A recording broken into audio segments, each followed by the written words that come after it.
Hey everybody, Gamer Gramps here. Today we are going to be playing some Civilization 6. We took a little bit of a poll over the weekend and people have decided that we are going to be playing the Cree today. If I could ever find them on here. Now, full disclosure, I am by no means an expert at the Cree. I've played them a total of 2 times in the past, and both of them I got fucking destroyed. They were actually one of the first civilizations I ever tried playing on DD with when Rise and Fall first came out, and I just got rolled hard. So, you know, they're gonna try and get past my negative memories here, and we're gonna try and move forward. Now, clearly we're going to be playing on DD difficulty. Standard speed. As far as what map type, I don't know. Let's just go with something simple for the first time in a long while that I've played with them here. Let's go with the Pangea. Standard size. Now, as far as everything else here, I am going to change. I'm going to put it to a New World Age and also wet rainfall here. Just, I personally like to have a lot of hills and shit like that when I'm playing. And yeah, that's about it. But other than that, we're going to leave everything the way it is and just give her a go. Now, I do apologize. I was supposed to start streaming about a half an hour ago, but it has been such a long time since I streamed that YouTube actually went and changed the way you have to set things up, and I'm not the most technical of people sometimes, and it took me a little bit longer to figure it all out. Now begins your greatest quest. Alright, so, like I said, I'm not an expert at the Cree by any means. They do have the bonus here, being able to have shared visibility when you make alliances with other people, so that's nice. I'm just going to shut up, though, and let Sean Bean talk. Striking your enemies does no good if you cannot protect your homes. As the world changes in unexpected ways, your alliances will bind you to a lasting future. Those who stand alone, die alone. Alright. So, we have a little bit of a boost here to our trade routes. It looks like we get an additional food per camp or pasture at the destination. And then, same thing when trade routes are coming back to our cities, we get an extra gold for every camp or pasture we have in our city. So, ideally, we're going to get a lot of camp or pastures set up in a perfect world. We also get this little boost here, +1 trade route capacity and a free trader with the pottery technology, and that's pretty nice actually. Not to mention unclaimed tiles within 3 tiles of a Cree city come under Cree control when a trader first moves into them. So that'll be a nice little way for us to increase our territory without having to buy tiles, which is always nice. And then they have a unique scout and also a unique building, but we'll get into those as we come across them in the game. For now, let's just get started. Ouch.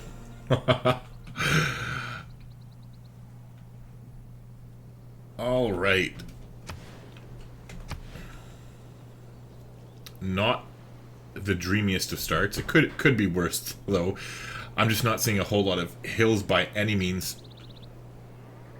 I guess there's a few of them. The one nice thing is, it looks like with Faith here that we're near a wonder of some sort down this way. Not to mention too, this actually gives us a nice location to build the pyramids, and we have the stone in order to rush masonry as well to get the Eureka on that, so that will definitely be nice. Now, as far as where we go, I think we're just going to settle in place here.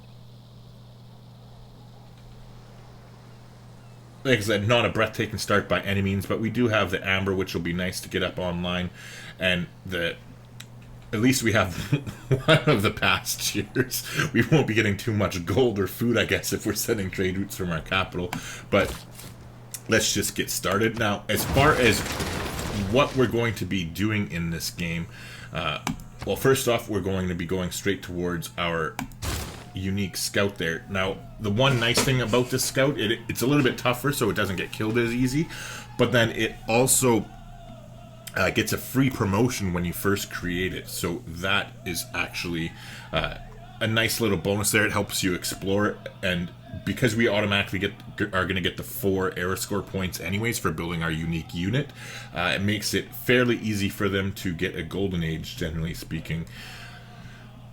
Alright, so as far as where we're going tech-wise, I think what I want to do is look to get started on a religion.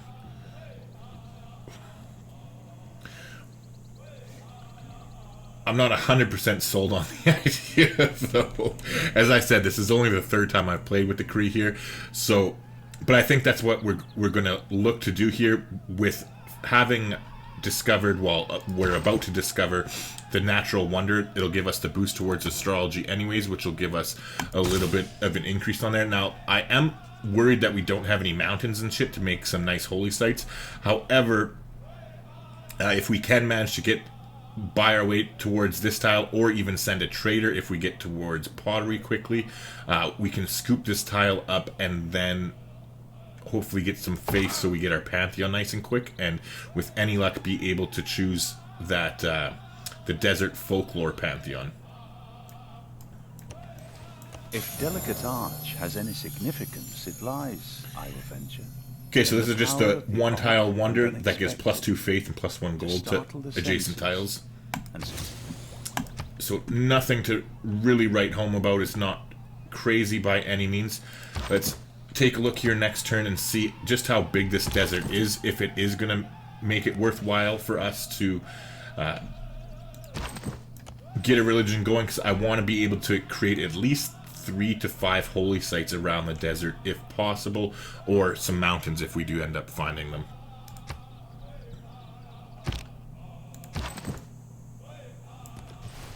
Now I am actually going to make us work the cattle resource here. I want them to grow as quickly as we can, so I'm going to go ahead and force them to work that at the moment. Okay, and at least we do have a decent sized desert here.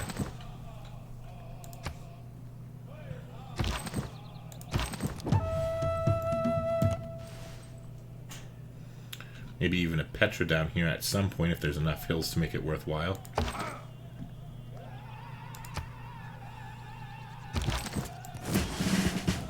Nice, we're granted a recon unit, which makes it automatically one of our unique ones, so that gave us an extra 4 era score as well.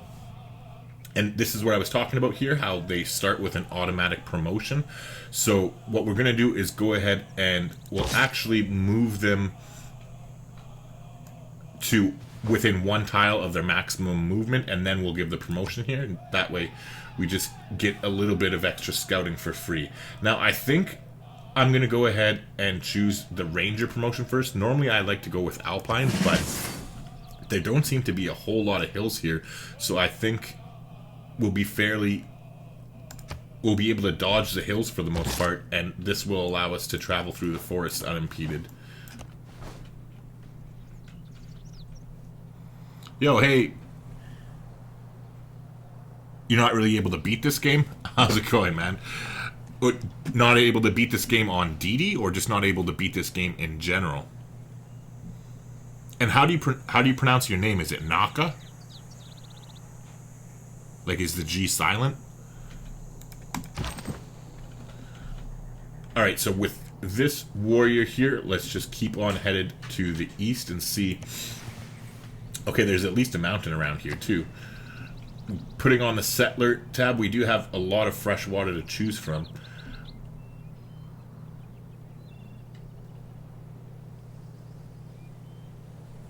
Oof.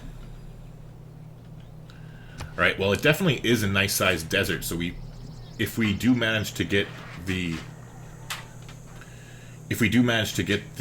Pantheon that we're hoping for, we should be able to get quite a few decent holy sites out of it. Call me Pi? Alright, I can call you Pi, man. That's that's easy enough for me to remember and to pronounce, so that's a bonus. And on Deity you have trouble with? Okay, well, honestly, it took me quite a while to be able to feel comfortable playing on Deity as well, but what level do you play on right now? Because for me, it took me the longest. I got up to Immortal fairly quickly, but then for some reason, every time I tried to jump from Immortal to Deity difficulty, that's where I struggled. And like looking back on it now, I don't understand it, because I think it's harder to go up to like Emperor level than it is to go from Emperor to Deity. But that's just like with hindsight being what it is. And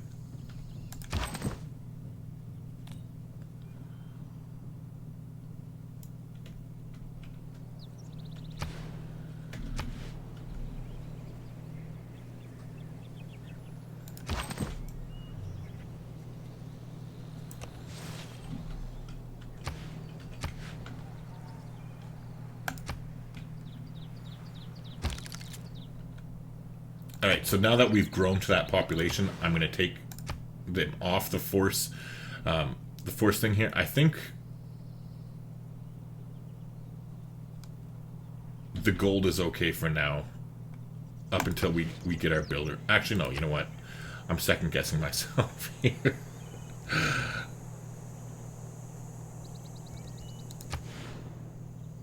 We need more production, so we'll go make them work the 2 and 1.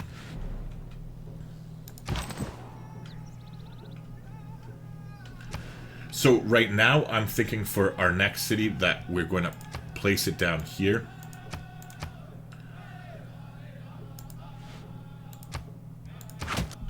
And with any luck, we'll be able to get a Petra at some point. But for now, I think we just go with a holy site here. And again, that's contingent on us getting the Desert Folklore Pantheon. Otherwise, we're going to be shit out of luck. So as soon as we get astrology, what we will be doing is we're going to be going into pottery immediately. And that's because it unlocks, we get a free caravan, and hopefully we can find somebody down in this region where we can send them to, because it will also allow us to take over these tiles as it passes them.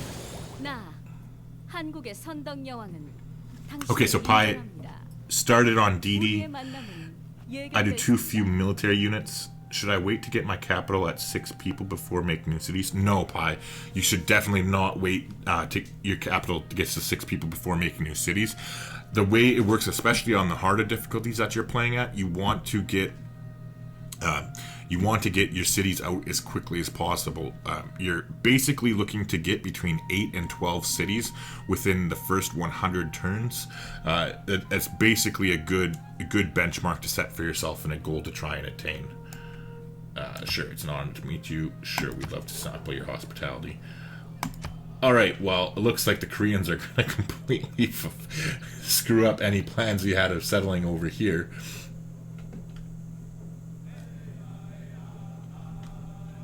Unfortunately, that's the way it is. You can't necessarily do anything to avoid it. It would be nice if their settler would take a little trip by himself, but I don't think we're going to be that lucky here. Hey, Jawad, how's it going, man? Alright, so again, we're trying to find something down to the south here. We'll definitely go ahead and grab this goodie hut, and thank God we did. Picking up a relic in the early game is nice. That's going to be a +4 faith per turn for us. Not to mention, once we get our Pantheon, we're really not going to have much of a need for it. And then we can sell it to the AIs, and they will pay up the ass for it. Like, they'll give like 30 gold per turn and a bunch of bulk gold. It's pretty disgusting what they'll pay for it, generally speaking. Oh, you usually go with 4 cities, Pi? If you're doing a domination game, that's a decent way to start. Like, if you're playing domination, try and build 3 or 4 cities and then attack everybody else. But if you're doing anything other than that, like if you're doing science or culture or religion, you're definitely going to want to try and get yourself more cities. In Civilization 5, it was okay to go taller, but in Civilization 6, you're much better off getting as many cities as you can, which is what people call going wide.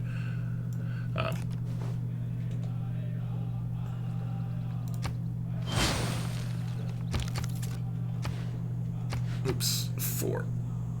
Alright, and unfortunately, they screwed up our plan there, but not by too much. We could move it up, but I really don't want to get too far away from all these tiles here, because we're not going to be able to chop out the Petra otherwise, because there's so many desert tiles over here.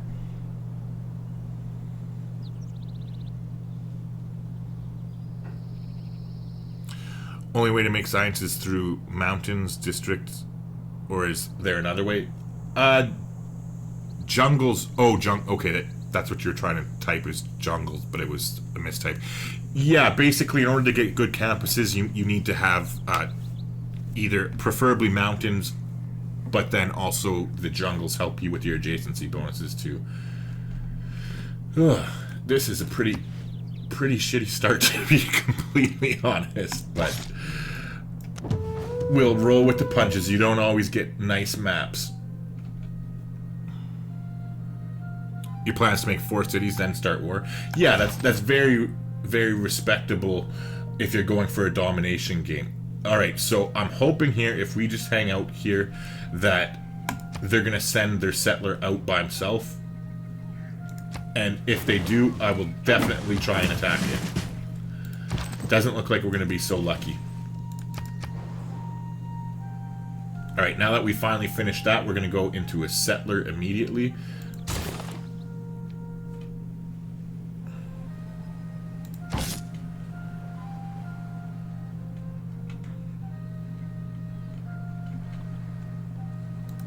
With this scout, let's go up to the north and see if there's anything more promising up here. And again, we're going to take our free promotion here. But this time I'm going to take Alpine.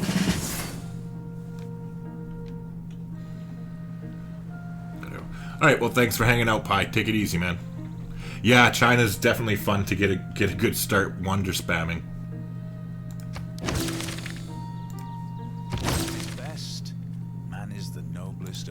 Alright, we got Code of Law in here. We're definitely going to go ahead and put the survey promotion in. We have the 2 of those scouts, so we want to try and get them their second promotion, and that way they'll be able to travel over forests and not mountains, forests and hills without any problem. In the meantime, I would say to put God King on, but I don't think that's that big of a deal. I'm going to put in urban planning. Since we were fortunate enough to find the... Oh, I'm having a brain fart. I can't even think of what it's called. The relic. There we go. We're getting the 4 faith per turn. I'm going to say that's more than good enough, and we'll put in urban planning there, so that way we don't get stuck with it for too long. In the meantime, let's keep heading up here. Ugh. What a shitty start. This is definitely not the nicest of maps, that's for sure.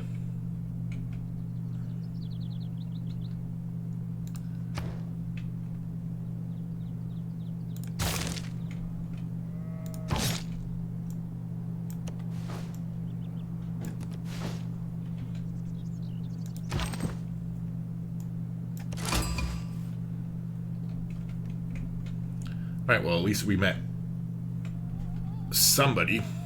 I suppose we can actually send the trade route to the Korea, and it will get us these tiles for free anyways, which is exactly what we want. So that should be good enough, come to think of it. But there really aren't very many nice tiles around here at all. Like, ugh, what a shitty start.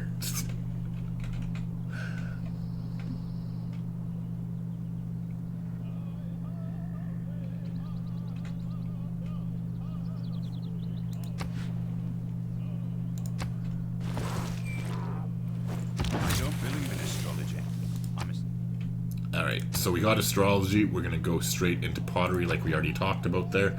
Now,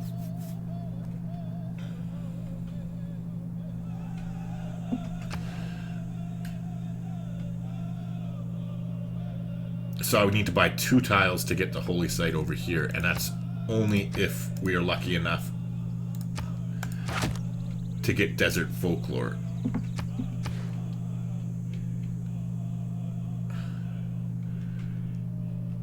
Ugh, such low production.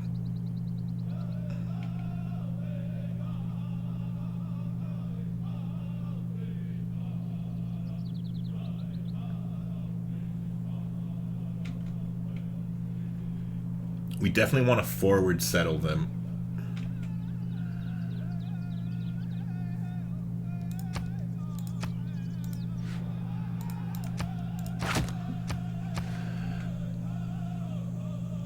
It's a little bit unfortunate that we'd have to take up one of our desert hill tiles, but we want to get as much of these tiles as we can so that we can shop them. And then in the meantime,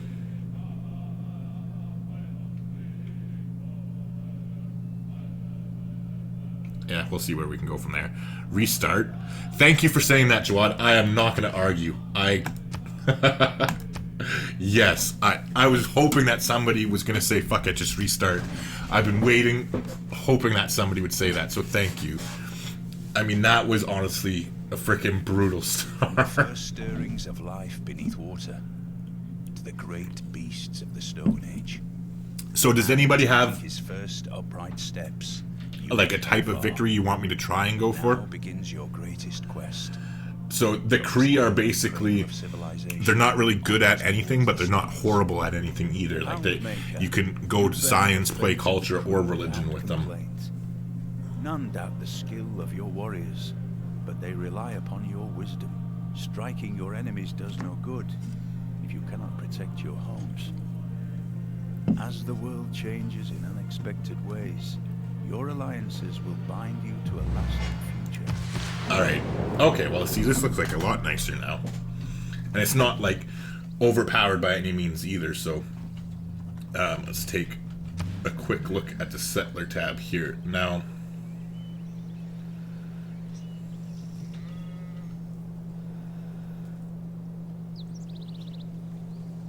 science.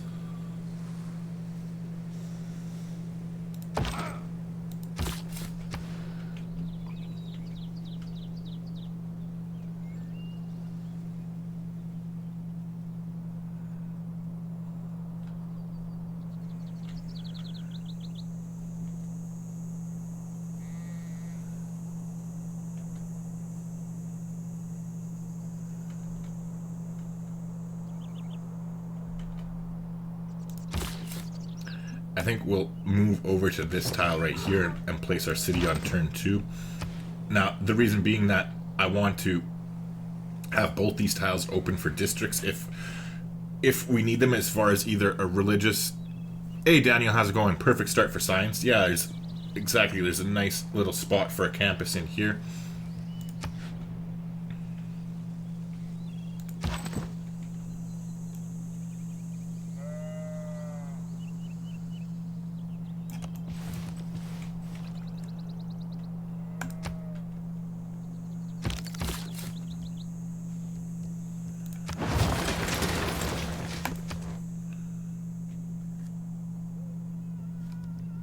Now see, I'm so tempted I want to harvest this, but we get bonuses for having pastures in our cities too, but we're definitely going to go towards animal husbandry first. That will allow us to harvest it if we decide to end up putting a campus there, but in the meantime, let's go ahead and start on our unique scout there. And I'm going to actually force them... Okay, they're already working the 2-2 rather than the 1-3. I thought they might be working the 1-3 there. And I'd like to grow a little bit faster.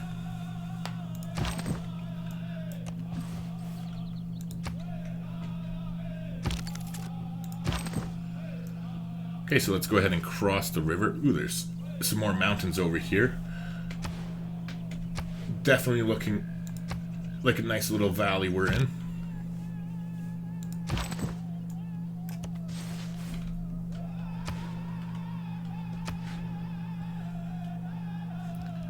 Thinking maybe here, oops,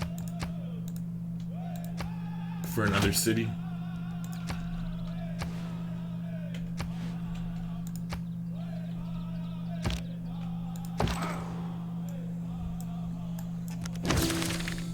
Okay, nice. We got the boosted foreign trade. I want to see if there's more mountains around, because we want to get, if we are going to go for science, we want to get as strong campuses up as we can. I mean, this right here would be a +3.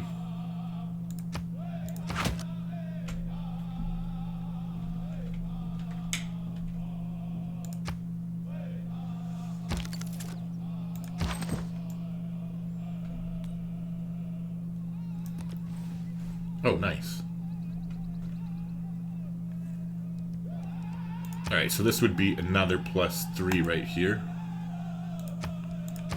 Oops.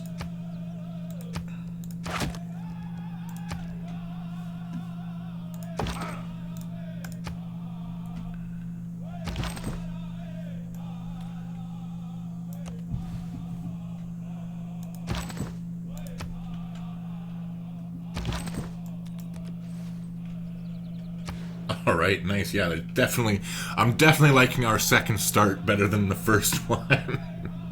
All right, so if we settle there, let's see, 1, 2, 3, 4. Okay, we could settle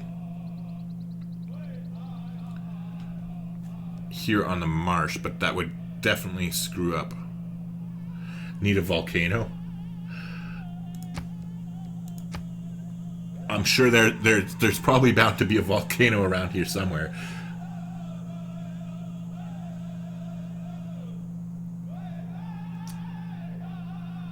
If I settle on the marsh, though, that's losing a +3 campus. Let's see. Let's move a little bit further with the warrior before we go ahead and plop that down. All right, one more turn left on our Uber Scout there. Oh, nice. And it looks like there's city-state there, the I can't think of the word for it, the money city-state, but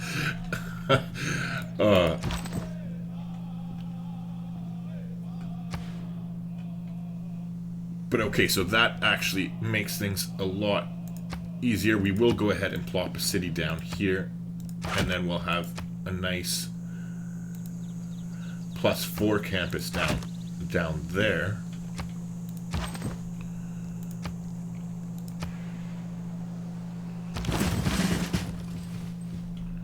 Okay, and so we did get a first meet on Lisbon as well. Let's take a quick look. They want us to send a trade route, so that is definitely going to be something that we can do as the Cree too. As soon as we get pottery, we're going to have that unlocked.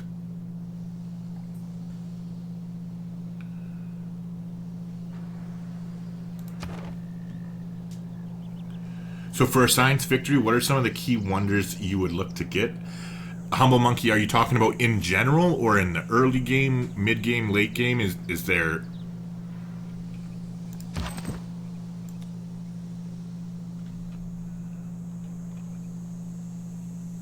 Let's actually head back with the warrior, and I want to come around this way and see how the mountain range goes. In the meantime, now that we did finish the scout here, we're at 2 population. I want to start on a settler immediately so that we can get our first cities up and running. In the meantime, yeah, Oracle, Daniel says, the Oracle is a great one. So to take a look, to answer your question, I'll start in the beginning. Let me know, Humble Monkey, if you want the entire list of them basically that you're going to go for. The Oracle, as Daniel mentioned, is very powerful, but it's in the Civ6 tech tree. Other than that, the most important ones you want to look for here is the Oxford University, right here in scientific theory.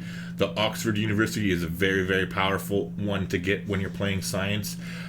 Also, the printing Forbidden City. It's not specific to science, but it's just a very, very nice wonder to go and get you. It gives you a second wildcard policy. Or not a second one, but it gives you an extra wildcard policy. There's also here in astronomy too, the Patala Palace is nice. It gives you an extra diplomatics policy slot. Again, these two aren't science specific, but they just come in handy, and in a science game they do help out as well, but they're just very versatile is what I mean, whereas something like, you know, the Oxford University is just like science specific. Now the Ruhr Valley is another one. If you can get a good enough spot for it, and if you can get it early enough, it's very, very powerful because it helps you with your production, and it allows you to build spaceports faster and build the pieces you need to get into space faster. Other than that, though, I personally like this one, but it's been nerfed now, so it's not really that big of a deal. It's not as powerful as it used to be.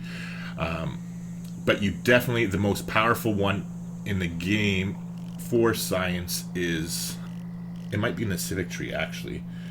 The Amundsen Scott Research Station. I'm just trying to. I think it is in the civics.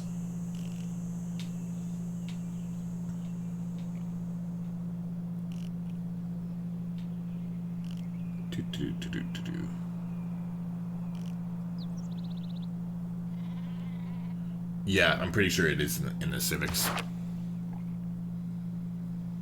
University of Sankor is pretty good on the Cree too. Okay, hold on, I'll take a look at that here, because this is only my third time. I don't know how long you've been here for Macau, but this is only my third time playing with the Cree, so I'm definitely not good at them. That's back here, right?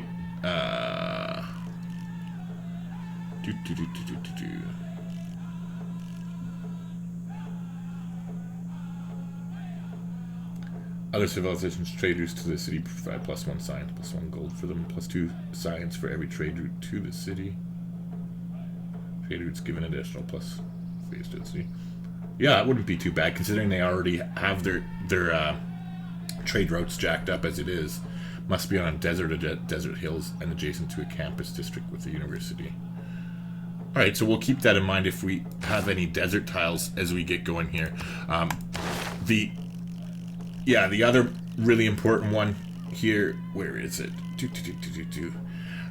Is right here. This is by far the most powerful one in the game for science.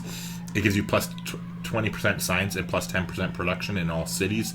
And then if you build it within, like it says, if there are 5 snow or snow hill tiles within 3 tiles of a city and it's owned by the player, these are doubled, so it can give you up to plus 40% science and 20% production. So we definitely want to try and plan for that as we go along here. But yeah, so hopefully that answered your question, Humble Monkey. I watch your videos to help my story behind get better at the game. No worries, man. That's the whole point of the channel, is to play the game and help people get better. I mean, I'm not even by no means am I an expert myself. Don't get me wrong. I don't claim to be, but I do know a thing or two. But I can definitely always be looking to get better myself. All right, so I think what I want to do is head down south. And unfortunately, we can only move there. So we'll move and we'll take our promotion. We'll definitely take an Alpine so we can move better on hills.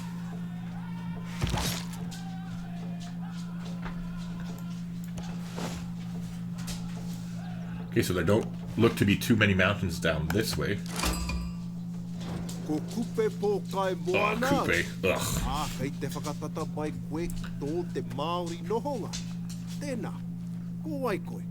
Yes. And I'm gonna go and quickly turn off the graphics. I'm gonna turn off the animated leaders. I had it on because I went and quickly took pictures of the Cree guy before I started this here, so static no audio confirm. I am fond of pigs. There we go. Alright, so we got animal husbandry, so now we can slice and dice that up. Let's go ahead and we're going to go straight towards pottery. We want to unlock the Mechwap ability to improve, but we also get a free trader with that, so we're definitely going to prioritize that. Now, Dalton asked, have you ever tried playing as Kupe? Oh, what timing? I had just assumed you were asking because Kupe was on there. But yes, I have played as Kupe. I actually really like them. I think they're a really fun civilization to play with, and they're very powerful for culture games. Now, I am wondering if he just, literally came onto our island, though, and if they're going to settle up here. So, I think what I will do is just take one quick look down here to see what I can see. Hey, there's your volcano, man. But now I'm going to beeline and head straight back up there. I want to know what's going on with their cities.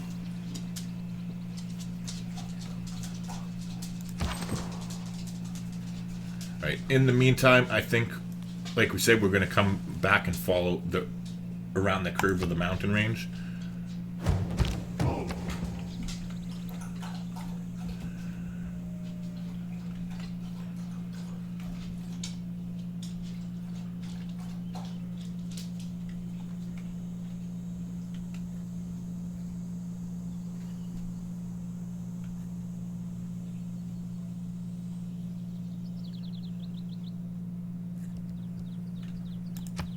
I think we'll go ahead and plan to put a city here. I'm considering moving it onto the salt, but I'm not sure. I think it'll be pretty easy for us to get a mine up and then have a 2-2 tile with a little bit of extra gold there.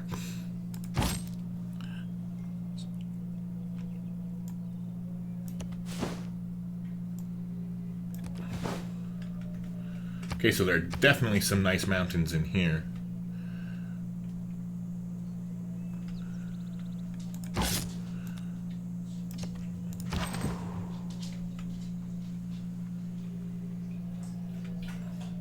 Ooh, nice. Okay, so there's a barbarian camp that just spawned over here, so we'll start to hammer away at that as quickly as we can.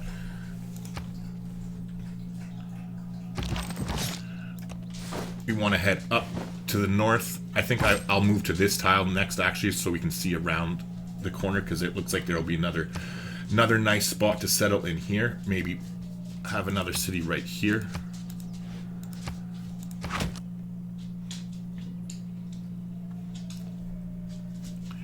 You're playing as the Buccaneers currently. It's a mod, though.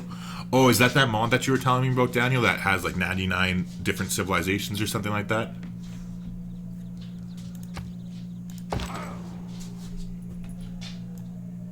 Alright, so we definitely want to cross onto their side of the river here so we don't have any negative penalties. Okay, and so since Coupe is coming closer, I think I want to move actually into this tile right here to sort of zone them out and body block them out to make it a little bit harder for them to get towards the spearmen. And what we'll do is we'll skip turns, because next turn we're going to get Code of Laws.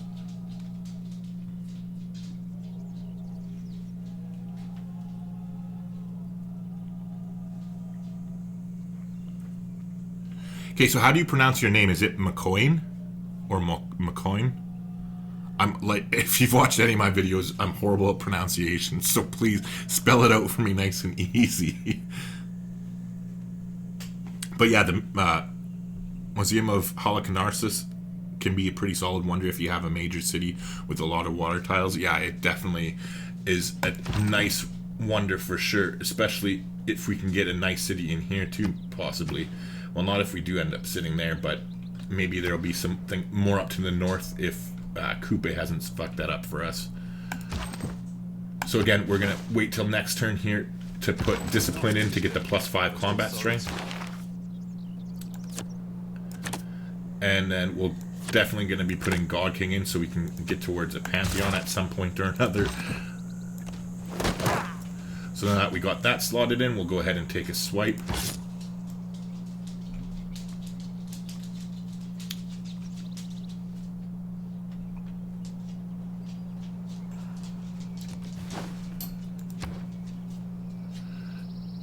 Now, as far as what we want to be doing, I definitely think we're going to go towards foreign trade. We already have the boost, but it also brings us towards... where the hell are we? Yeah, it brings us towards early empire a lot quicker as well, so we can use the land purchasing tile and also the colonization thing if we want to. Not to mention, it gets us closer to mysticism, which, because now that we got the first meet on Lisbon, but they want us to send them a trade route, so as soon as in 3 turns here, we are going to send them that trade route, and then we'll be able to get a suzerain of them really early, which is definitely nice to do. McCoy is fine? Alright, McCoy works. Just like Star Trek.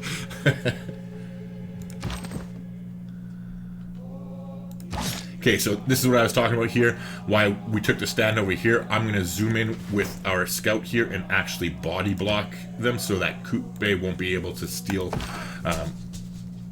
this tile on us. So I'm going to let us heal up 1. I'll take 1 shot at it. Ooh, they're definitely not as strong as I thought they were.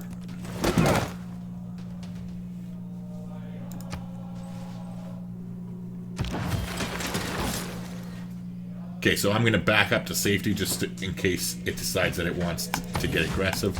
And then here we should finish it off, I think. Or will it survive? Yeah, you know what? I'm going to heal up one more turn so that we can kill it next turn. Alright, so we finished our settler there. I think we're definitely have some barbarians up here, so we'll go ahead and pivot into a slinger next. And then in the meantime, we will head down this way. I'm not entirely sure whether we're going to settle this city first or... You know what? I think we'll actually come all the way over and settle this farther one first. And yes, you're right, McCoy. I did attack over the river for the -5 combat strength there. I still thought they were a little bit tougher than that, but I'm not exactly familiar with them by any means either. Alright, so we just got pottery. As you can see here, we got the trader. So we're definitely sending it to Lisbon immediately. And now, this is going to be nice for a few different reasons. For one, we're going to get extra tiles here because, in case you don't know, we're playing as the Cree and their traders. As they come across tiles that are within 3 tiles of your city, they automatically convert them to yours. Now, if this trader happens to get pillaged by barbarians or whatever, I'm actually not too worried about it because that noise means we got credit for sending the trade route to Lisbon. So the sooner this gets pillaged would be the sooner we can make another trader and make a better trade route for us, essentially. Okay, so we healed up a little bit with our warrior. Let's go ahead and take another shot.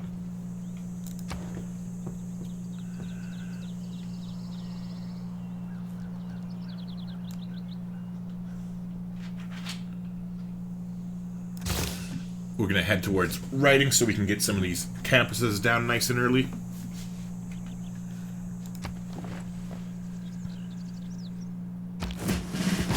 Okay, so now that our scout here has healed up a little bit, though, we are going to keep on heading up to the north to see where Coupe came from and if he has set cities down already. In the meantime, we'll take our promotion. We'll go for battle cry here because there's no way that they can cross the river and get to that in time, so we'll take care of them next time. You pile your land. Yeah, nobody cares, Coupe. Nobody cares, buddy. Alright, so we're going to go ahead and kill them there.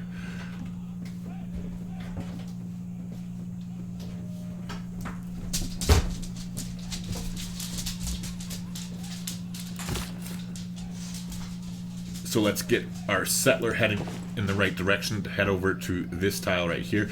The reason why I'm picking this one first is because, for one, it's going to be the stronger campus. Like, we're going to have a +4 campus right here. And then also, it has the nicest tiles to start with. It has 3 2-2 tiles in its inner ring. And so that's why I'm picking that one, say, over this or that one over here.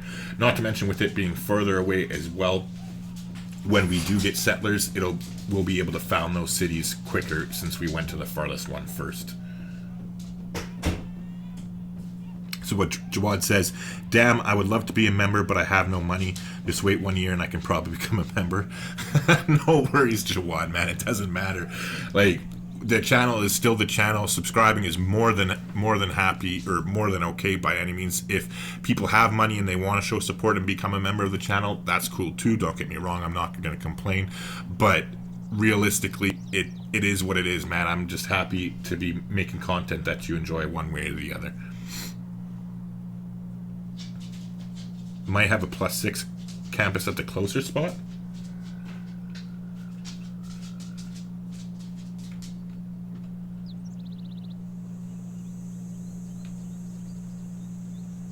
One, two, three. But we need to get it. It wouldn't, like, I'm assuming you're talking about right here, McCoy.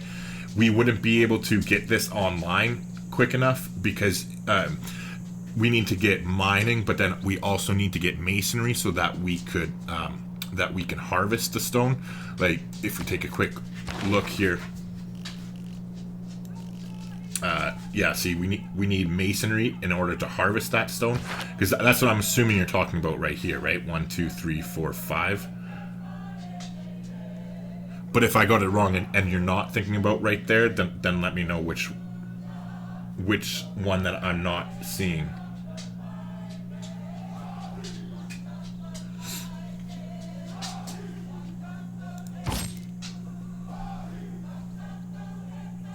Alright, so since the warrior is there, I think what we'll do is move on to the hill over here and heal up for one more turn. Alright, he denounced us, that's fine. Coupe wants to be a dick.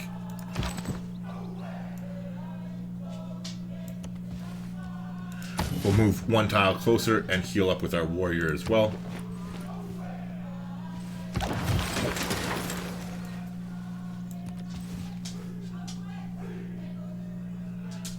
Alright, so now they're in the spot where they have to attack over the river, so I think we'll just stay fortified until healed there. We should be able to stomach the shot from them, I'm assuming.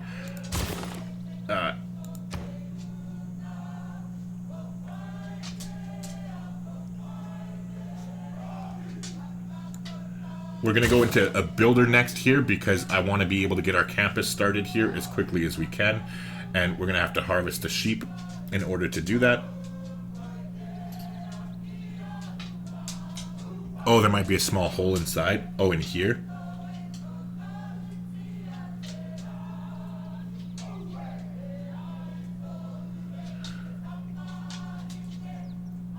True enough, and we'd actually be able to see what's in the hole too if we plant the city, I think. But, you know what? We've already gone past it anyway, so...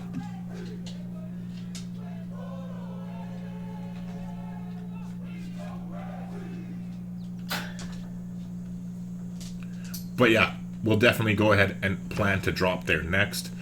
We actually can plop a city in here as well. And then if there is a nice campus there too, we can do one campus here for one of them, and the other one can take that nice sweet spot if there is one there.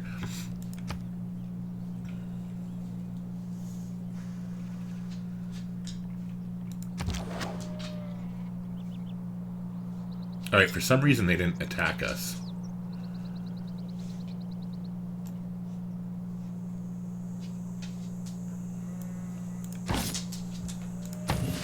So we'll heal up again. We'll skip turn with this and see if they move. And since they didn't, now our warrior is, or our scout is healed up more. We'll go across the river.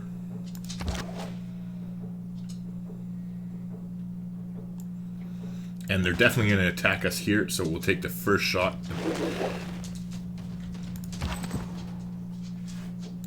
In the meantime, our settler is fine to be moving on his own now. It's nice here with this road too that we can get our warrior into better location quicker. Let's go ahead and move forward there, and we're just going to chase them with our sling. We'll take another shot. In the meantime, let's go finally take a look for Coupe. Putting the settler lens on, I don't see anything that we can't settle on, so I think maybe he just landed with his warrior and his settler must have went somewhere else.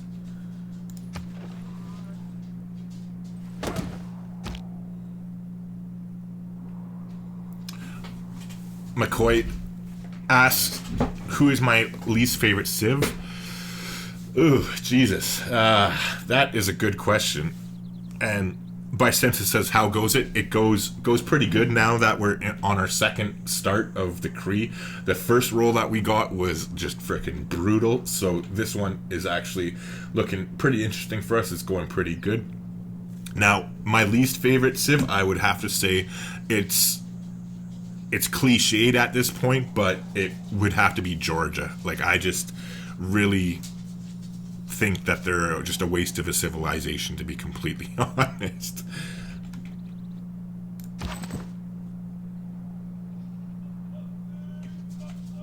Alright, so now the barbarians came from up to the north here, so I'm assuming that there's got to be a camp up there as well. So let's start heading in that direction. We'll be able to get a better look here with our... That's weird. Well, apparently not. Alright, so since that's the case, let's head down along the coastline here and see what we can see. In the meantime, we'll just head into our territory and heal up.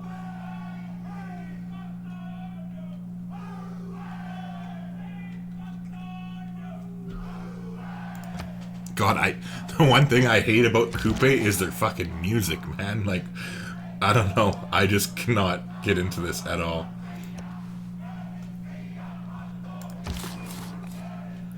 Alright, so let's go ahead and drop the city now.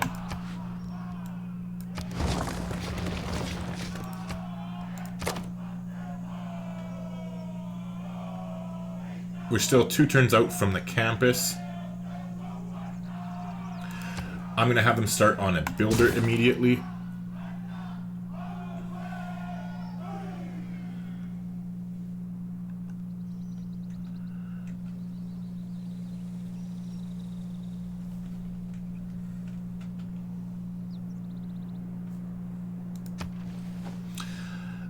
McCoy says, I play countless games online, and the waste I find for a Civ is the Mongols. Really? Oh, man. I see, and I like... If I'm playing Domination, the Mongols are like one of my favorite civilizations to do it with. They're so easy and like overpowered. Okay, so I think our trader is going to get ransacked here, but like I said, it's not the end of the world. It'll just allow us to start another trade route to get some more, to unlock some more tiles as we come up with our next city here. In the meantime, though, I'm going to send the warrior over here and start trying to explore it towards the northwest a little bit there. And we'll just put the slinger on the hill here and tell them to hang around. Hopefully, we'll get lucky. Or actually, I guess we can come down to the south and just come through the mountain pass here and see what we can find.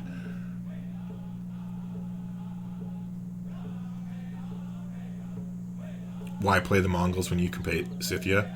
That's a good point. They're both powerful, but I don't know. I like being able to take over the units when you're attacking them, like having the chance to convert the cavalry, and then I'm just a sucker too for like the Genghis Khan, like the history of it. I don't know. Part of it, I guess, would have to do with sentimentality, if I'm being completely honest. Alright, so we just completed the ability to build a campus, and coincidentally, nice timing, our first builder has come out here as well. So we're going to head over there. Now, I definitely want to go ahead and start work on a monument so we can get our culture game going here. We're going to chop this sheep here, and then I think we'll actually go ahead and get the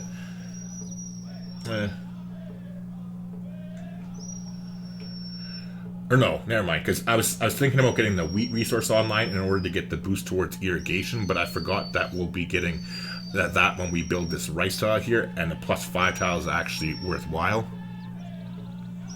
If you had to play a true start location map and could only pick old world countries, who would you go for and why? The Humble Monkey asks. Damn, these are some good questions. Oh, that's so an old world country. I think I would probably go with China, most likely, just because I really enjoy the civilization to begin with, but they are far enough away from everybody, like unless you start with like some of the South Pacific civilizations, that you can usually get a good start and get your empire going. And I am a sucker for culture games. They're honestly probably my favorite way to win the game in Civilization, if I'm being completely honest. Just 1 second here. I'm gonna have to let my dog out of the kennel. He's starting to whine that he wants out.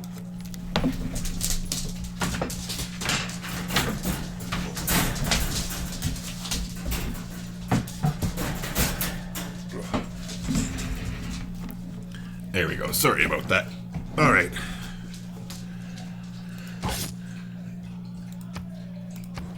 Now, as far as where we're going next, I want to...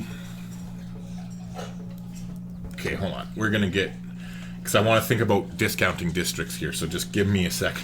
I'm going to try and figure this out on TV. So we're going to have 1, 2, 3... Right? 1, 2, 3, 4, 5. Okay, so which means...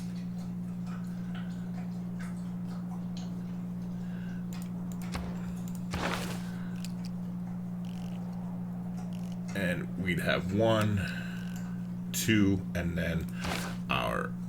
And sorry, I'm thinking in my head. I know I'm not talking properly right now, but just give me a second and I'll explain as soon as I finish thinking. And then we'd have that, which would be 3. And then so as long as we had 6 built divided by 3 would be 2. Yeah, okay.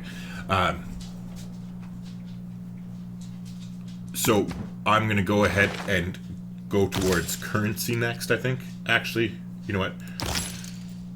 Never mind. I'll go towards irrigation because we want to get this up online. What I'm talking about discounting districts, you have to pay attention to the number of districts that you unlock. Otherwise, you won't be able to... if you unlock too many districts, like research too many of them, you won't be able to get discounted districts, and that's a big deal because it's like literally 40% of the production saved. But I'll explain more into that as we actually go along here. In the meantime, yeah, we'll just put the slinger on alert. The nation lives by exchanging.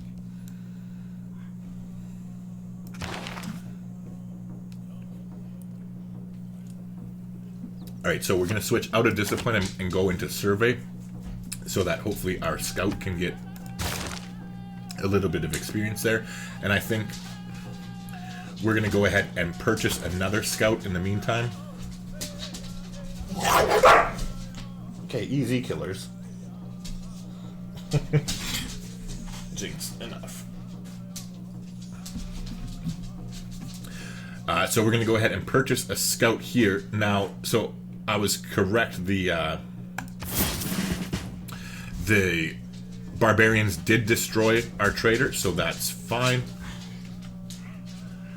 What we're going to do is we're going to actually, next turn, because I think it's 170, yeah, next turn, we're going to buy a trader from here, and we're going to send it back the other way, and that will get us these tiles right here, so that we can go ahead and grab that pretty quickly. We still have a little bit of turns to wait here before our builder comes up and add them.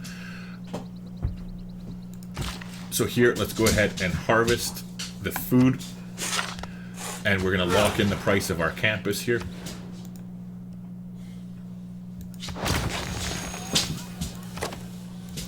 And then in the meantime, we'll send the builder over here to build a pasture on the sheep.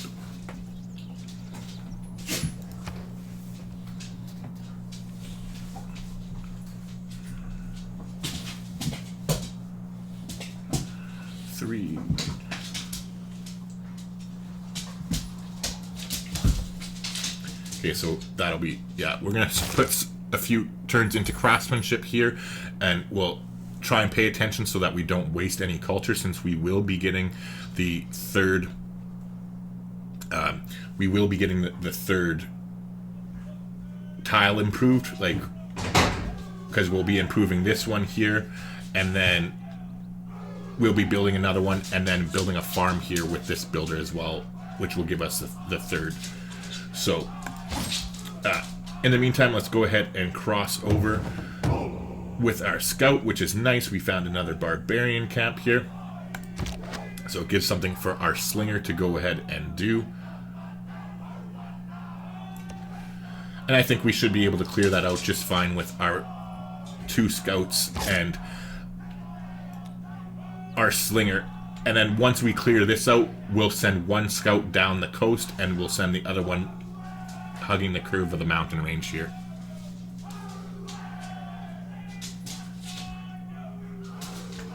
Oh, sorry. How do Aztecs count as old world? No. Okay, like non-Americas.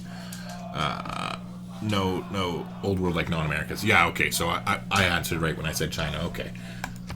I just saw the no, and thought that you guys were talking to me, but never mind. All right. So we got 9 turns left, and it looks like we're going into a dark age unless we find somebody. But saved by the bell here, I guess we finally found where Coupe did decide to settle. So in the meantime, we'll move closer and heal up.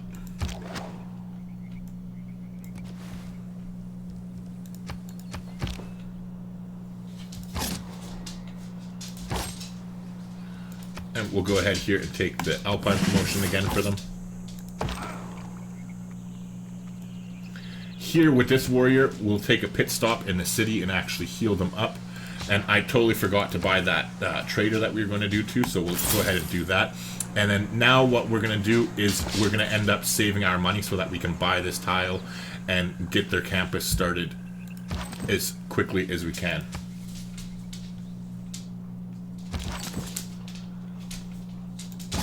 Alright, so Coupe came over here as well.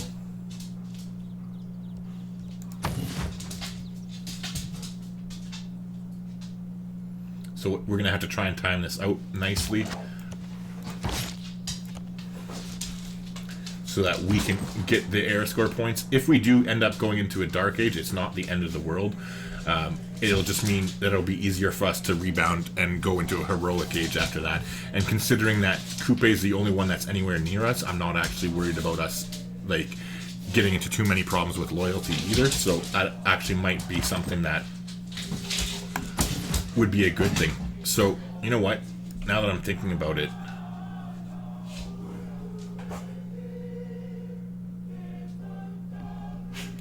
so McCoy asked, with all these mountains nearby, are you planning to go for Machu Picchu? And to be completely honest, I don't think so, because on DD difficulty, you basically have to beeline straight for it in order to get it. Otherwise, you'll get beat to it.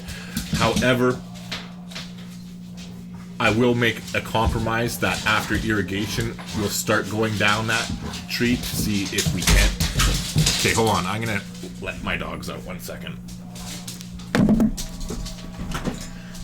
Okay, you guys are being ruckus.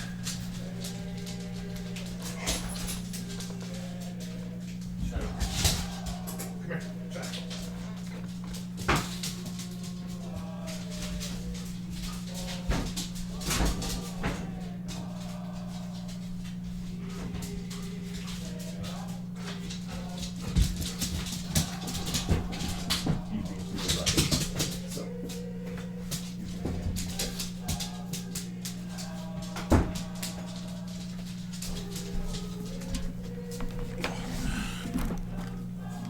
There we go. Sorry about that.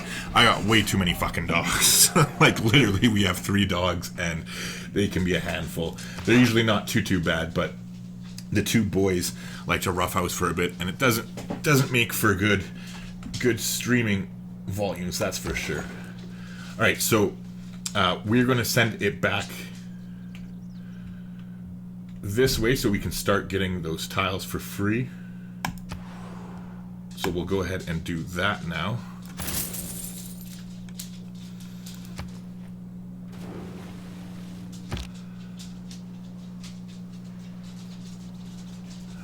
Oh, McCoy, yeah, like I do try for it. Like if we would have started towards, if we would have started with more mountains in our immediate vicinity, I definitely would have considered it.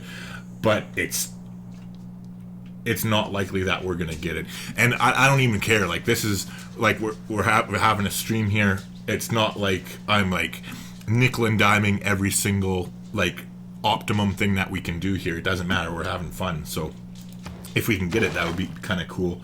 But it also is on the way towards printing, which I want to get to anyways for Forbidden City. So it's not like I'm completely like screwing myself over by any means.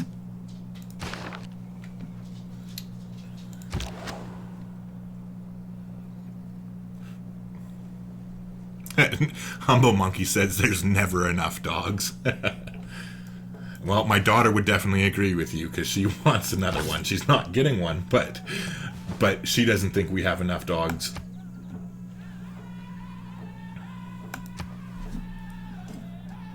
Okay, so Coupe is totally pieced out.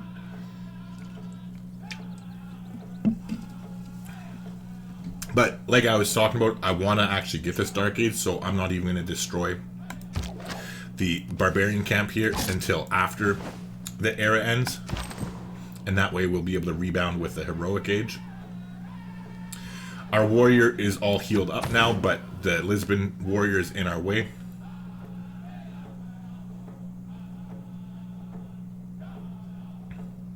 Oh, see, I'm disappointed.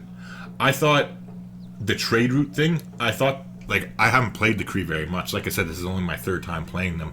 I thought that him coming out here, that we would get this tile as well, but unfortunately, no. It's only like the tiles that they directly pass over, which that kind of sucks. Oh well.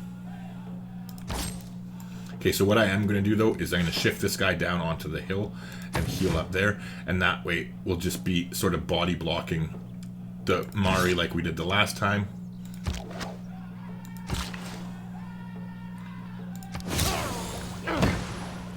Oh. I shouldn't have done that. If I was thinking we should have waited until the next era. Oops. Where is it? We should have waited until the next era because that would have been an extra era score for us, but oh well, can't play perfect all the time. Meanwhile, we're almost where we want to be for irrigation, so we're going to switch out of that next turn.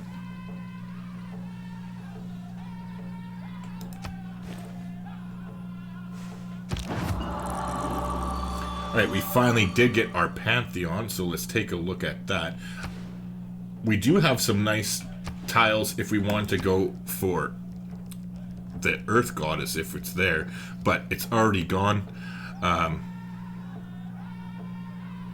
Oh my god, so this is painful. We really don't have much to choose from by any means, because even I always like to go for the settler one if it's available, but the settler one has already been taken since we are turn 35 here and we just got it now, so there really isn't much for us to go on. I'm thinking we'll probably take Divine Spark.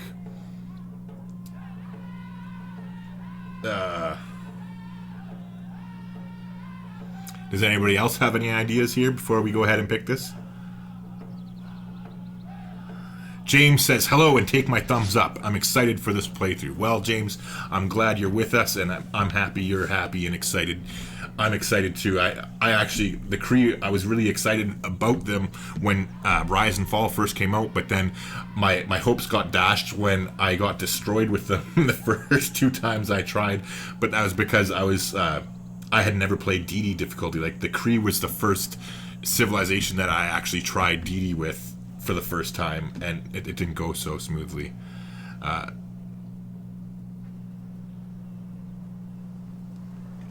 Mr. and Mrs. Spear says this is going to give you era score. Rest in peace. Oh, is it? Is the founding of the Pantheon one era score? Damn it. Way to burst my bubble. Okay, so I'm really thinking Divine Spark. I don't see anything else really at this point.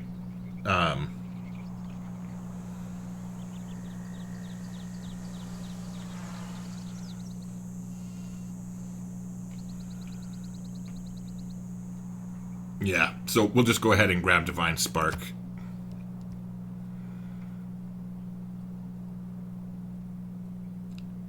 Divine Spark is my go-to when all the good ones are gone. Yeah, McCoy, same here. Jawad says Open Sky. So the +1 culture from past years. We really don't have that many past years at all, though. Like, we have the one right there. 2 because of the horse. I guess 3 if we end up getting that tile, but that's not really that big of a boost.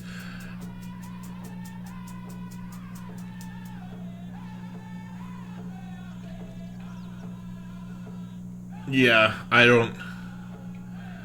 I don't think so, but I'll leave it up to chat. Do a quick vote. I gotta go quickly take a pee. So put in 1 for Divine Spark or 2 for the Open Sky, and we'll make our pick when I get right back.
Alright, so Jawad, even you say 1 now? Alright, perfect. Okay, we're going with Divine Spark. Excuse me. And you're right, we did get a normal age, so that's a little bit depressing. But oh well, so be it.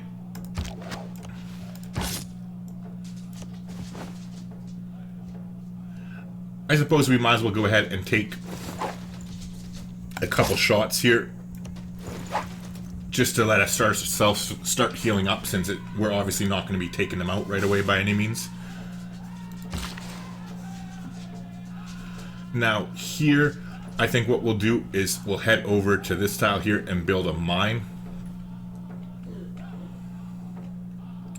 Or actually, you know what? Since we already have the tile, we'll head over to this tile to build a mine on the grassland, so we have a 2-2 tile rather than the 1-3.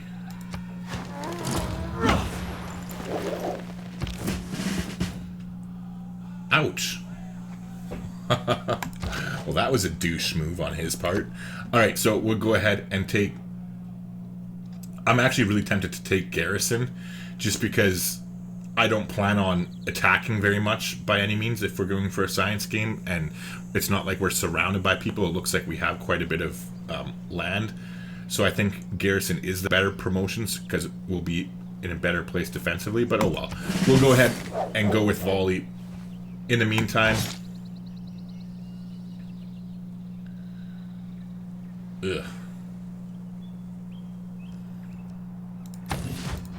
we'll heal up one more turn with both of them. I think we'll be able to survive a shot.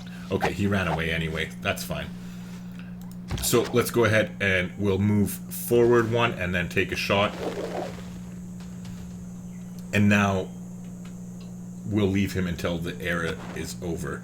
So 3 more turns to go. No McCoy, I haven't got the archery Eureka yet, so we definitely will be making the kill with the slinger, not with our scouts. Oh, and I screwed up and wasn't paying attention. We definitely researched way too much of irrigation.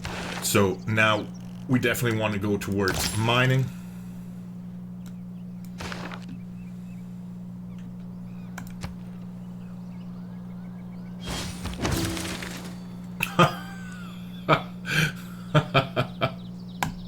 Just what we needed, another barbarian to play with. Alright, well, this definitely changes things, so let's see here.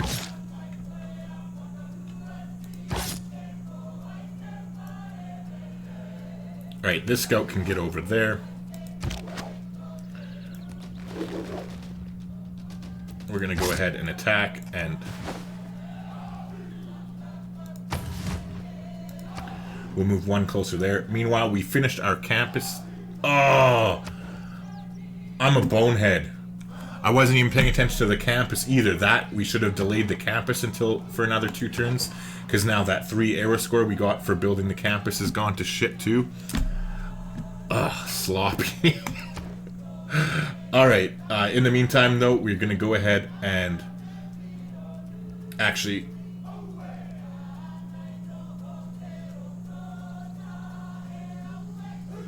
Yeah, we'll start on a settler first. And then let's take a look at what tiles they're working. The 1, 3, 2, 3, and then they'll be working a 2, 2 in a minute. Okay, and then meanwhile here, and I gotta pay attention because craftsmanship is going to be going. We want to buy this tile for them so we can get the campus going. So let's go ahead and lock that price in right now. What the fuck?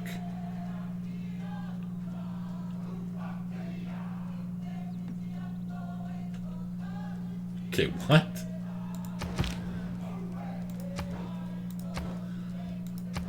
Why can't I put a campus there?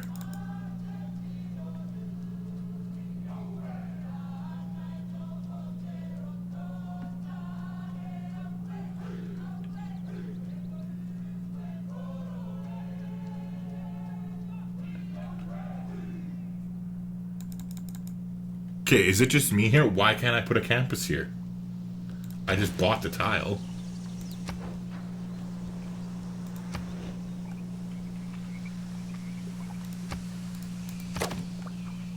Oh, because in the marsh I haven't got Oasis yet. Or not Oasis. I'm a freaking numbskull. I haven't got irrigation yet, so until I go ahead and buy that, I didn't realize that it was a a grassland. Or no, it's a grassland. It's not an oasis. Oh, it has a marsh on it. Yeah, never mind. Marsh needs more technically. Yeah, I need to get the irrigation. And I don't want to get rid of the hill there. I want to have that in case I need to build a mine on it. So I'll just deal with it and wait for 2 more turns, and then we'll go ahead and buy that. In the meantime, let's talk to Coupe here. No, there's... So here, we're going to go ahead...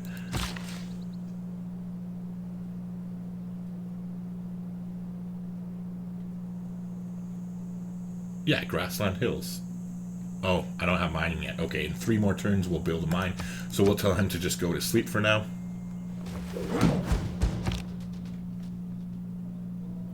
Alright, so...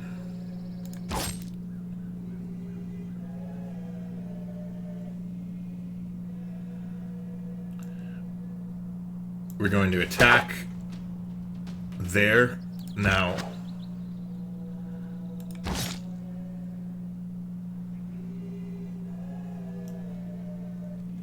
we'll attack there to kill them. And this won't quite kill it. Or, yeah, it did. Okay, there we go. Nice. And we also got the boost towards bronze working there. It's a little bit unfortunate that we didn't get that next turn. But, so be it.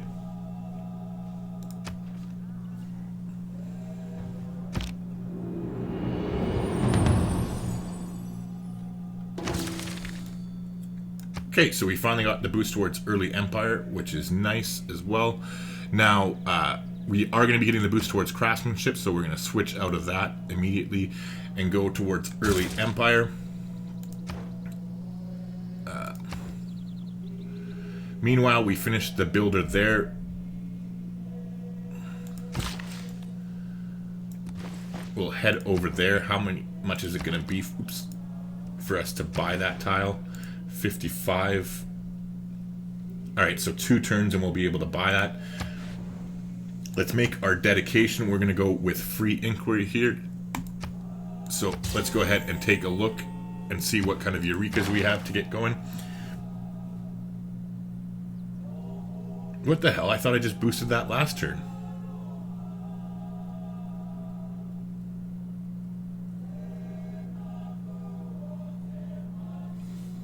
McCoy says, I just learned yesterday that you can settle on a geothermal. Never knew you could. Yeah, you can.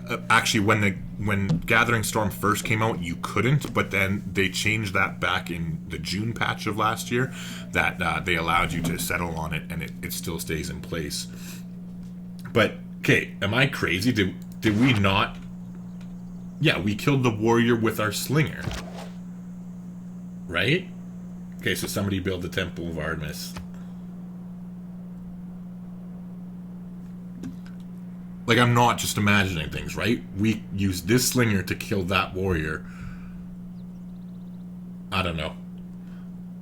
I'm going crazy. But anyways, now that we're in our new age, we definitely don't want them spawning anything. So let's go ahead and take over the camp and get a little bit more era score. We're going to let our slinger heal up. And we're going to move forward 1 square and heal up there.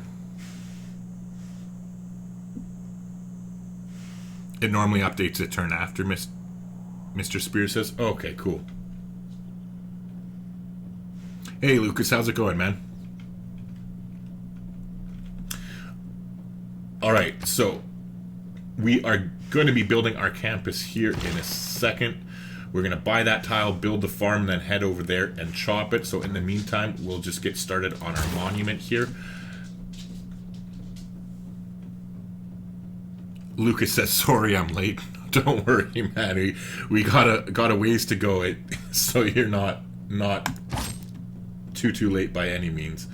Again, we're going to move 1 tile here and then heal, and that's what we'll just continue doing with our scouts. We'll send this one here to follow the mountains, and then this one to follow the river and the coastline over here.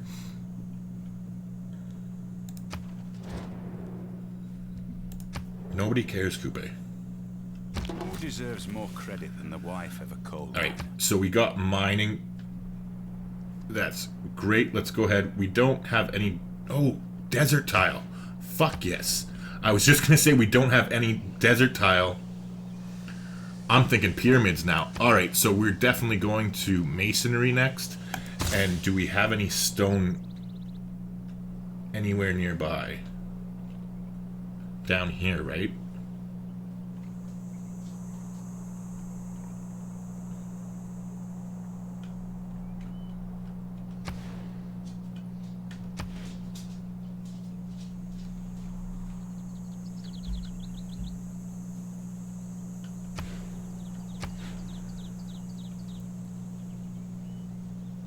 Alright, we'll see if we end up getting that boost or not. We might not, but we are definitely going to try and build the pyramids over here. Lucas says, what victory are you thinking of going for? We're thinking about going for science.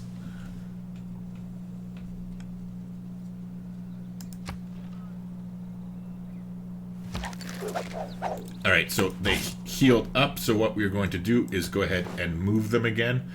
And then put them back onto healing so that they finish their turn healing. And same thing with this guy. We'll move and heal. Meanwhile, I think with our slinger, let's just get them to head back to where we're planning our city down here. And that should be good enough. We'll just have them hang out there for a bit. Meanwhile, here, let's go ahead and buy that tile now. And also, I just noticed Lisbon finally moved away. Can I gaze nice. upon the beauty spots of the earth and enjoy them as being the finest thing? It provides a +4 faith and +1 science and fresh water.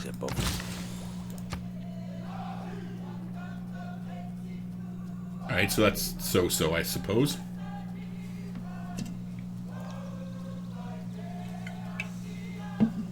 McCoy says that the University of Sancor could go there if we built a campus next to it.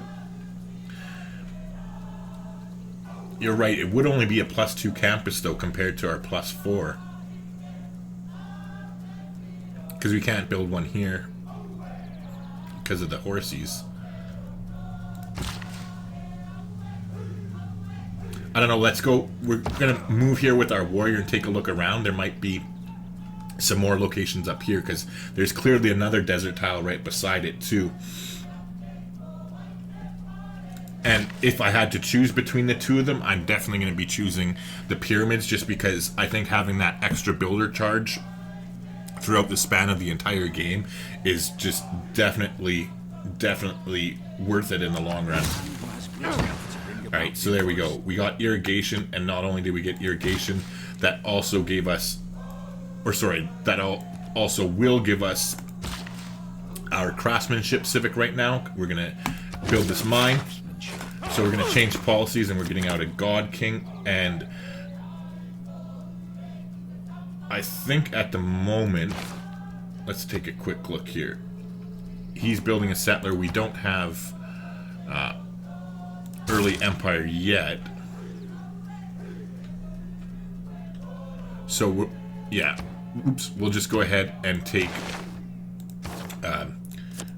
urban planning for the +1 production in the cities rather than the Ilkum.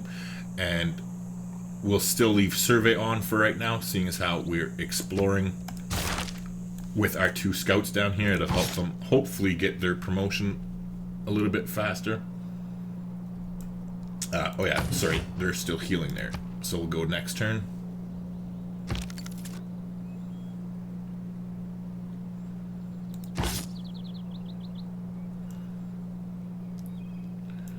Let's shift 1 over and heal. And the same thing here. Let's shift 1 and heal.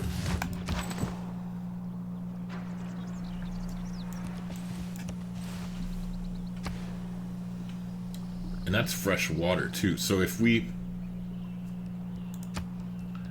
were to settle here, have pyramids here.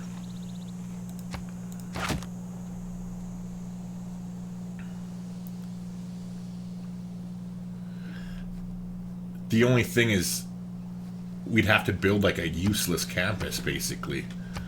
Because the campus would have to be basically right here, or right there. And wouldn't have any adjacency bonuses. So I don't know if we're going to go for that University of Sankor thing. We'll have to pay attention to it. But even if we don't, though, we can still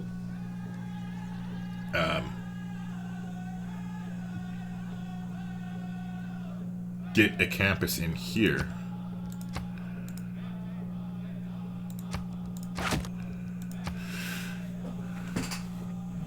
So Daniel asks what you missed.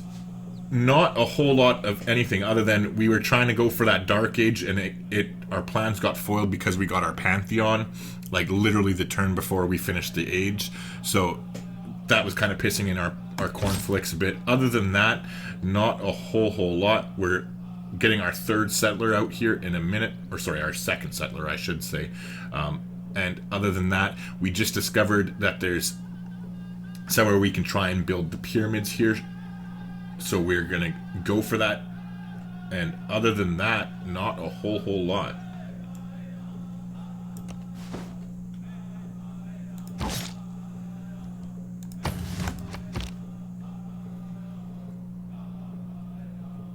You can move the pyramids to the left 1 and Sankor there, and the campus to the left of the Natural Wonder. So move the pyramids.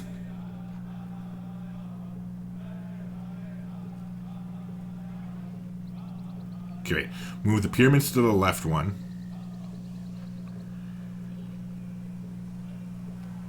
And Sankor here.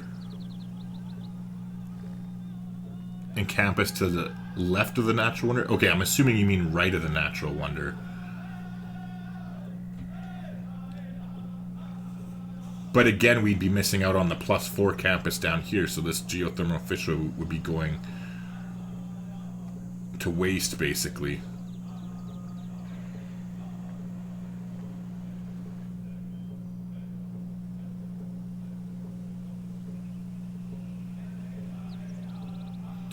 Oh yeah, to the right of, in here you're talking about, right? Yeah, it would still only be a +2.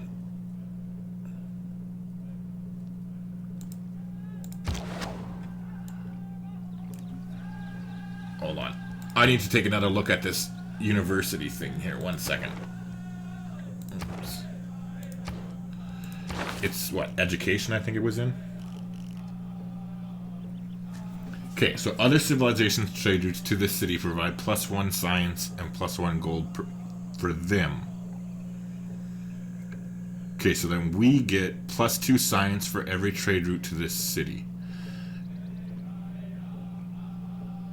Okay, so we basically have to send all of our trade routes to that city.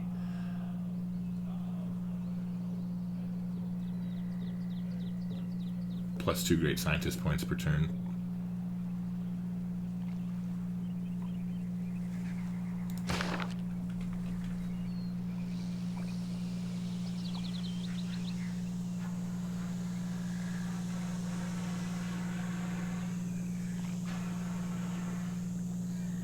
Yeah, I just don't know if I want it.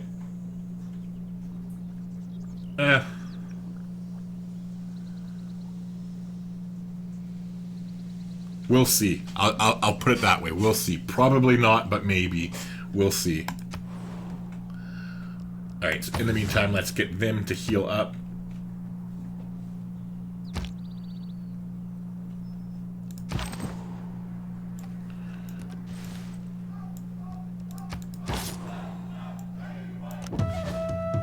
Oh, nice. We'll go ahead and grab that. Progress of recorded history. Of course, we get recorded history, which we're automatically going to get because it's build 2 campuses. It is what we needed to boost it. That's what we got. So it's kind of like thanks, but no thanks. In the meantime, let's cross the river with that one.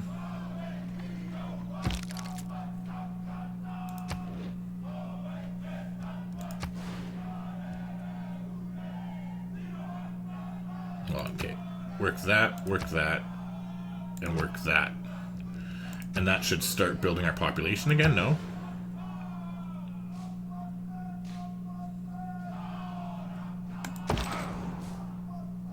Okay, let's go up onto the hill and see what we can see.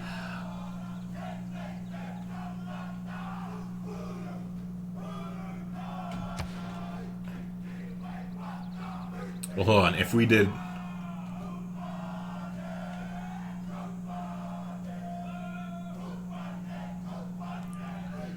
Suppose we could try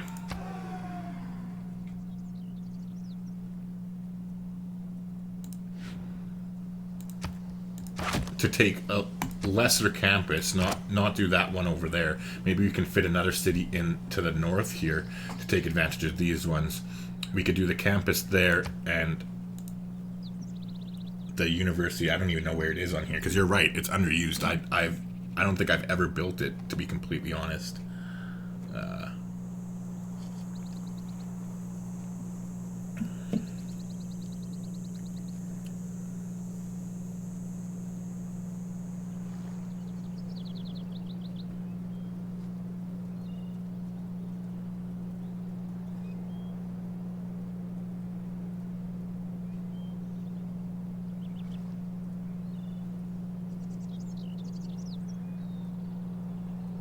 There we go. Of course, it's like literally the last fucking one I look for. Alright.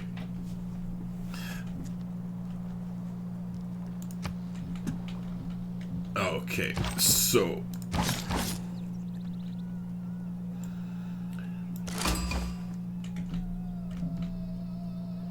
Alright, so we met Kabul. Definitely not a first meet by any means.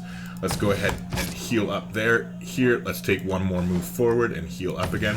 So we have lots of nice territory in here. If we're going to go ahead and settle here, let's go 1, 2, 3, 4. Okay, so we can come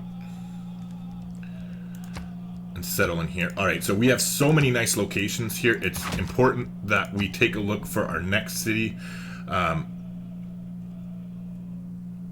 I know I was planning to do it here. However, I think I'm going to do this one first, and it's because I want to get our government plaza up and running as quickly as I can in order so that we can start chopping out settlers as quickly as we can here. So let's, if we're going to do this here, oops, if we're doing a campus there,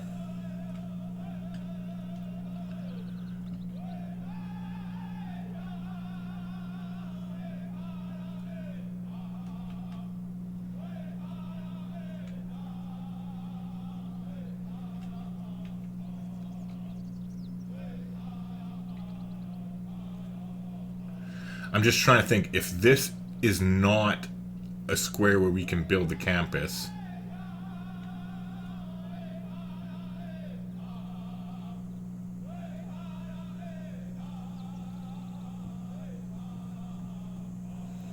we could do a campus here and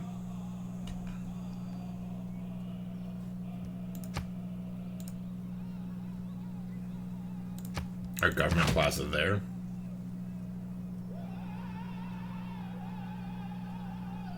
But we'd have to chop for that.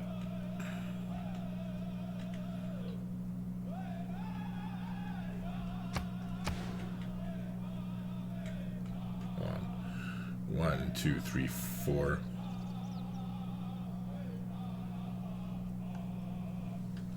If we built, we could fit another city in here, even though it's not freshwater. Build another campus here.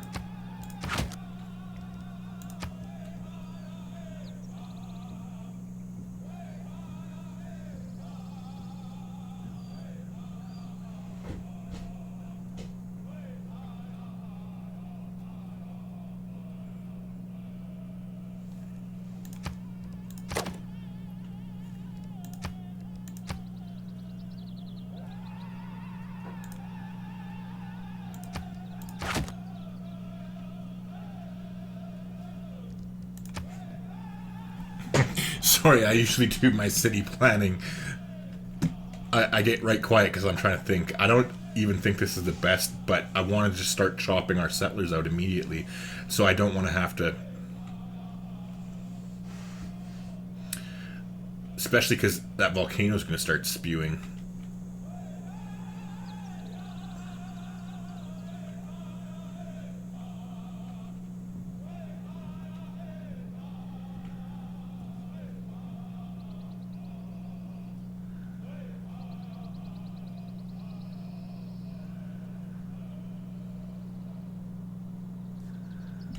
Yeah, anyway.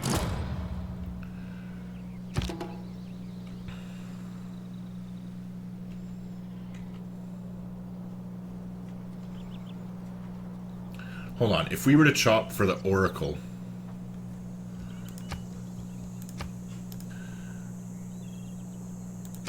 If I were to put the Oracle there...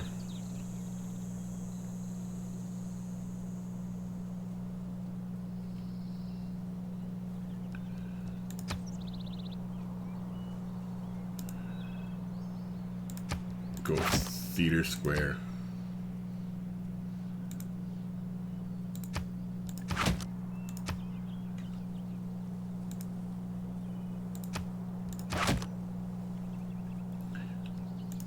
And put the government plaza here.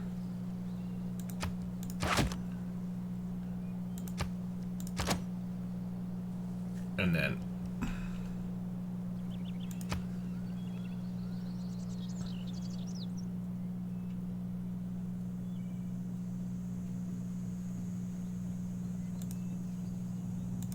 we could do commercial hubs there and there.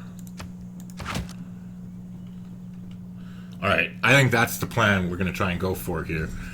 I think that should be pretty good, and it should give us a chance to get the Oracle going here. We definitely need to get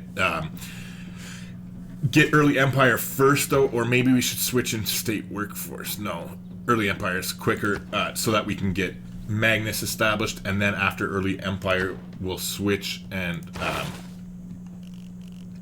go into mysticism next. Alright, so let's continue along there. Now, over here, let's keep looking around. Alright, so I guess there's not much to look that way. Here, we're going to go ahead and remove this territory, so they'll grow again. We'll finally put our campus down here.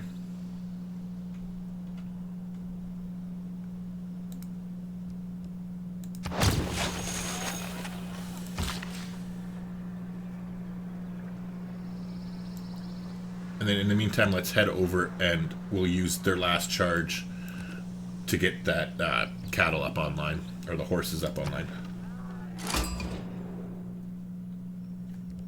Sure, it's an honor to meet you. I'd love to sample your hospitality.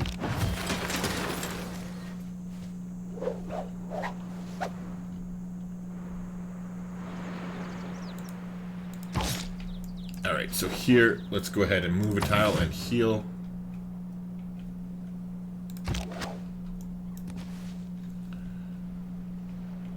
We finally did finish our settler there. Next turn, we're going to go back up to population 3, which is nice. But let's definitely get that monument on the way. Our culture is really, really pathetic at this point. So our settler, though, we are going to go ahead and found this city next, just because, like I said, I want to get this government plaza going as quickly as we can.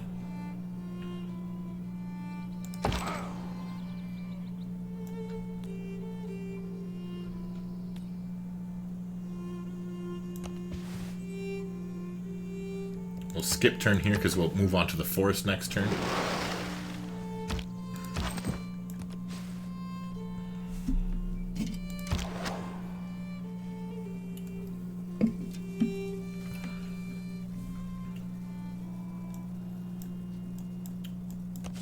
Alright, so we'll just park our slinger there.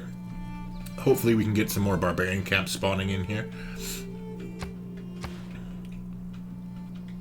Yeah, we have so much nice locations for cities that, or so many nice locations, I should say. We want to get going as quickly as we can, so that's why it's important to get the government plaza up so we can start chopping. Jawad says, doesn't the AI do way worse when you have met them? What do you mean, Jawad? I don't understand that question at all, to be completely honest. Hey, Chemo, yes, we're live. And sorry to disappoint you, I'm still not high. I didn't smoke any weed before starting the stream.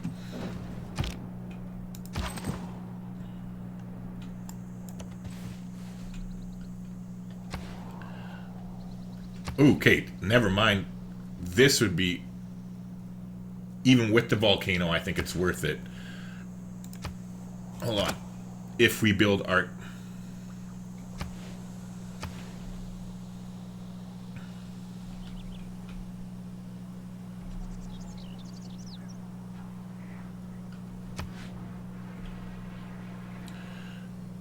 So it has to be beside... Yeah, so if we build our campus here, that'd be a +4 campus, and then we could build the university there.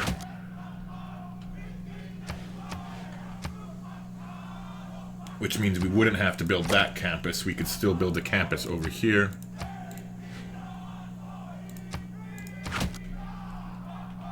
Unless there's a better location up there, we'll have to see. But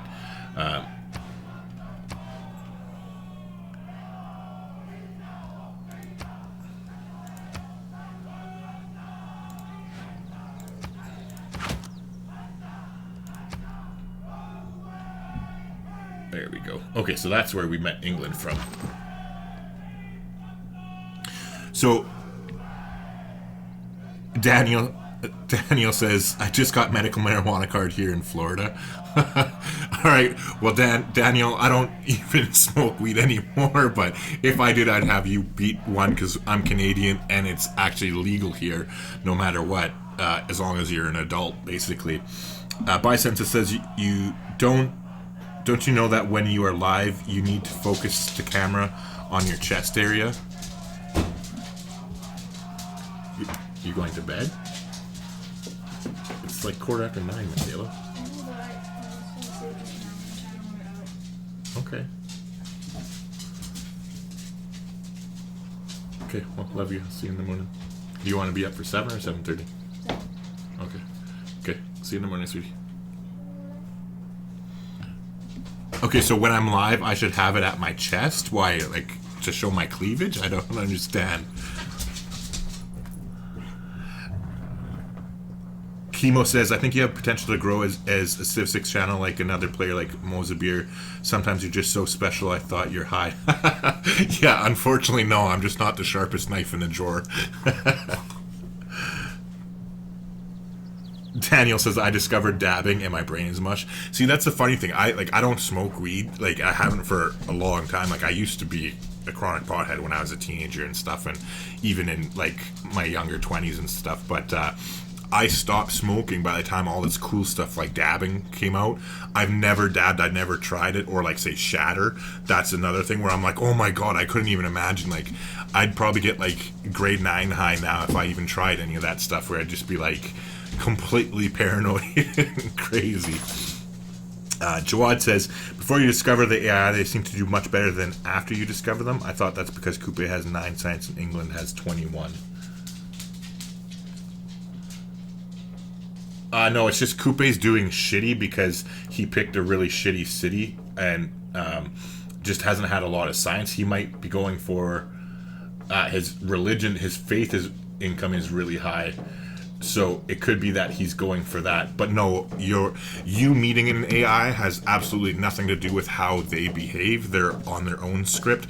The only impact you have on the AI is if you like destroy them or like that kind of thing.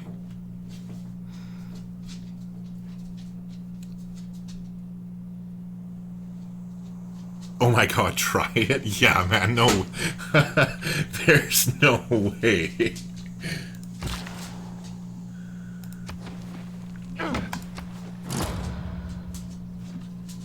Oh, I just noticed England is friendly too, so let's go ahead and declare a friendship with her. Sure. Oh, saves us money too. That means we don't have to send any delegation to her either, so it saves us 25 bucks. Ah, Monsamusa. Sure, it's an honor to meet you. Let's see where your capital is. Alright, so he's way over there, so this might be a big frickin' desert. We have a lot of nice territory to get to, though, so I think what we're going to do is as soon as we finish with this monument, I think we're going to go right back into producing another settler here. And we'll time it out with... actually, we'll wait, because we'll time it out with early emperor. There's no point starting another one until we put that plus 50% production card in. So Jawad says, while you can still make an association, it's a trend in Civ Rev. Oh, is Civ Rev, is that game that was on the console, like on Xbox 360 or whatever, Civ Revolutions? And Daniel says it's basically like taking shots versus drinking beer. Yeah, like I know what it is, and I know like how powerful it is compared to just say smoking a joint or whatever. And it, like, a joint would probably knock me on my ass at this point in my life, let alone taking any like dabs. Sure, we'll take your money. When wasteful war shall statues overturn. Right, and so just in case you guys don't know too, I actually myself just learned this yesterday, but you might want to think twice before taking a delegation from an enemy opponent, because if you don't know, and again, like I said, I learned this yesterday, but when you accept the delegation, sure, you get the free 25 gold and it's nice. However, it also gives them an added level of diplomatic visibility on you. So now if we look at her warrior here, oh, I don't know if it'll allow us. Oh no, because we're not. Because we're friendly, it won't show the screen. However, it allows them to have an extra level of diplomatic visibility on you by sending that delegation to you, which means they get an extra +3 combat strength. So if you're considering fighting somebody, I would not accept that delegation. I would reject it. But we're trying to be as peaceful as we can here, so it doesn't really matter in this situation. Alright, so we had to hardtech masonry there because we weren't going to be able to get to the stone quick enough, which is fine. We're going to go ahead and buy the tile now so that we can put down the campus immediately. Or the pyramids, I mean. So, yeah. We'll wait our 4 turns for the campus there, though, in the meantime.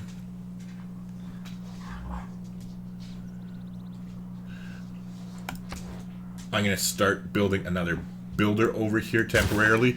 We still have a few turns to wait until early Empire anyway. And we'll send the builder over here to chop as quickly as we can. And so as soon as we get early Empire as well, we're going to place Magnus in here.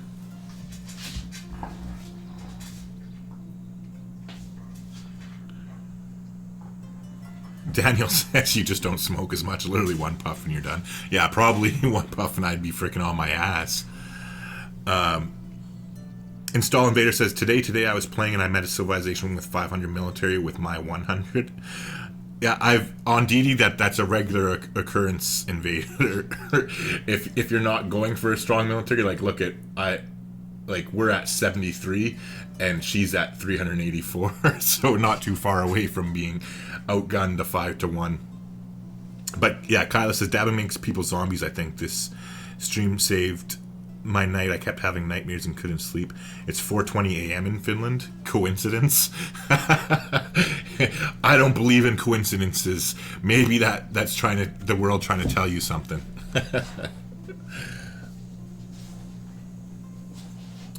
So Kaimo says, oh yeah, so is it chemo or Kaimo, by the way? Just let me know, or if it even matters.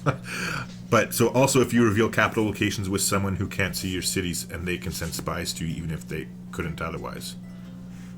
Oh, okay. Yeah, see, I never even paid attention to that either. The only time I consider not exchanging information or allowing them to come be hospitable is if they're close by and they're an aggressive civilization. A lot of times I won't let them know where my cities are, so that way it makes it harder for them to declare war on me. Anyway, so we did get masonry here. Let's go take a look here and see where we want to go next. We do want to get towards currency pretty quickly, but we have some more campuses to get down before that's really an issue.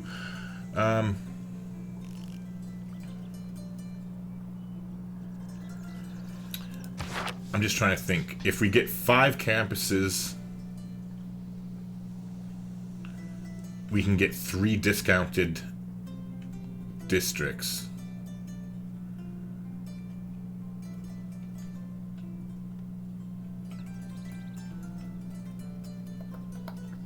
I'm just thinking whether I want my discounted districts to be campuses or I mean, to be, if I want them to be commercial hubs or theater squares.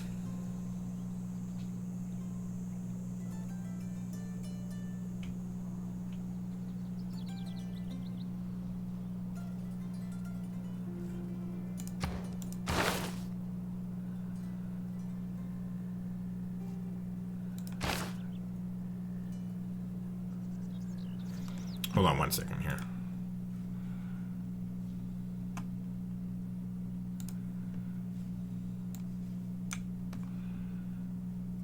Okay, so hold on. If we have 1 there, 2 there, 3 there, 3, and then a 4th district would be the government plaza. So if we had 4 divided by 3. It would still give us 2. Okay, sorry, I was just doing some math with the calculator off screen there. So this would still allow us, if I'll take 2 discounted commercial hubs.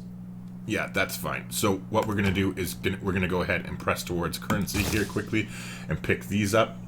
Because then once we finish this campus, a 3rd campus, and our government plaza, it will allow us to build 2 discounted commercial hubs, which will be nice.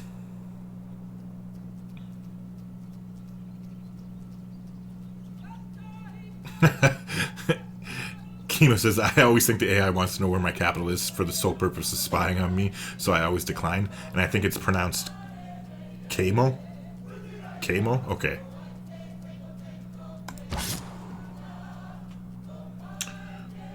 Alright, so our scout has finally healed up. Let's take a look across the river and in this area so that we can hopefully find some more locations to settle. In the meantime, let's move a little bit there and then heal up.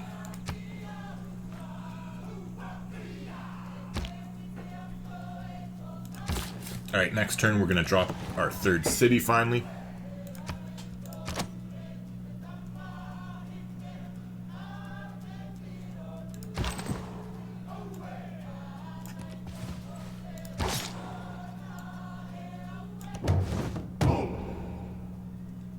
Oh, that'd be nice if we can scoop in there and snipe that, but not likely.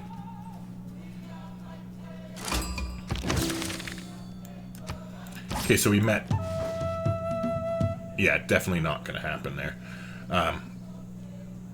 We did see a goody hut, though. Okay, they're standing on the goody hut. That's fine. We can grab that after them. But who was the third... Am I create? Oh, is this another one? No, that's Lisbon. We already met Lisbon. Oh, okay. Here we go. I'm just blind. I was looking around. I didn't see us meet anybody. But that explains it. Okay. So let's go ahead and drop this city, and we're going to start on our campus. Oh, wait. Hold on.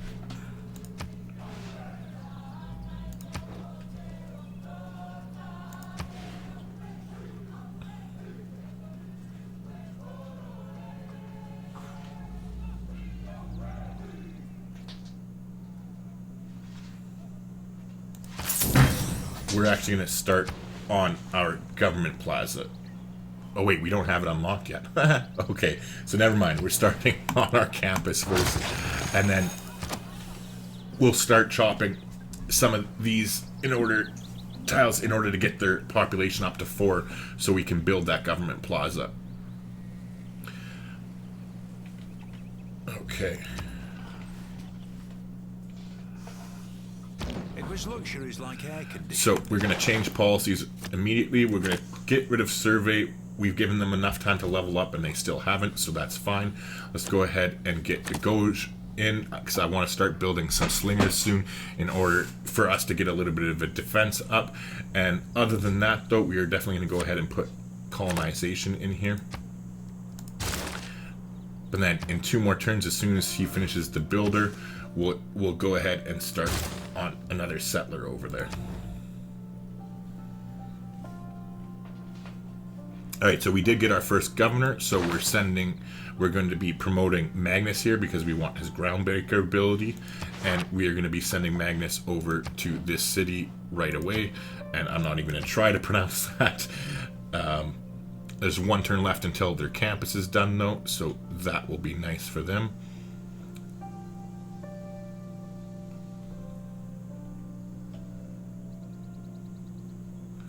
And then, so now we want to go towards state workforce immediately so that we can get the Corvée policy card in as quickly as we can.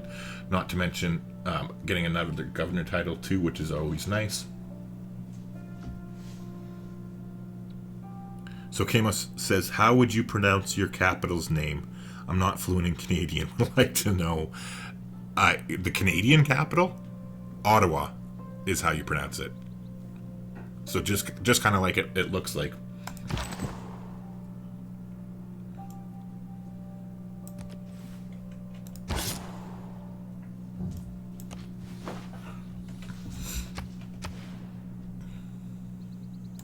Okay, so there's some more fresh water up here. So we'll take a look and see if there's another location over there.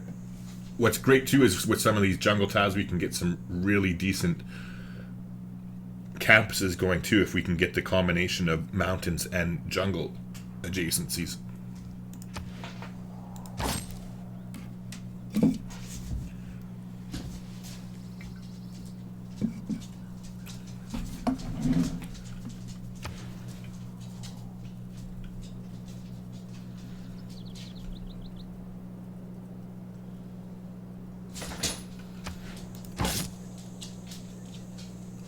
I think we'll go over just so we can see what's over there and then follow the river down.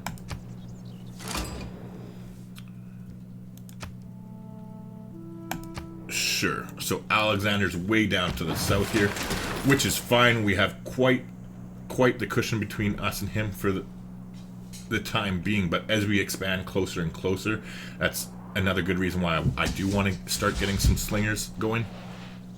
In the meantime here, let's switch. And we're going to go into... Actually, you know what? We have only 1 turn left on that. Oops.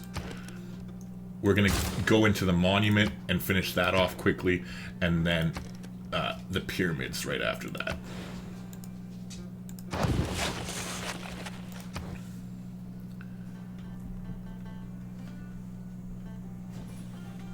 right.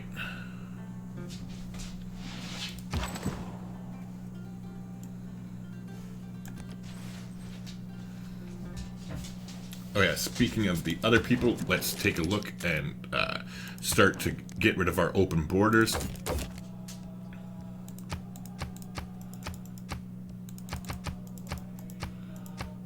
Alright, they'll do 10, which is not too bad.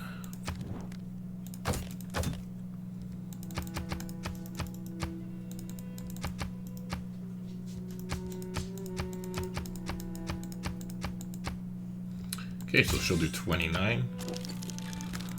Mansa.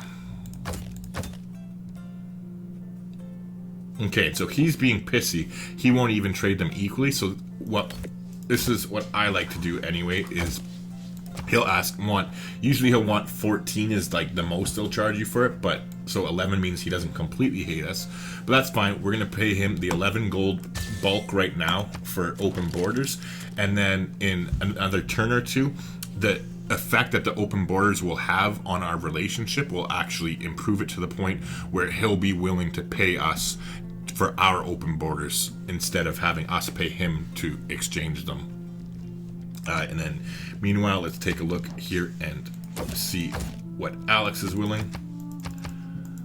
Okay, and so he's the same thing. He's not even willing to exchange them.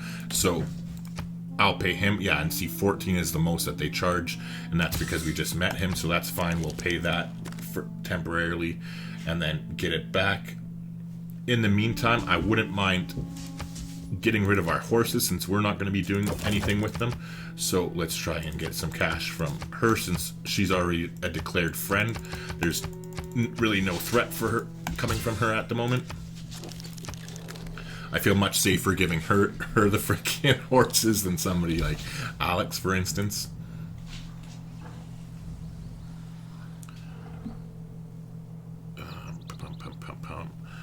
Okay, on topic question. How would you describe this Civ strategy in general?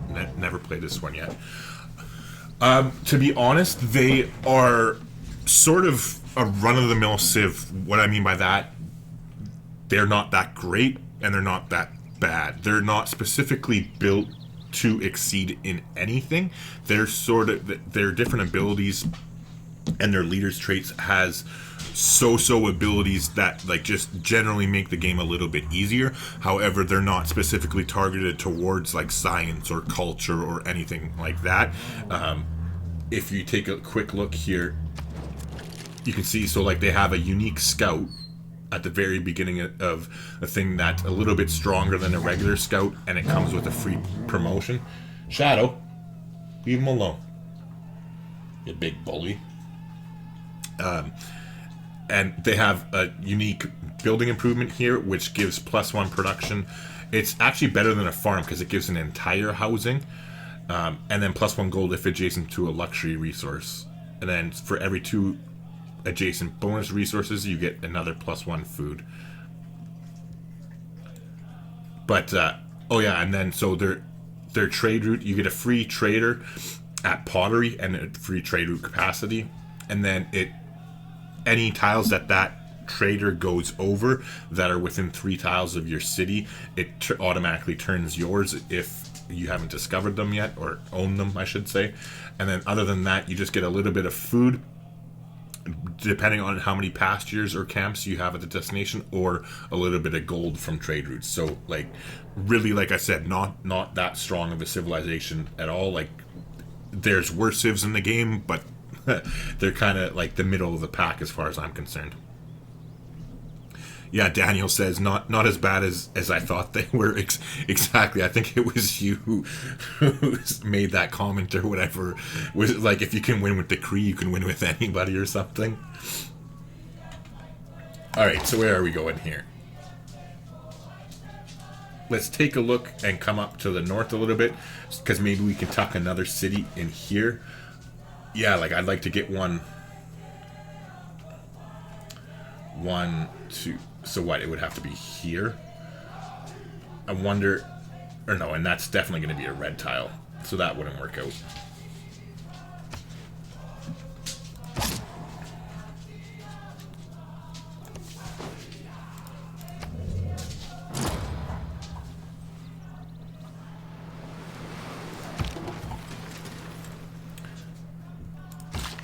Alright, so we are definitely going to get this builder headed straight over towards this city here so we can start doing some chops once Magnus gets established. As far as what we can chop, though, there's not really a whole lot, to be completely honest. Just hey, okay, enough, you guys. I know, they're ruckus. I feel so bad because I got two boy dogs and one girl dog, and the girl dog's just like really insecure, and she's a quiet, like, chill dog for the most part. And then the two male dogs are like rambunctious and just love roughhousing with each other, and she just wants to be left alone. So she's overly protective of herself. Yeah.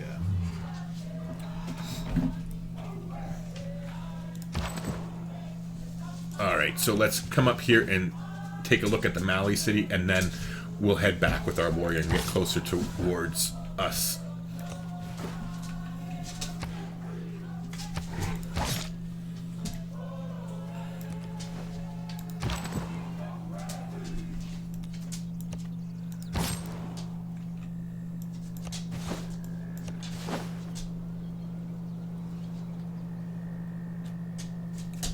Rip headphone users.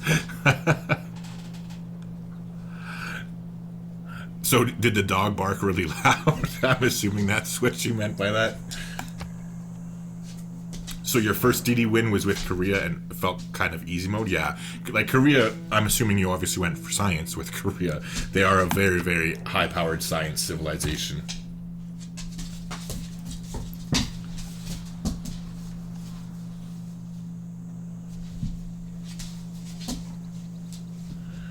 Alright, I want to get these salts online too so we can start trading them away as quickly as possible.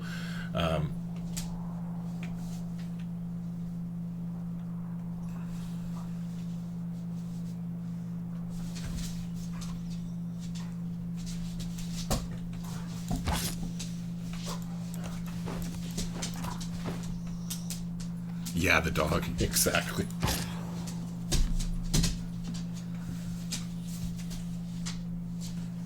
Well, at least we came into some more mountains down here. Depending on how close we want to get towards Alex, there are some decent tiles in the area. But I'm not even going to bother pinning these ones until we expand and fill it in over here so we can see what they end up doing.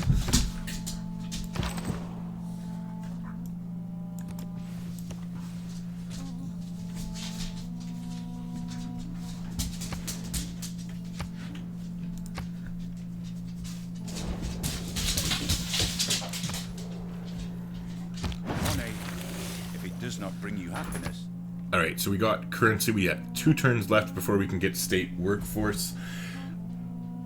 Now that we do have that,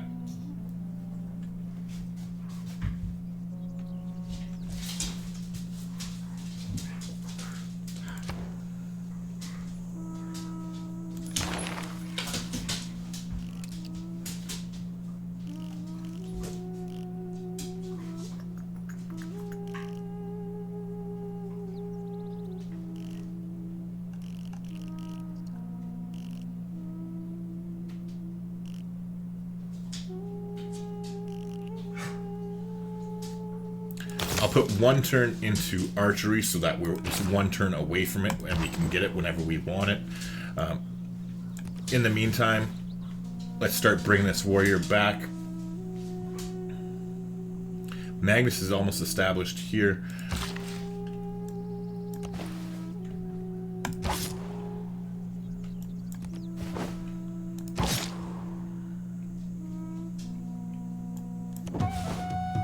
Oh, nice. A little goodie hut hasn't been found yet.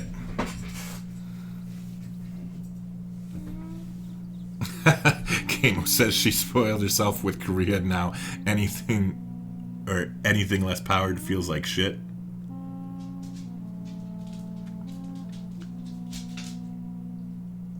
McCoy says my first was a diplomatic victory with Wilhelmina. See, I don't know how you have the patience for that. Like, Well, to be honest, I haven't given diplomatic victory a fair shake since they reworked it. So I shouldn't really comment it, I guess. But when it first came out, I tried it, and I don't know. I'm not a big fan of the diplomatic victory. I don't think I really have the patience for it.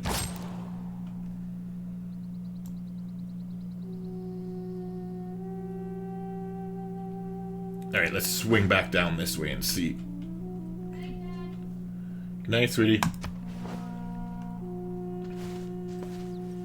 May the forces of evil become I'm a fucking idiot. on its way to the target. A strong economy. I totally forgot to switch out of archery. I get distracted talking. Damn it. Oh, that's painful. Because now we can't build slingers and then upgrade them with money, but oh well, so be it, whatever. Okay, so what do I want to do now? Let's head towards engineering. Now, minor resource. Do we have any copper over here? Or amber? No, not really, right? Because marble is a quarry anyway.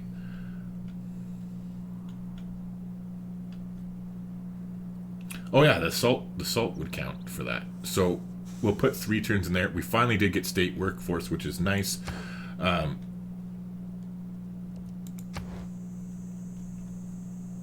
And I think what we're going to do is we're going to go ahead and grab Liang quickly, just because I want her guild master, where all builders trained in this city will get +1 build charge. So we're going to go ahead and appoint her, and we'll put her in this city here so that we can just get the builder there since they have the production to support it. And then now that we got these two, our next governor that we're going to go after will be, what's his face? Pingala.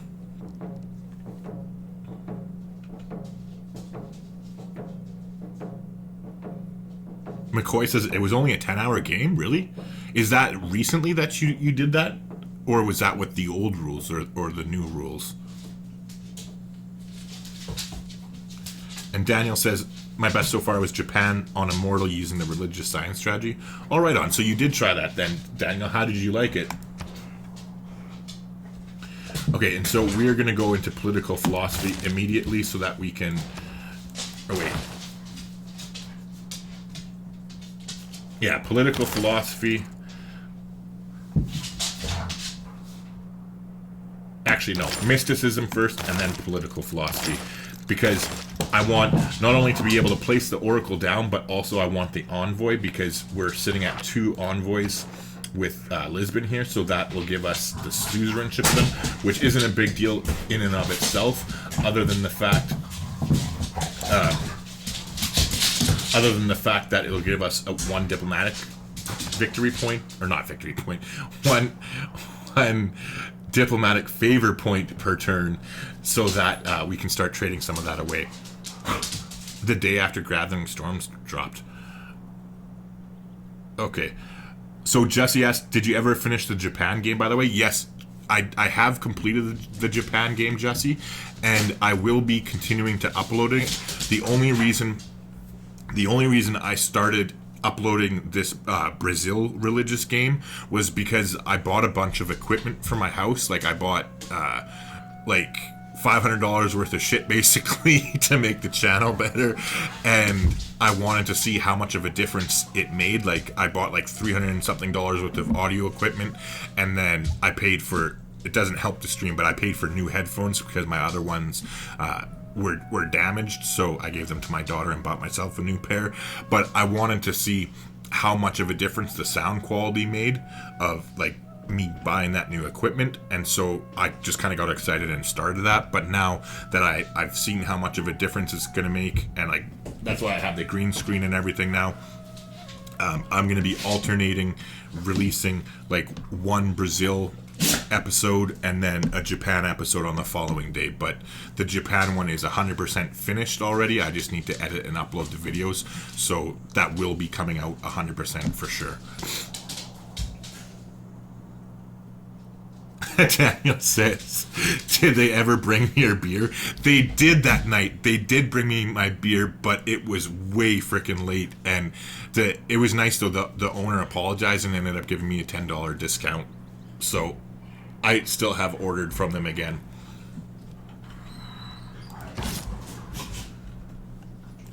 Alright, so let's keep looking down here with our scout. Yes, yes. Nobody cares, Mansa. Okay, so it sounds like we got some more barbarians. We're fairly close. We could turn back with our scout and possibly nab that when Kabul sends their troops down there.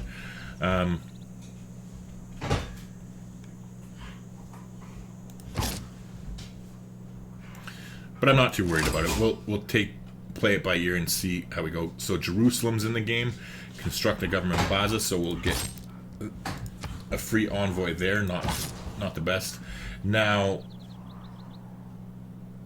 oh, we must have got a free recon unit. I was like, what the hell? Yeah, I guess when we went on wherever it was, when we went on that goodie hut there, we got a free recon unit. So we'll go ahead and we'll move one tile with them and then go ahead and take Alpine again.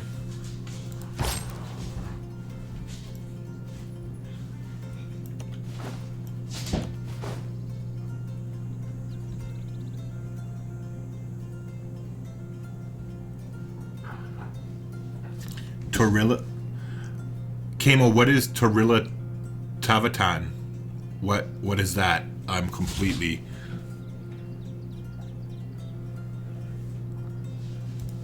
I have no idea. Okay, so we're here. He is settled. Oh, did I not? Son of a bitch. I forgot to change policies, so I'll pay the 75 gold. It's a kick in the nuts, but what are you going to do? And we're going to put Corvée in here. We'll confirm the policies. Alright, and just 1 second. I'm going to put one of the dogs into the kennel so that they calm down. Just a second.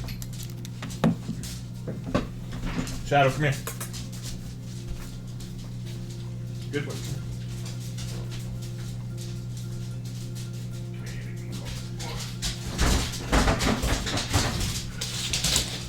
Okay, go lie down, Shadow. Good boy. Good boy. Go lie down. Yeah, good boy. Good boy.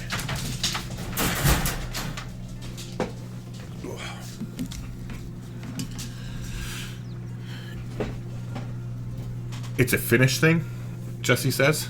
What kind of Finnish thing is it? Torilla Tavatan. So what does that mean? You'll have to forgive me. I'm an ignorant Canadian and I don't know. Alright, so now that we have that slotted in, let's go ahead and chop.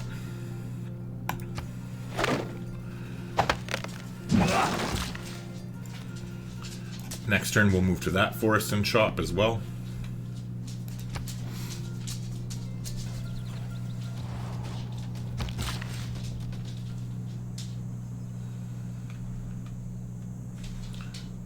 I don't know where that barbarian came from, but that's fine. We'll leave him there.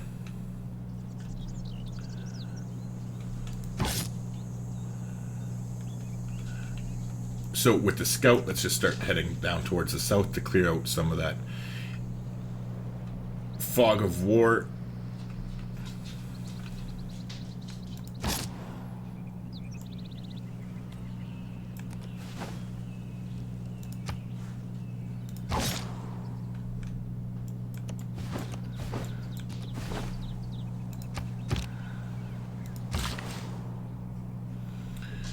And we'll go ahead and chop this as well. Alright, so we got 4 turns left on the pyramids, and I think that's good enough for now, where I'm going to let them finish it naturally. I'm not going to chop for that. I'm not going to chop this forest here to finish them. Hopefully that doesn't come back and bite me in the ass. But that's fine. So what we're going to do is we're going to move Magnus down to this city over here. Oops. So let's go ahead and get him headed over there now. Oh wait, sorry, never mind. We're gonna move him into the capital. I screwed that up because I forgot that we were gonna get. I should have moved Liang down here. Yeah, reassign you. Go down to that one, and we'll reassign Magnus to the capital because I forgot we had to chop out for the Oracle as well.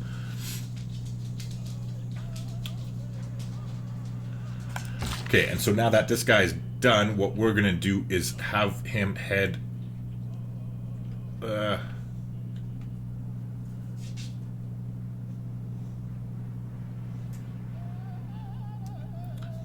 We'll have him head back to the capital to do some chops here. Once Magnus gets established. Okay, so it's a Finnish thing. It loosely translates to "Let's meet at the town square." Originally started from Finland winning hockey cups when people went to celebrate it. Okay. So when you see someone Finnish abroad or Finland or in Finland is mentioned somewhere, important people go to town and celebrate at Market Square, like when we won the Hockey World Championship. Okay. So it's just like a saying then, basically, right? Like you say, Torilla Tavatan is like, cheers, let's go to the market and celebrate, or like go have a good time together, if I'm understanding that correctly.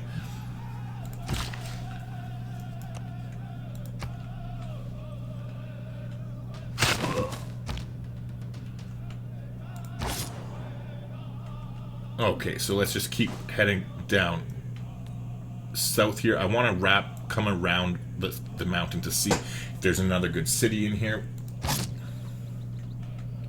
Meanwhile, with this one, let's head down farther south so we can go take a look and see what Alex's territory is like.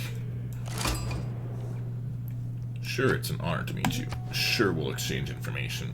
So, what a weird... I'm still not completely used to them changing the colors, like having the alternate color jerseys or whatever. Like, that to me should not be an alternate color jersey for frickin' Norway. Like, that's... ugh. But oh well. Anyways, I'm just going to go ahead and turn the scout onto automated exploration now.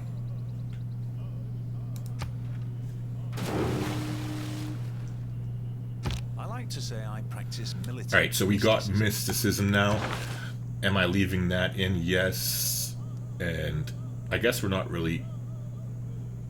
Might as well put survey back in since we have 3 scouts right now and we're not really making any military units at the moment.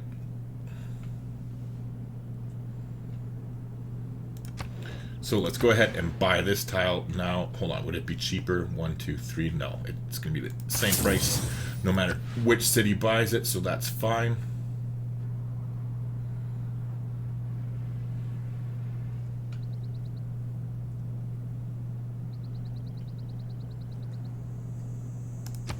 And we got our envoy, so let's go ahead and send it to Lisbon now. So now we'll start earning the 1 diplomatic favor per turn. English colors look like Canada too. Yeah, I agree, or Japan, but at least it's somewhat similar to England's colors, whereas like yellow and red for frickin' Norway just is completely out to lunch.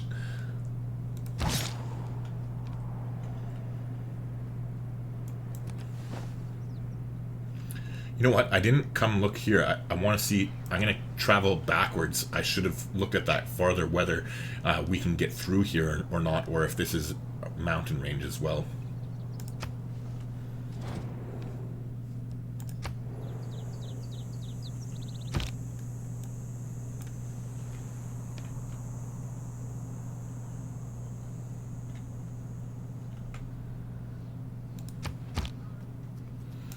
Actually, instead of chopping with this guy, I'm going to get him to come down here so we can get these 2 salts online and trade them away for money, and then we'll buy another builder with that.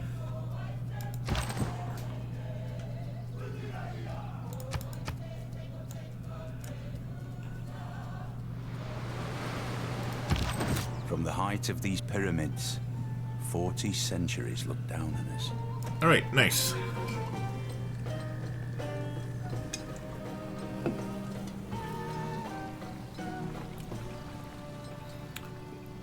As Camo says, it's not an invitation, more like something great for Finland happened.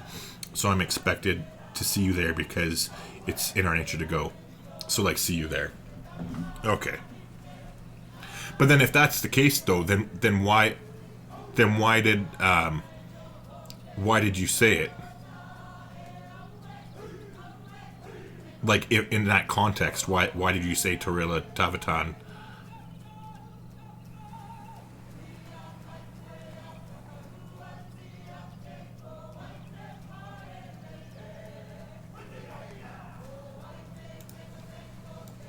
Okay, so we did get that, and we got an extra builder there, which is nice. The wheel turns slowly, but oh, I'm playing sloppy. I completely forgot we were supposed to...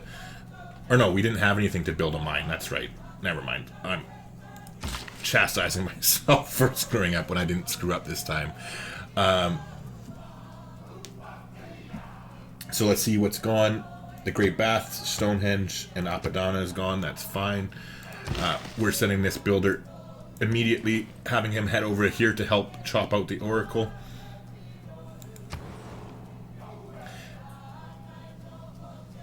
Now that we are finished with that, we can... No, that's not discounted at all.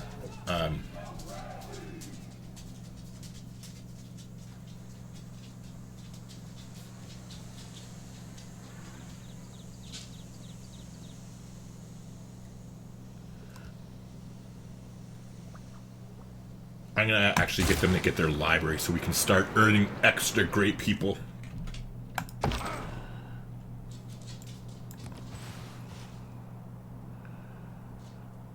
Oh, okay, because we are both from Finland. Yes, I saw him and he is Finnish, so it's super great. Laugh out loud, Finnish things. All right, okay, I think I got it. I think I got it.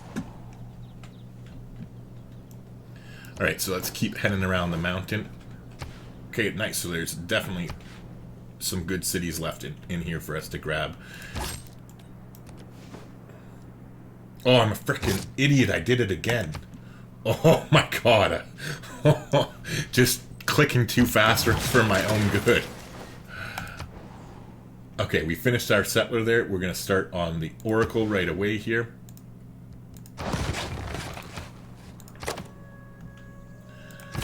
Now that we got this one up,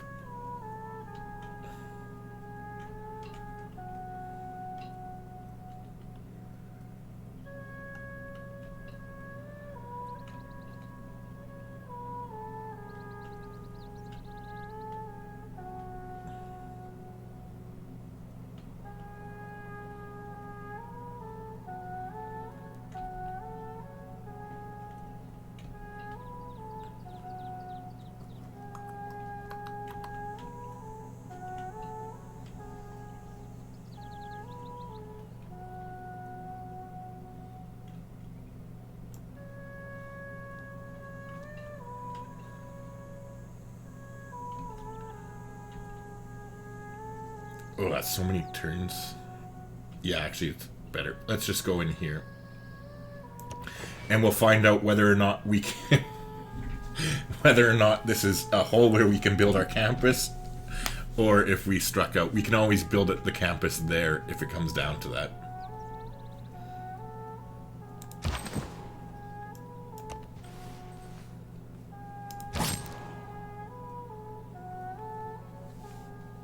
Alright, see, I don't think... Oh, yeah, I completely forgot, too. So, it wasn't them, it was Mansa Musa, so let's make a deal. So, open borders. Remember, I completely forgot to do this, but before he wanted us to pay him for open borders. So, we got 13 of our gold back. At least he's in a better mood towards us, so it only cost us 1 gold to get the open borders. And we'll do the same thing with Alex here and see. He likes us considerably more, so there we go. We'll get 29 from him.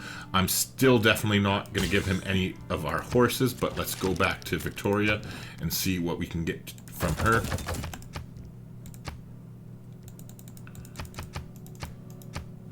Nice. 117. Nice. Now he does it again next turn. What did I do again now? Hold on, Jesse, what did I do again next turn?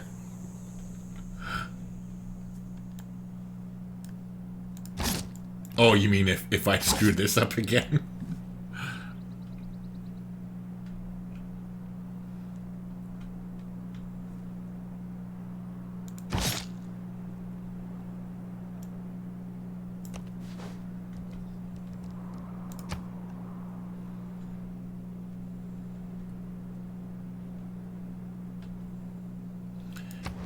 Okay, so we got 205. How much is it to build or buy a builder? Okay, she is established. It's 260. Ugh. Alright, 55 away. What could we get rid of? I don't really think there is anything. We traded everything away, didn't we? Oh, we didn't trade away our diplomatic favor, I guess.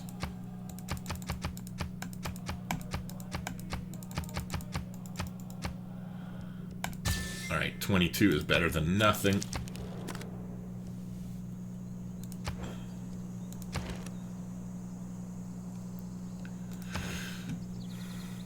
Yeah, moving the scout. Okay. Yeah, I didn't screw it up. Ooh, barbarians somewhere.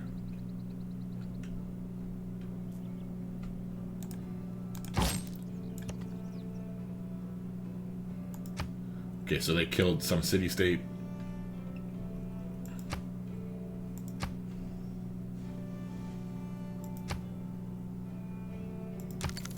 Okay, so our...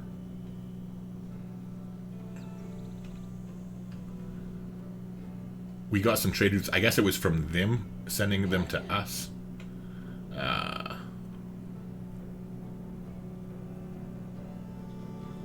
Or no, we finished ours right here. Yeah, that's what it was. Anyway, sorry. Okay, so...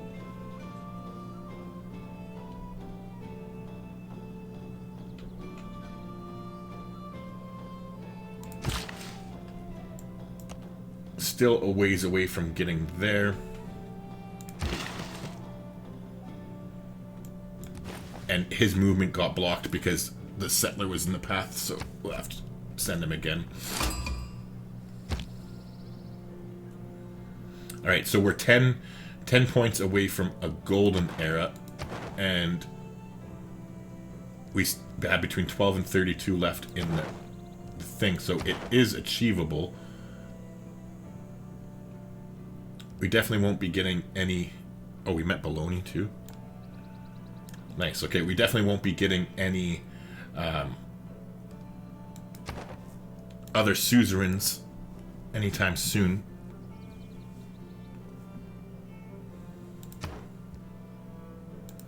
You know what, I think we're getting enough.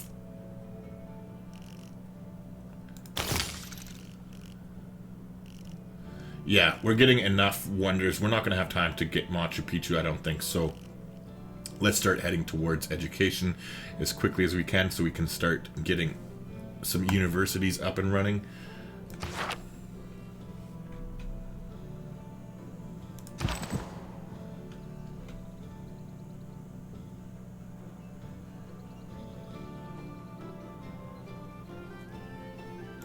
Let's get off of the coastline there with these warriors so that the barbarians don't kill us. In the meantime, let's finally come down here. Okay, we can get in. Nice. So it was worth going there after all. Now...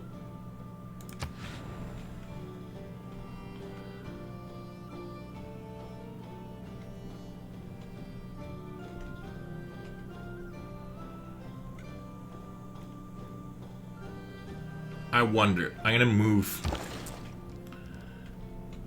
Switch them to this city here. I wonder if that'll be too far, or if we'll be able to send Bologna that trade route, because getting an extra +2 science wouldn't be too bad at all. Oh, nice. We're gonna snipe this barbarian on them. So that was a nice little pickup of 2 era score there that we weren't expecting, not to mention some cash, which actually put us over 260, so we can come up here and we can purchase ourselves builder here. Which should be nice, which means we can tell this builder to stop heading down there, since that city has one of their own now, and we'll head over here and get ready to chop that forest next. And meanwhile, we're going to have to keep walking this builder over individually because this settler keeps screwing up his movement path.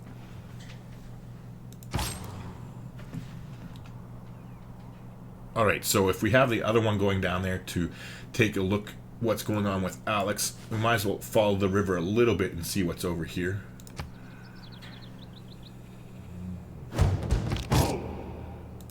Alright, so apparently he's going to be a douche, but doesn't mean we can't... Oh, the mountain means we can't sneak behind him. I think we should be able to move here and still get through next turn, though. Meanwhile, okay, so another barbarian camp popped over here.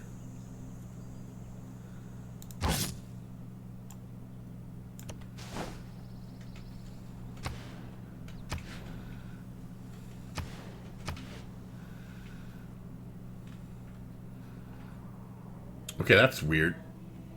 The Maori landed more troops over here. So they must have settled somewhere up here. Because remember their warrior, at the beginning of the game, their warrior was randomly here, which I thought they had settled to the north, but apparently not. And I'm feeling a little bit naked now, so as soon as we get to political philosophy, I'm going to switch back into a Gauge so we can start producing some slingers. Well, I guess now they'll have to be archers since I screwed that up, but so be it.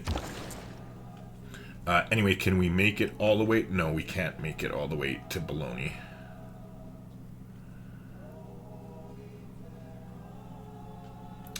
So I think what we'll do is we'll actually just send the...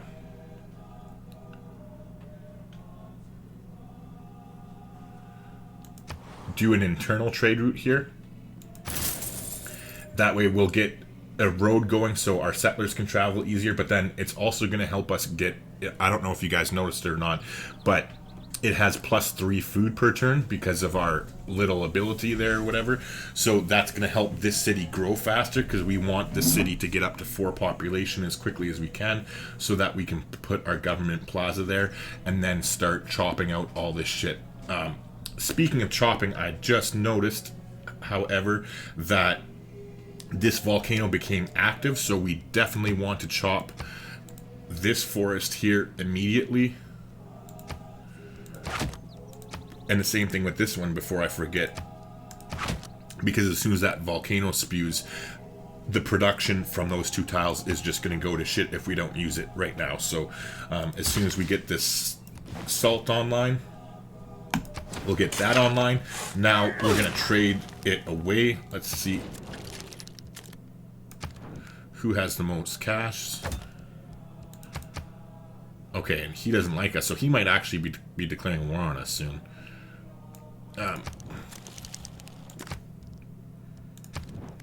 So I think it is a good idea that we get... Hold on, she only has 174 gold.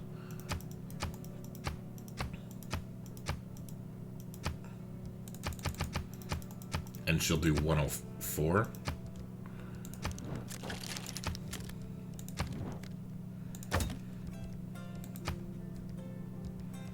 He won't even do 100. He has salt. Oh, open borders.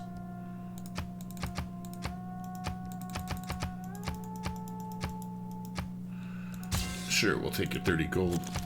But then, what do you want for our salt?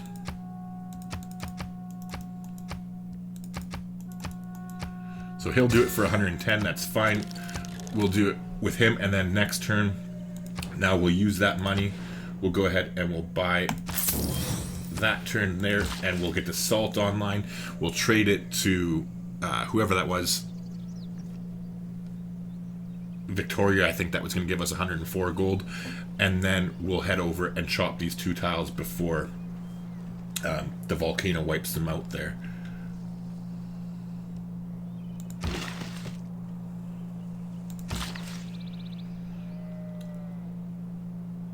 Alright, so in the meantime, let's just double check. We do have Corvée in. However, I'm going to hold off for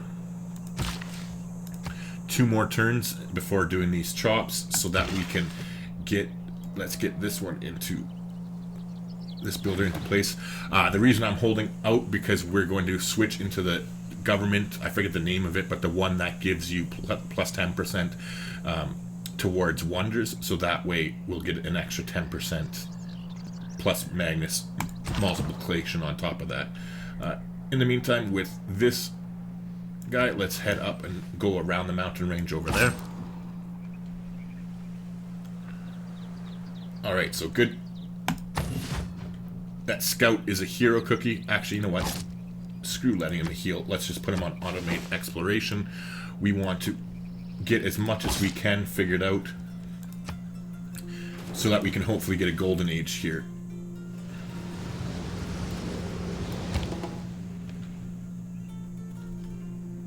Alright, 1 turn away from that. Yeah, I'm definitely feeling pretty naked here. Let's start getting this slinger to come back up. This settler made it. And so we struck out. We definitely struck out. That does not look like where we can drop a campus. Jussie says autocracy, yeah. So that's a little bit unfortunate in this regard here.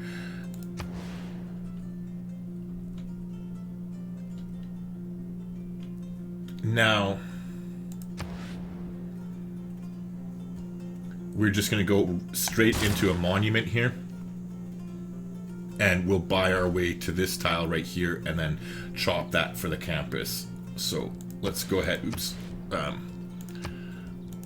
and slot that in before we forget about it. And then in the meantime,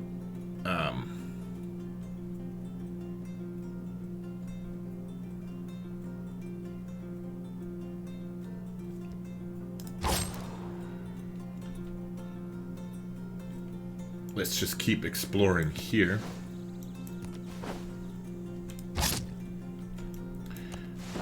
And Alex was nice enough to move the archer out of the way, so now we can finally explore in his territory as well.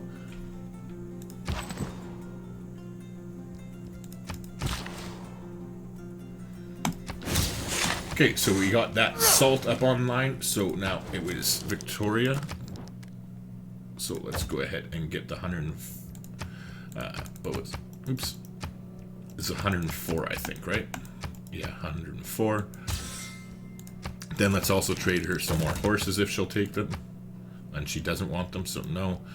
But what would you give me for that? 19? Sure, we'll take 19.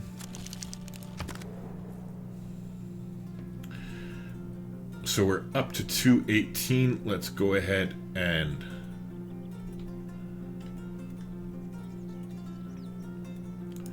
actually, you know what? Let's go ahead and buy this tile here.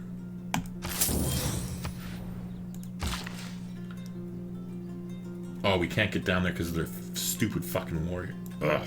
Oh, never mind. I'm starting to think that they're actually going to declare on me here. It'll be interesting to see whether they do or not.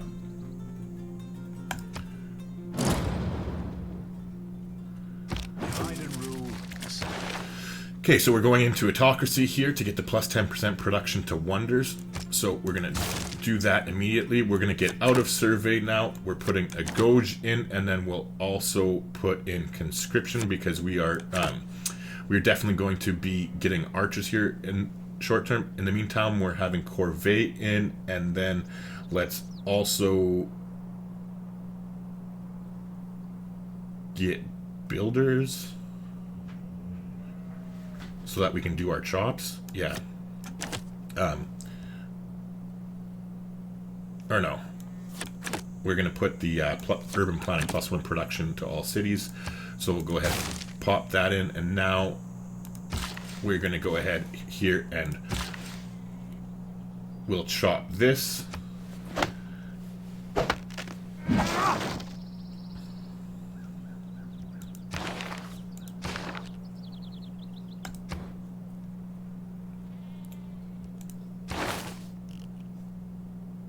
In the meantime,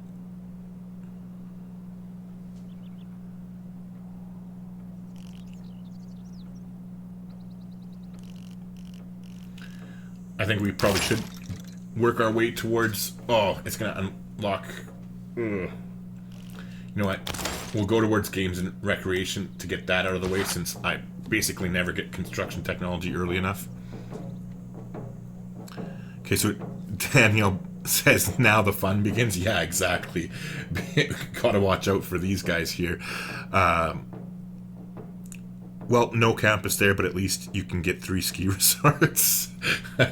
McCoy, you're definitely a glass half full kind of guy, that's for sure. Alright, so we got the monument ticking away there. As soon as they finish their campus, I want to get another builder.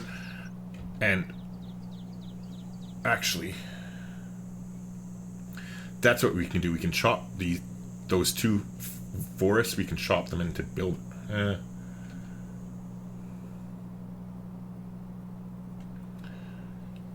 You know what? Actually,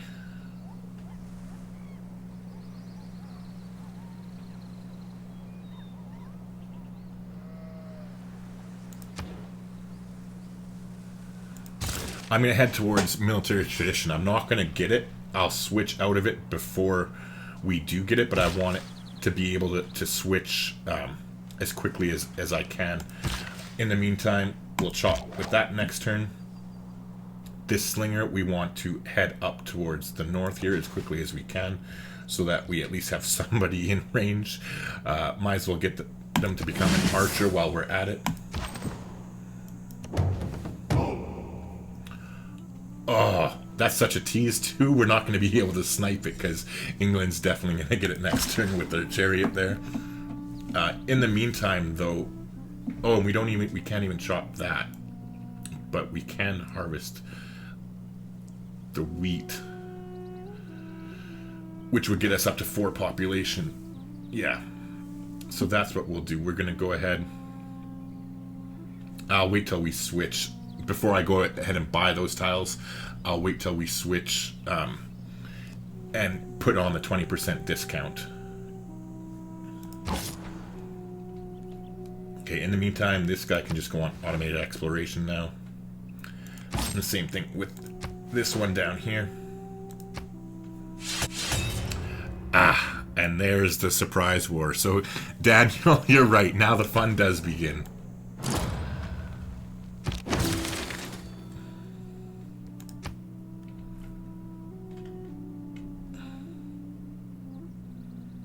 And to top it all off, we also did not get to finish our oracle here.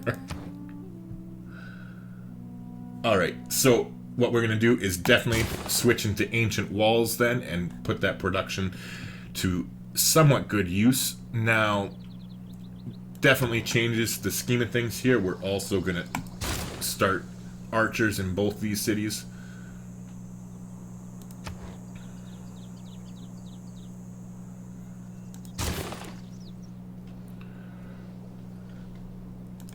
Definitely kind of my fault for leaving that too long here. Now, we're going to run here. We'll cross the river with that builder. Meanwhile,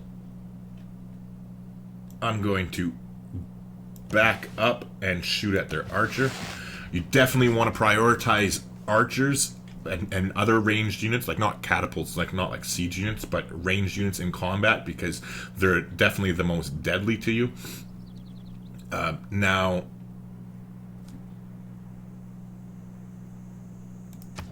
I want to see here. We don't have anything other than our horses we can get rid of, right?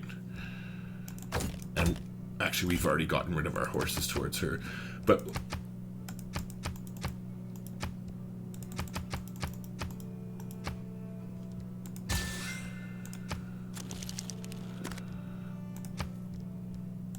let's see if Alex will declare friendship. Ah, perfect, cool. Okay, now that we've declared friendships with him, how do you like our horses, my friend? And nice, he's willing to pay us quite a lot for them, so we'll go ahead and do that. Take 49 gold from you, which should put us, puts us at 181, which is definitely enough to get a warrior, so that's what we'll go ahead and do here. We'll buy the warrior, and that will increase our defense in the city.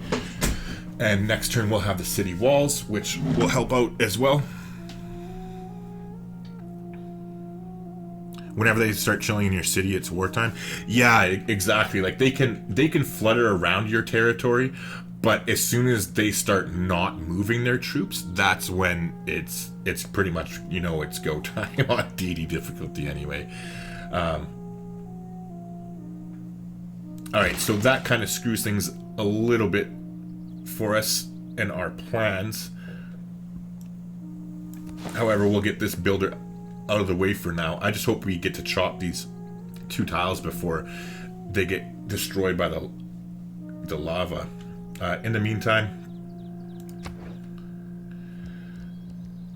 I'm going to force them to work this tile here so that they can grow faster. And over here, I want to put them on a production focus. And same thing actually on all the cities. Let's put them on production focus. I want to make sure I don't have them locked in, do I? Well, I have that one locked.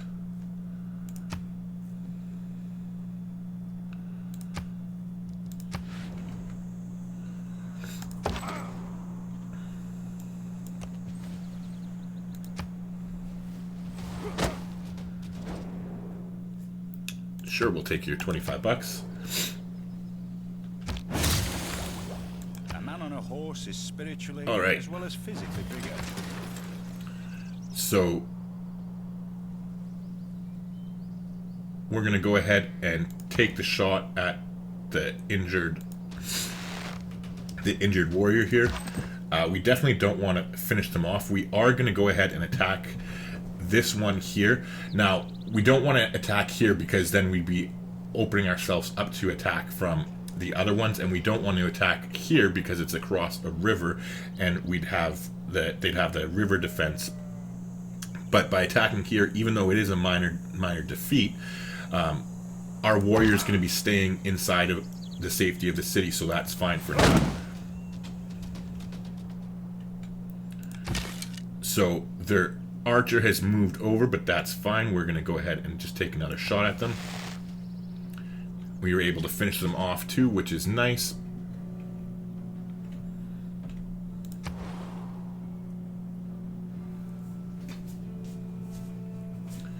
Okay, in the meantime, we finished our ancient wall, so obviously we're going to head straight into an archer here. Do I want to change one? What do we have in? Yeah, because we have corvée and shit slotted in, right? And I want to get out of that. But what are we going to switch it to?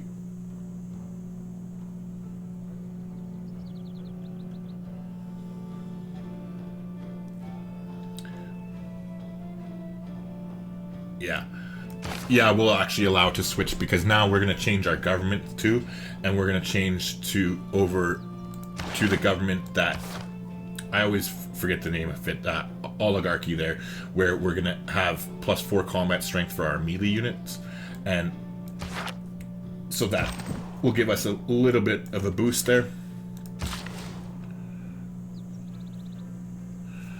And Daniel says, yeah, it makes DD a little bit predictable too. Unfortunately, it is, you're right, it is somewhat predictable. Okay, so in the meantime, we are just going to continue running our little asses away.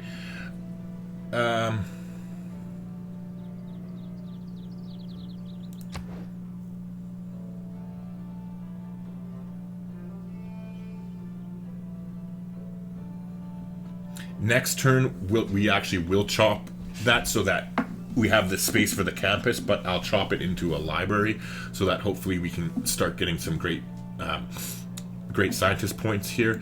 In the meantime, this builder's just going to hang out and stay in the city where he's nice and safe. Yosemite Valley to me is always a sunrise. Okay, so we found of green and gold. Another natural wonder there. So we're two turns away, or two era score points away, and we still have at least 10 turns until the next age, so we should get a golden age basically no problem there. Yeah, you can just go to sleep on that tile for now.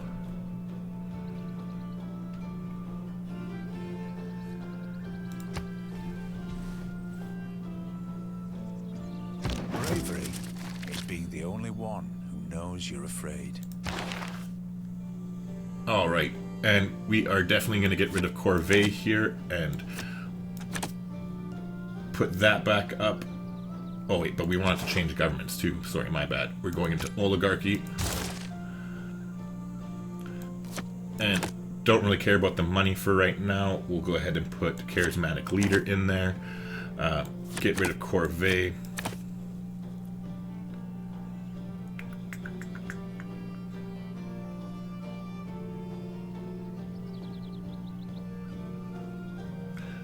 And hold on. Before I do that, I want to take a quick look at the great people here.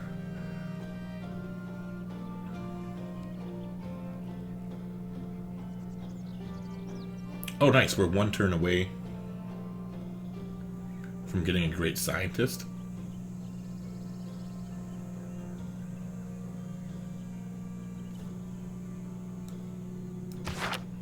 Alright, cool. So that's actually nice. So what we will do is go ahead and put that in then. So we'll get rid of that, put in a Gauge, get rid of the Corvée, and we're going to put in the +1... Oh, there it is. I'm blind. +1 production in all cities. We're going to put in the charismatic leader, and then also put in the inspiration here to get +2 great scientist points per turn. There's not really anything that we completely need at the moment, so that's not a bad choice. We'll go ahead and slot that in, and now we'll head back towards games and recreation.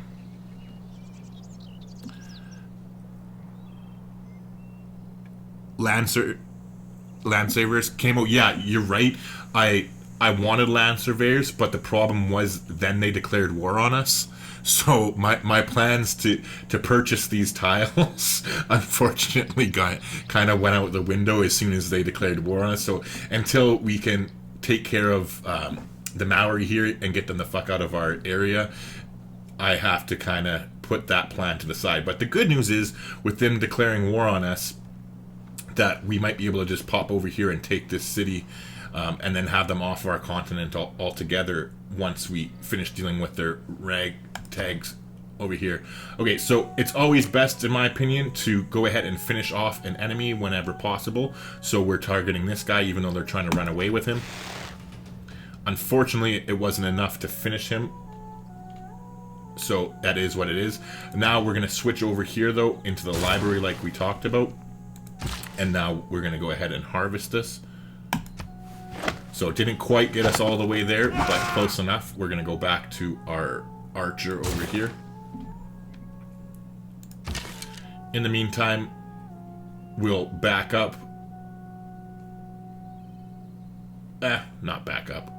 Oh wait, yeah, we'll back up onto the hill so we have a better defensive bonus if they attack us next turn. And we'll take a shot at their warrior there.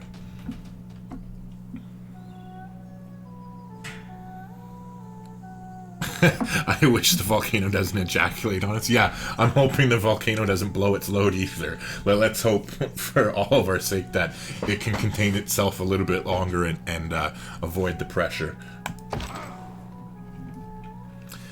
Meanwhile, over here, let's get the warrior off of the coastline so we're safe from the ship and get it back into our city as quickly as we can so we can send it on the roadways and get involved in the attack over here.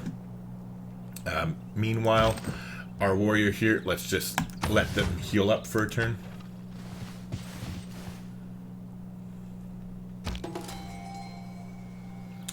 Okay, so we got that scientist.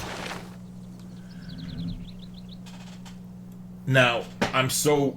Ugh. I'm tempted to pass because I haven't been paying attention to the scientists, and I don't know how close we are to getting, like, one of the good ones. But we will go ahead and recruit it. So let's take a look at that before we forget. Okay, yeah, so it's another shitty one, so that's fine. I was just worried that we were going to be hamstringed and then miss out on the opportunity to get a good one, like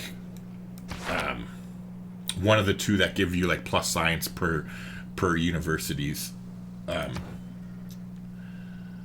Okay, meanwhile, who are we going to shoot at? I am choosing to pick the warrior that's upgraded because I don't want to attack this guy and then have the combat experience help him get his upgrade. Meanwhile, over here, we're going to go ahead and take another shot at this warrior.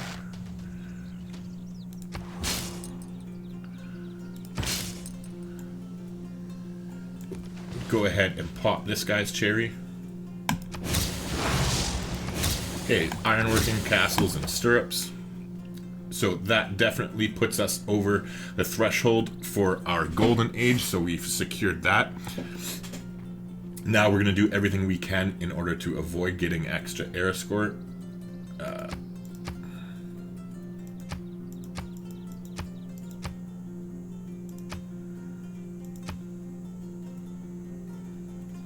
So it was Victoria who sniped the Oracle on us. Stupid bitch. No. And then an unmet city-state got defeated. Alright, so we are doing okay. He's chirping us because we don't have a navy, but that's fine. In the meantime, finally, yes, we didn't have to buy the tile, they expanded there. So we are going to use this guy to harvest this wheat immediately in order to get us up to 4 population. So now we're going to lock in the price of this government plaza. So hold on one second here.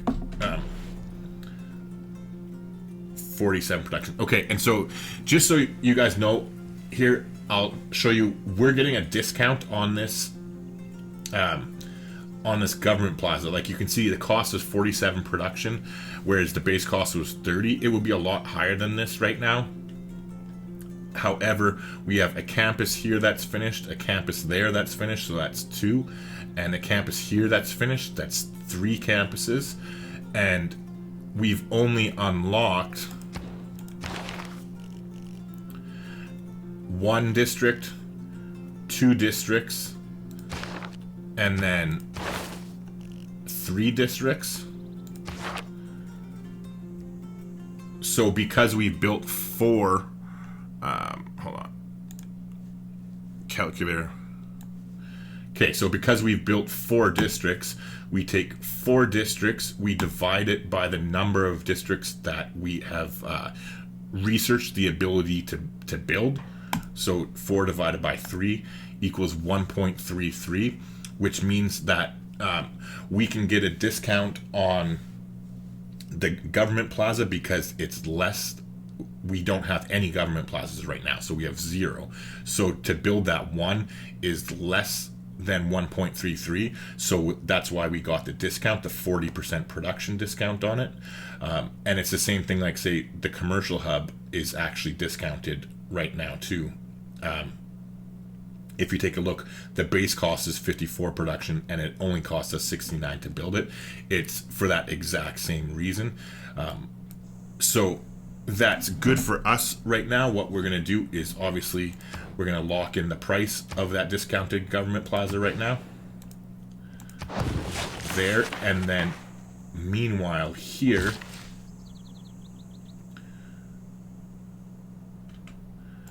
we are going to head down here and we're going to harvest this wheat in order to get this city up to 4 population, and then we'll put a commercial hub down there and get a discounted commercial hub as well. So that'll be another 40% discount that we'll be able to do. All right, so in the meantime, we're going to have an archer here next turn. Now we can, yeah, I think I killed that warrior, right? I'm pretty sure. Oh no, I didn't. Fuck, he's still over there. Oh, my bad. So we'll go ahead and finish him off next turn. Meanwhile, we'll take another shot at that warrior there. And we want to lure them to come back at us, so that's fine. I'm going to bring the warrior out of the city's gates because our archer is going to be coming there next turn anyway. Alright. So we don't want to forget to go finish off that warrior that's over here, so we're going to head over there right now. And unfortunately, he did get a promotion from the combat experience, which is fine. I think what we'll do is we'll actually move this archer back here, so if he moves towards us, we can double ping him next turn. And again, with this guy, we'll move forward and just keep fortified.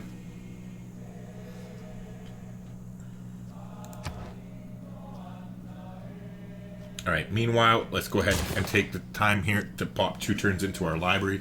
I'm pretty comfortable that we can fend off this attack now.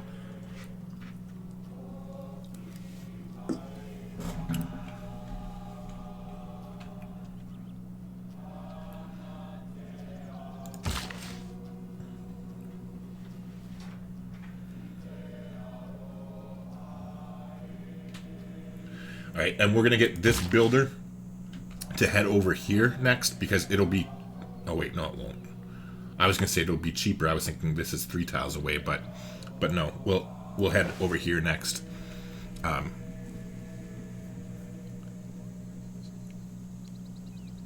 So Emma says University of Sancor could go there if you built a campus adjacent to it. Be right back, I want to get food. What'd you miss? You could move the pyramids to the left one and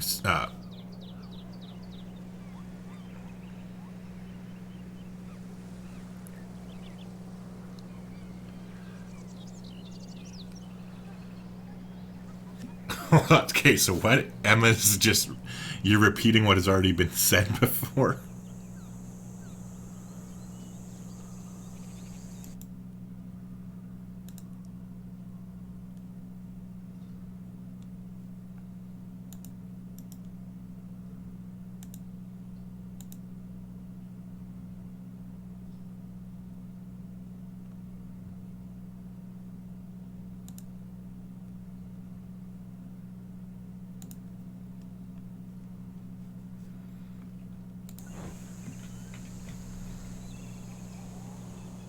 Okay, so we've finished the archer there. Like I said, this is more than enough troops here. So, hold on, I just want to double check. No, I don't have any bonuses to production on yet. Alright, so let's go ahead here and start work on the library. And we'll start sending our troops over yonder to deal with this threat as quickly as we can.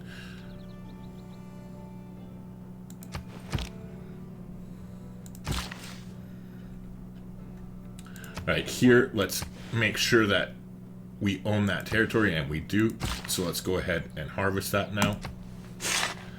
And now, let's go ahead and put down our commercial hub.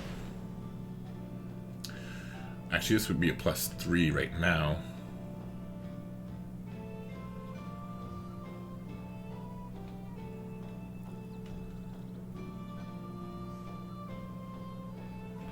Oh yeah, all these are gonna suck because we don't need it.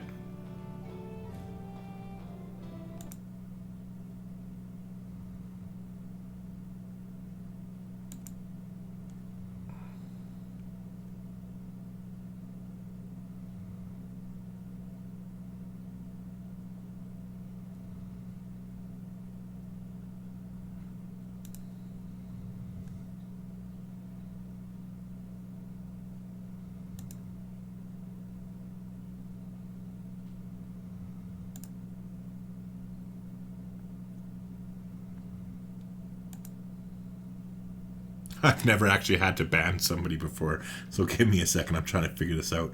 I don't want to put them in a timeout. I want to fucking ban them.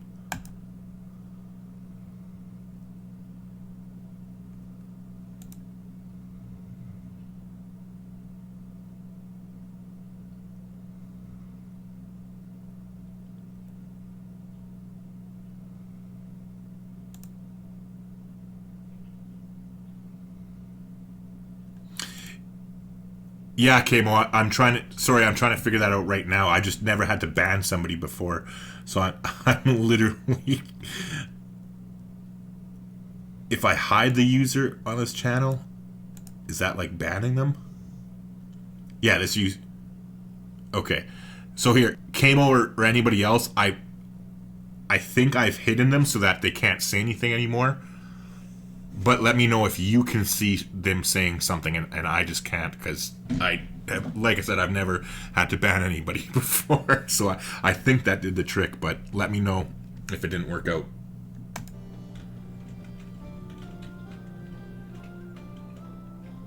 Okay, so what am I doing here again? Oh yeah.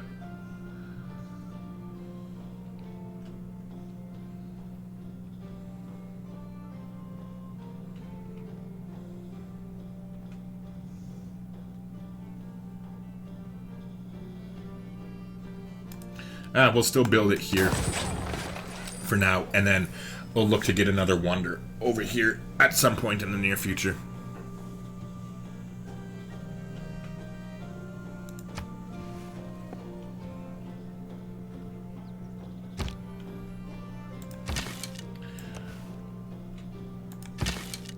Okay, so we're just gonna start taking shots at him in the meantime. Meanwhile, we have 3 builds left with this guy. Let's get them to head down to here, and we'll chop there next. Oh wait, no, we want to chop here before it erupts. How much are those tiles going to be? Oh, not too bad. 75.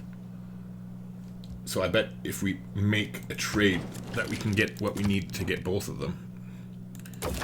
Oh wait, no, she has tons of horses, never mind. But she doesn't... Oh, she's poor as balls. We'll take your 10 though. Mats has always got cash.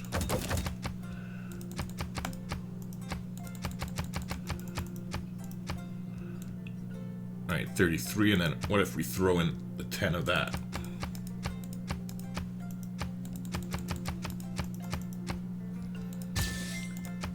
Alright. That gives us the push we need, so we can come in here and... We're going to buy both those tiles.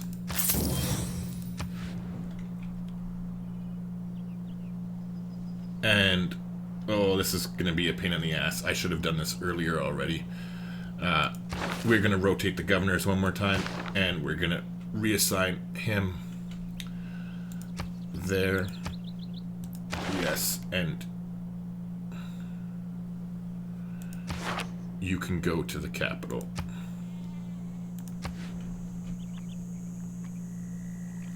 Actually, you know what? You can... Not the capital. You can go to this one here, because I'll be wanting to put Pingala... Actually, no, I'll be wanting to put Pingala in here, because it's the bigger population. Yeah, never mind. Oh well, it's not really that big of a deal. This place is probably pretty... Actually, you know what? I will switch it now, because we have roads here at least, so it'll be faster for the builders to come from the capital.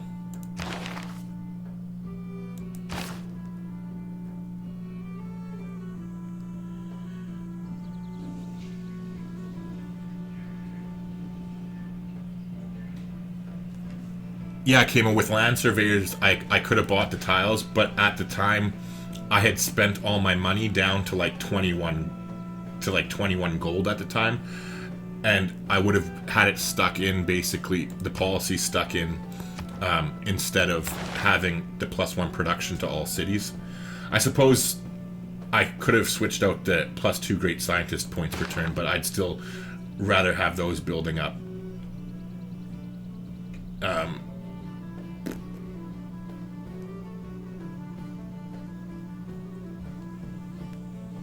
What am I trying to think of here? Oh yeah, we want to put another commercial hub down. That's what I want to do before we run out. We obviously won't be able to do it there.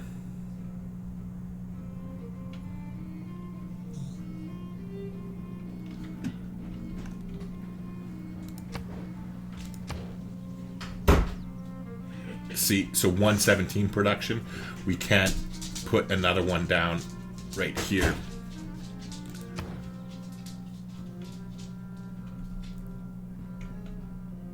Until I think after this government plaza is built, then we should be able to put down another discounted one. So we'll have to wait to do that.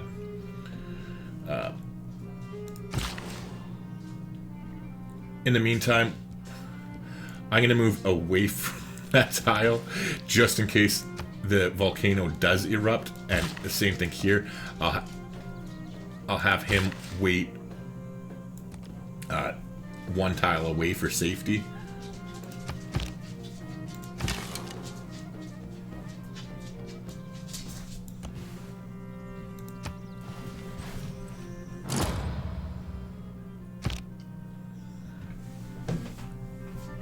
Alright, so they're trying to run from us.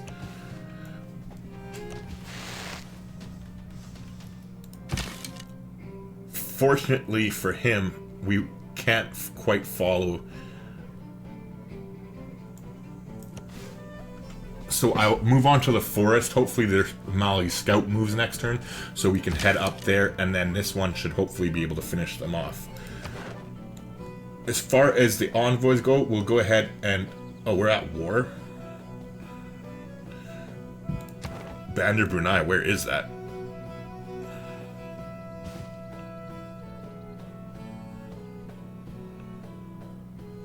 Oh, hey, I can just click on it and it should take me there. Oh, yeah, way over there. Not gonna worry about it. Okay, so we're gonna go ahead here and send the one envoy to Bologna. Or wait, it's Bologna or Bologna or something. I forget. Somebody told me that I pronounce that wrong all the time. But anyways, we're just gonna do it to get the plus 2% science right away.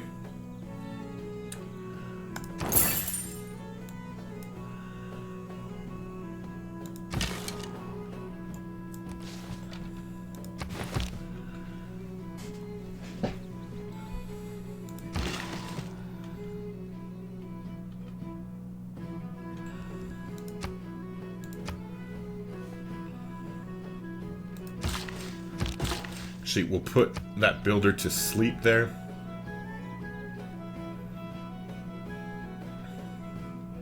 Next turn, we're going to pivot out of apprenticeship because we don't want to get another district unlocked quite yet. In the meantime, we should be able to finish him off here. Nice, and it earned us a promotion there as well. And now the scout did move, so we'll be able to head north here and hopefully use these 2 units to take that out. Or actually, you know what? We don't even have to send that one. Let's just send this archer up there with the warrior, and that should be enough.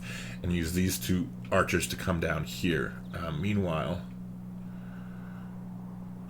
our scouts are way out of position. There's no way they're going to get there soon enough.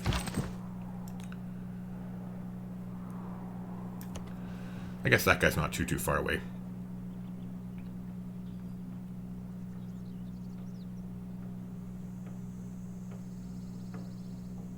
So bologna, like you pronounce, is a type of sausage. That's what I thought. I've always called it bologna, and then somebody said no, it's not. You don't pronounce it like that.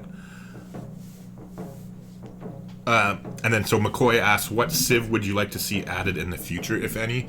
Well, I think honestly we're shit out of luck as far as Civ 6 goes. I'm pretty sure that they're not going to give us another expansion, only because, you know, we've gotten 2 of them already, and they had been releasing them 1 per year. Like, we got back-to-back games in February. And so I think at the point that they haven't announced anything yet, and we're like already in February, like, clearly it's not coming out this month, but I mean, because they haven't announced anything, I expect that they're not working on another expansion. They're already starting work on Civilization 7 would be my next guess. But in a perfect world, if we could get another Civ, it's a good question.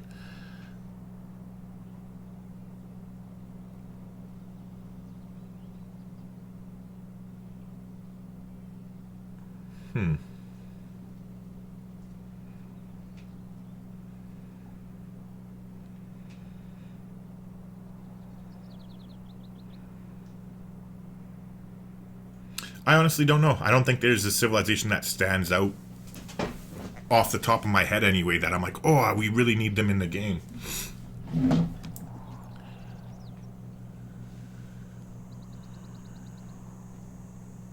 Daniel says Deadpool. Okay, what? Deadpool?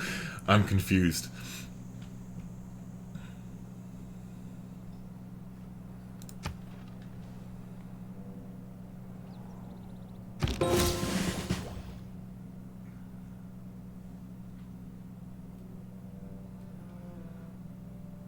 I wish we got a finished Civ like Mannerheim and we haven't seen Hitler yet. I don't think we'll ever see Hitler as a leader in the game. I'm pretty sure that's a safe bet to go with, that we won't see Hitler.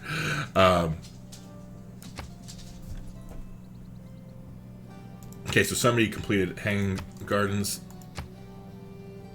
We lost Suzerain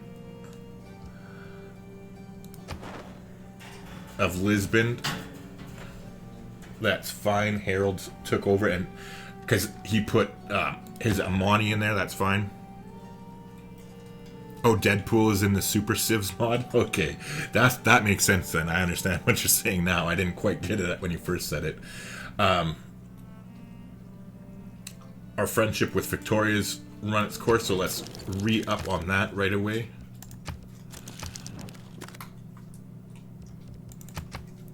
And let's get some cash for our diplomatic favor.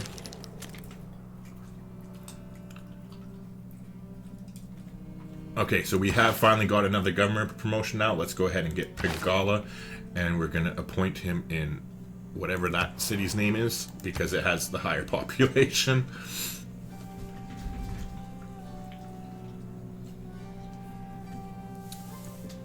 Oh, Daniel. Okay, I get it. You're saying Hitler is in the Super Civs mod. Oh, okay. Okay, you can totally play as Hitler or against him. Okay, I understand now. I got it.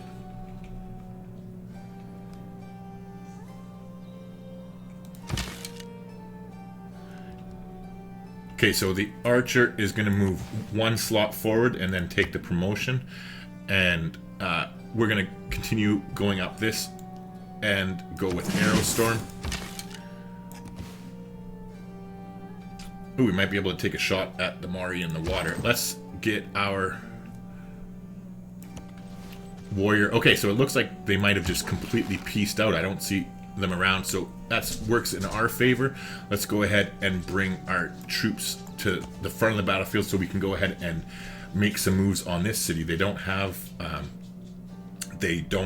city walls there yet, so it is prime time to go ahead and grab that. We got our commercial hub there. Let's go ahead and place the library. In the meantime, we finished our government plaza. We're going straight into an ancestral hall here. Actually, sorry, we're going to build the archer first, and then next turn go right into that. So let's go ahead and queue that up now. Ancestral hall.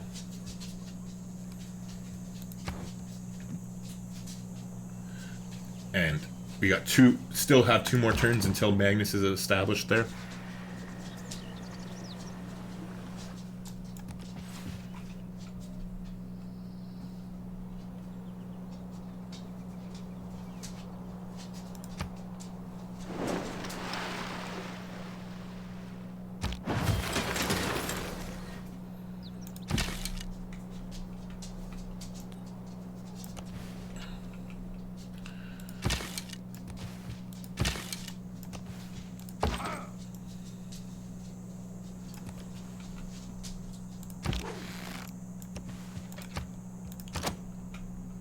Alright, and now before I forget, I'm going to switch out of apprenticeship.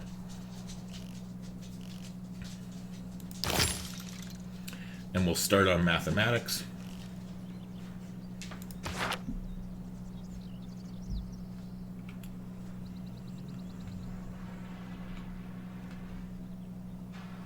And Oh yeah, so that's placed now. We can get the discount. Okay, so see, this is what I was talking about before. It was like at 107 production or something, but then now because we completed that government plaza. Now we can get it for the discounted price again. You can see it's only 69 production, so we get 40% production savings here. So let's take a look at this.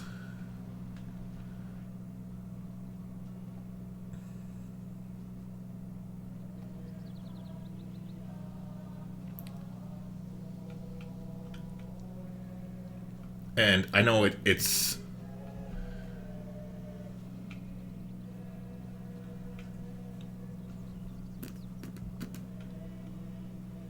going to be one less goal, but hold on. Is that a hill? 1 second. They're both hills, aren't they? Yeah, they're both hills. Okay.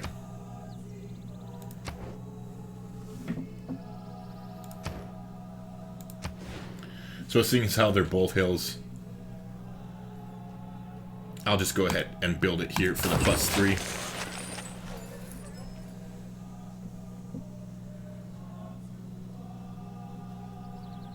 So McCoy says, has there ever been a Turkish Civ or Armenia? Armenia, I don't think so, but as far as the Turkish Civ goes, the Ottomans are in the game. And I think Turkey was... I'm not 100% sure, but I think they were in Civ 5 or Civ 4. But anyways, okay, so we got our discount on that district now, so that's fine. In one turn, we're going to have Magnus established there, so now let's go ahead and move our builders into place. And we can finally get rid of these.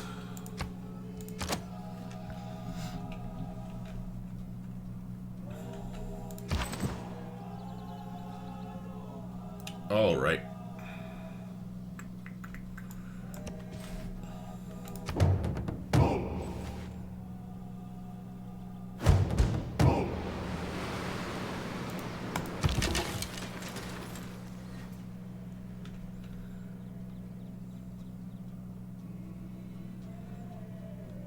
Okay, where's the barbarians coming? Right where my campus is supposed to go.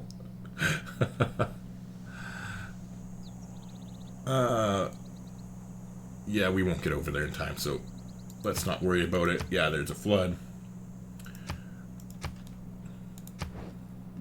We finished our library. Let's go ahead and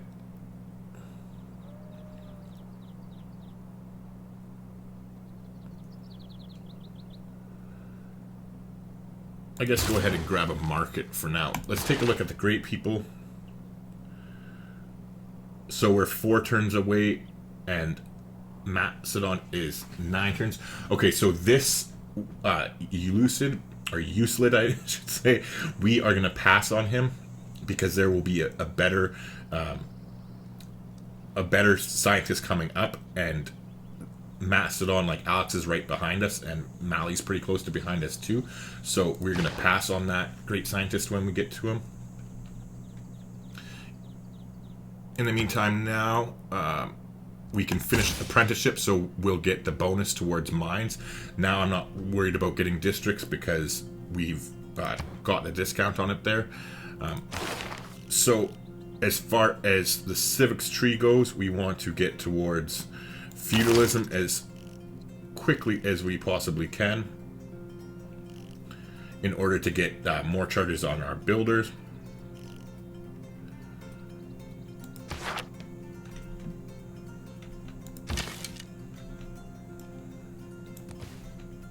Alright, so they still don't have walls, which is a good thing. We're going to move one step closer to the city and then take a shot at that warrior to finish him off. Meanwhile, let's go ahead and come to the city, and we'll start coming out this way next turn. Alright, so Magnus is established here. We're going to go ahead and chop that.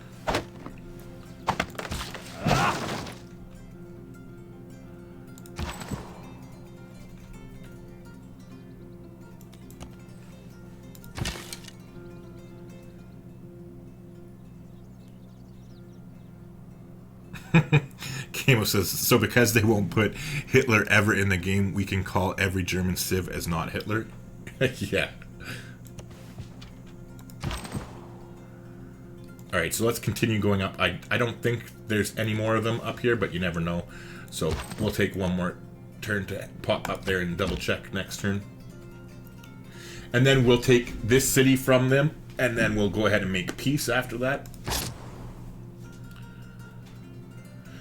Meanwhile,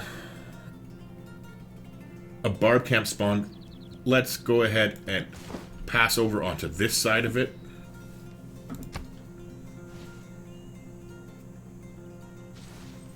We're all apprentices in a craft, people who cannot find time for it. Alright, so let's go ahead and change our policy points. Let's get rid of inspiration for now. And I definitely want to get builders and settlers now. Oh wait, hold on one second.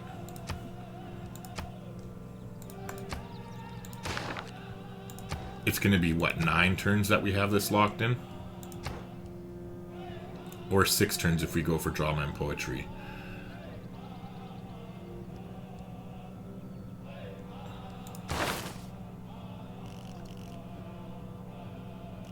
Actually, I think we'll go for drama and poetry next. And then we are going to change policies. And we're going to get rid of urban planning and inspiration. We're going to go ahead and throw in Ilcum for production towards builders. And then also not colonization. Land surveyors also for the cheaper purchasing of tiles. And I think we are completely done with producing military units, so we'll get rid of that and we'll put conscription in to save us a little bit of money.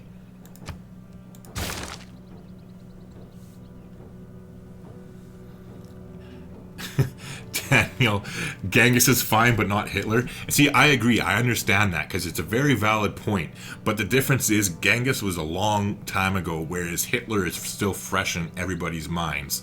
So I think that's where the line is drawn. Whether I agree with it or not is another story, because I mean, Genghis did some horrible shit himself, and there's plenty of Civ leaders in the game who did do horrible shit, but they did horrible shit a long time ago, whereas Hitler's just like within the last 100 years, right? So it's a little bit more sensitive of a subject to some people. Meanwhile,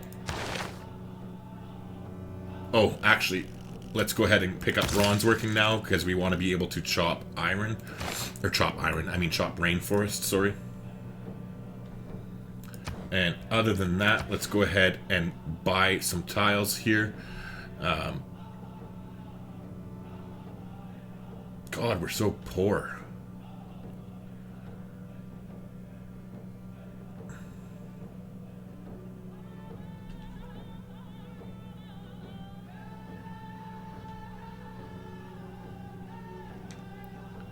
I'll go ahead and buy that stone there so we can harvest that pretty soon.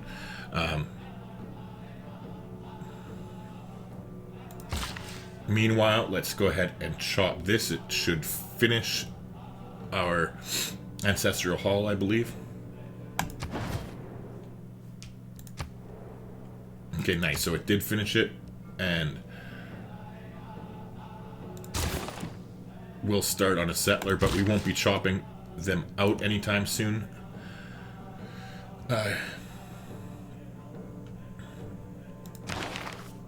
Let's go ahead and promote Pingala. Now, I'm going to take Connoisseur first, because we have a lot more science income, obviously, so our culture can use any boost it can get on its right now. But you can head over to that tile.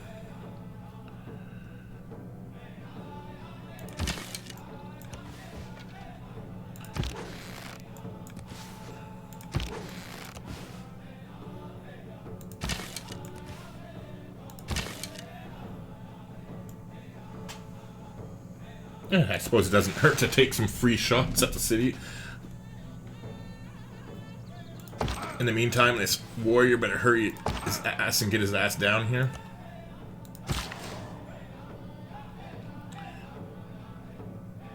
And we can successfully back away from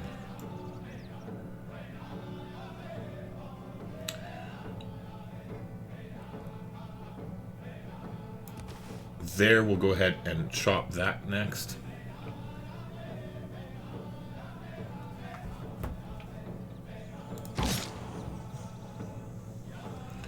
I'm going to skip this turn here one more time. Actually, I'll move up onto the hill and skip the turn here to see if Jerusalem attacks. But I don't think we'll stick around for too long. Or actually, come to think of it, we've already earned more than our fair share of air scores. So I should probably tell all of our scouts to just hang out so we don't keep building up wasted air score. So, yeah, you're on alert, and there's a third one somewhere. Where did he go?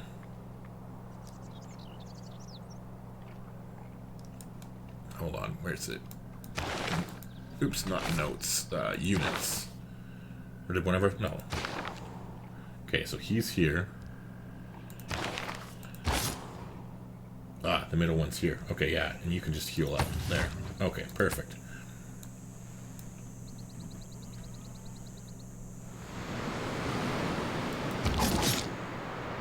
Nice!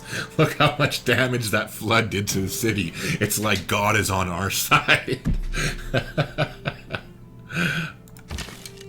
Okay, so let's... Hold on. Let's move forward. Take a shot.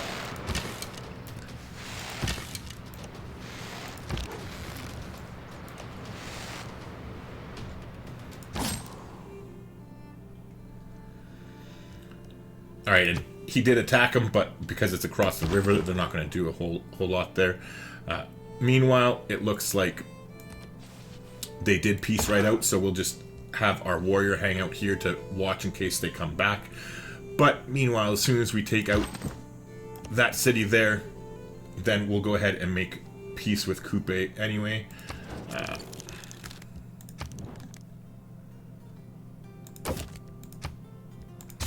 Sure, we'll pay 8 for your open borders. Meanwhile, how much cash will you give us for the horses?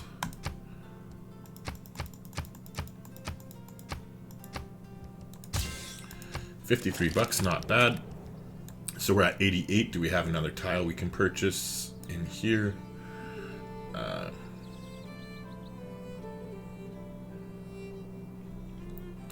Oh wait, I still had that locked in. That was bad. In 2 turns, we're gonna get them to start a builder right away as soon as they finish that monument there. Now.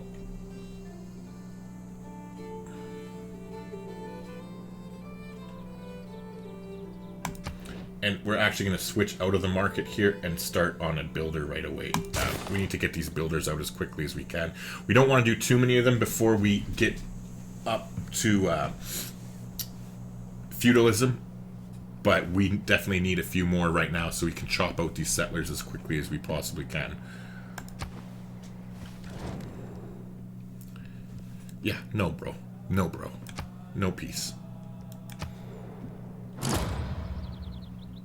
Bronze is the mirror of the form, wine of the mind. Karma's Wish. Kamo says, why don't you ask other civs to join your war? You would get common enemy and the plus side of war overall against them. Yeah, you know what?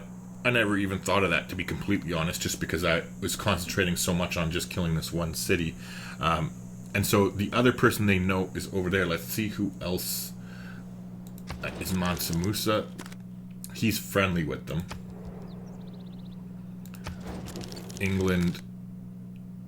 England's allied with them. Or no, wait, that's allied with Harold? Or no, unfriendly with Harold. Allied with Coupe.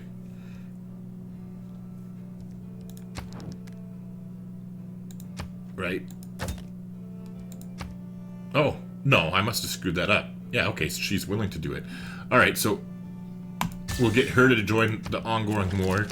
And then let's also get rid of these open borders.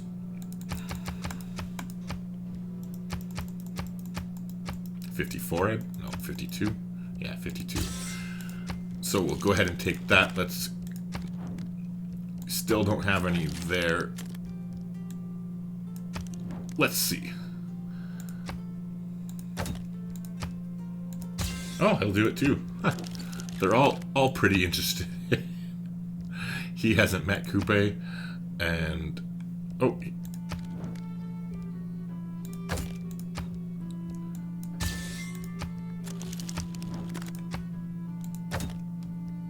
And he won't do it. Okay, never mind.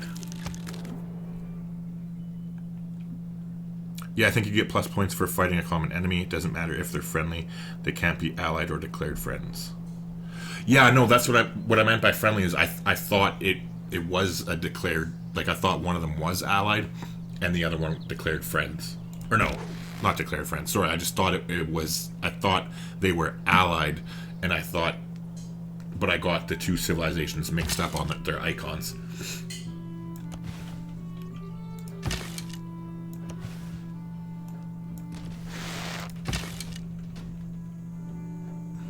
Alright, hold on. This warrior is going to be coming through here, so I'll take one shot, and next turn I'll move them.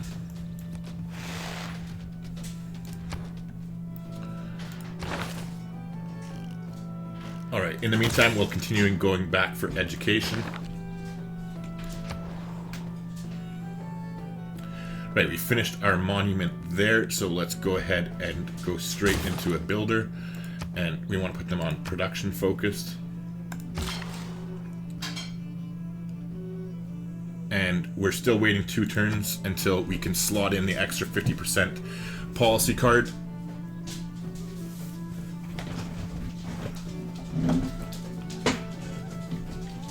But in the meantime, let's go ahead and buy some more tiles.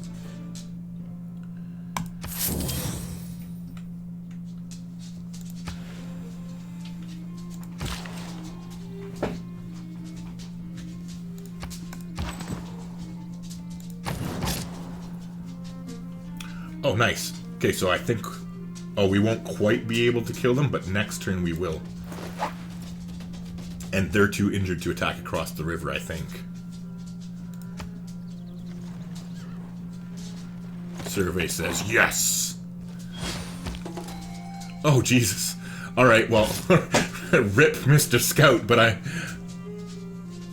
I'm gonna take the... Oh, should I take the air score or... Whatever. I'll take the gold. Okay, so like we said, we are going to... we're passing on this scientist. And then, nice, in 5 turns, Alex will get them.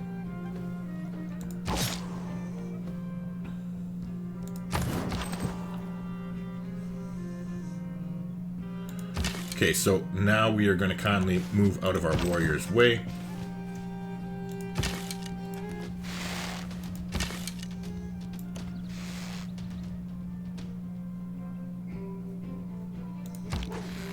No point attacking it now that it has no health. They won't get any experience, so we'll just skip turn.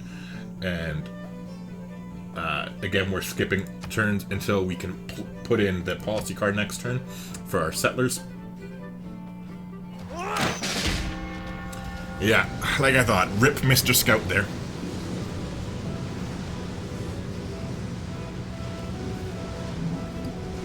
Kimo says, I see, we can all learn from each other, it seems. Yeah, exactly. Like, I don't think anybody's qualified to claim that they're an expert. Alright, so we did get our golden age. Have been mysteriously silent on the subject of cheese. So we're gonna go ahead and change policies, and now that we are done that war, we're actually just gonna change our governments, and let's go into Classical Republic. Okay, so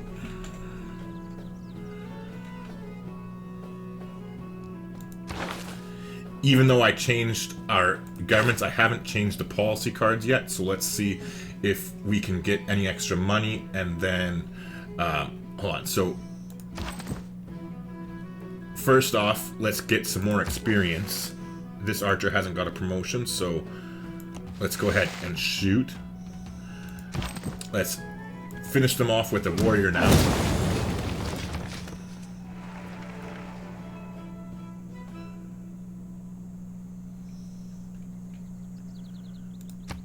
Oh, hold on. Okay, yeah. It wants us to make our dedication first. Alright, well, we definitely don't have enough of a faith income at all, so monumentality is basically garbage for us at this point, and we're going to be chopping our units out.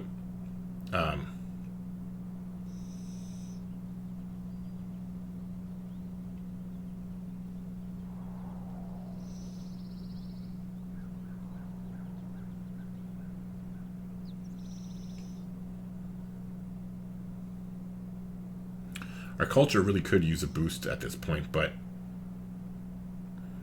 I'm thinking free inquiry. What do you guys think? Humble Monkey says, "Hey boss, sorry I passed out for a bit. How are we looking?" We're not doing too bad. We're coming into our own now. We ended up having a civilization declare war on us, so it kind of set us back for a bit and delayed some of our plans, but just took a city from them now, and we're about to peace out with them and get them to pay us some money. As far as our dedication, though, I have to go to the bathroom, so let's see what you guys think. If free inquiries, put a 1 in chat. Otherwise, pen, brush, and voice, put a 2 in chat.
Alright, so Kamo says we got a wonder or maybe 2 sniped from us. 2, yeah, we definitely did get sniped. The Oracle got stabbed.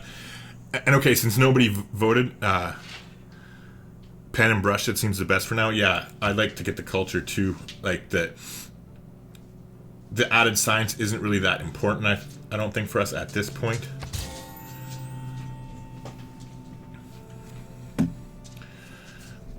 Alright, but now that we have that, let's try and get the extra money from Coupe. Hold on, we want to keep the city. Yes, keep the city. Now we want to talk to him and get him to pay us some money, because I want to try and get as much cash as we can from him, so that we can buy tiles while we have this discounted thing in. Okay, so he'll give us all his cash. That's good.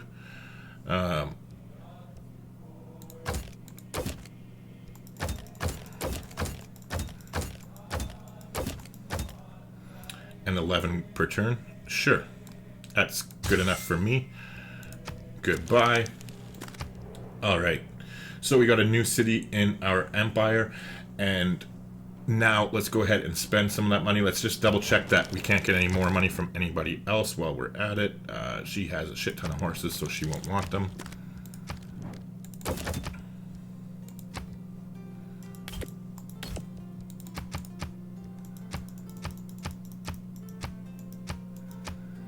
Actually, let's throw in our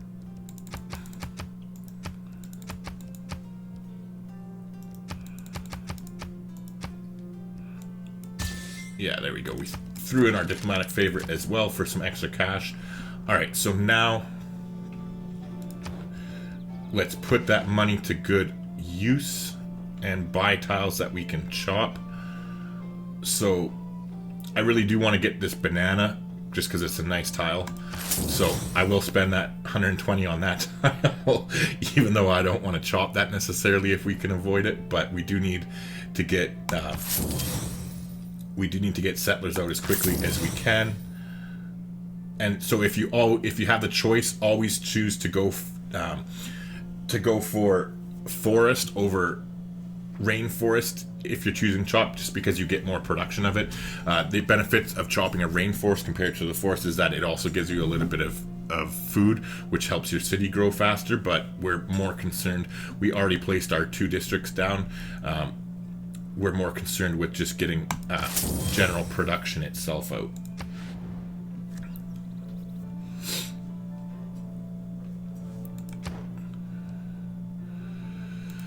Okay, so now let's head back in the direction of feudalism.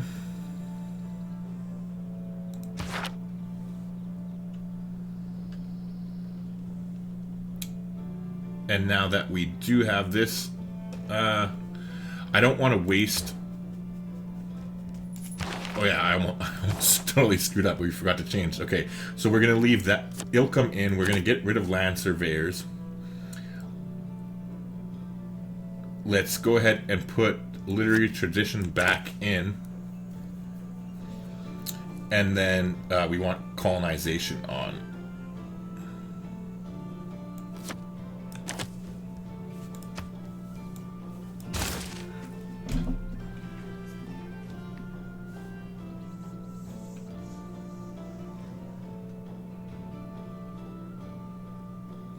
Hey Arctic, how's it going? Sorry, it's just the first time I saw you say something in chat, so that's what I'm saying. How's it going? I don't... As far as overvaluing or undervaluing land surveyors, I think I undervalue it. I think you're right. Like, earlier, I didn't see a point in having that card stuck in when we only... Like, we ended up getting rid of all of our gold except for 21 gold. But I need to use it more. It's just I don't like it getting stuck in... Like, say for instance there, we made a really good use of it because we bought all those tiles. Oh, yeah, Kamo, I did have it on there, yes. I thought you were just making a general comment, not specifically talking about there. Yes, I did have it slotted in. Alright, so what are we going to do in our city? Let's go ahead and repair our monument right away. Oh, nice, they have already had a theater square and a harbor for us. Not too shabby as far as what we need. And then, I guess there's not really any... We're never going to have a dream campus by any means, but... Oh, well, anywho.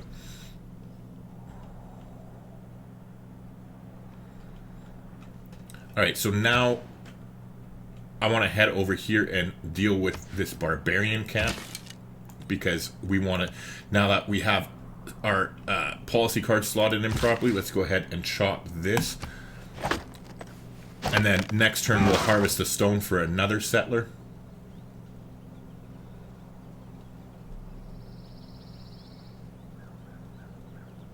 Arctic says all good, brand new Civ, brand new to Civ, and trying to learn as much as possible.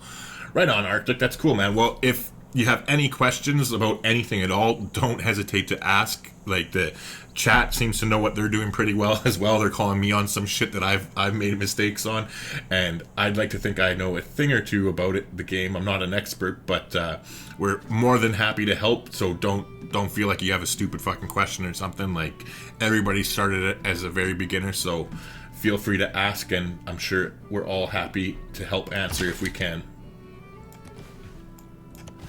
Okay, so anyways, I hadn't really pegged a whole lot of cities down here earlier, but now I want to land grab as much as we can before Alex goes and shits all over our nice territory here. So this might be boring a little bit, but it's a necessity boring. Oh, Alright, so she already ruined one of our cities, and it was going to be a nice one, too. So that's a bit of a pain in the butt.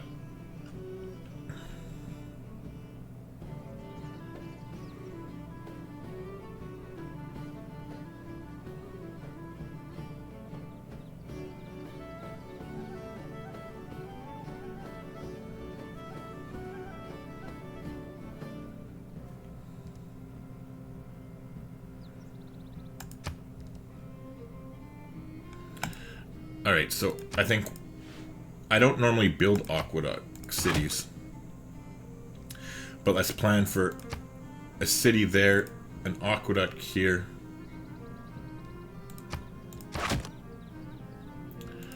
and then a campus here. That'll make it a +3 campus, right? 1, 2.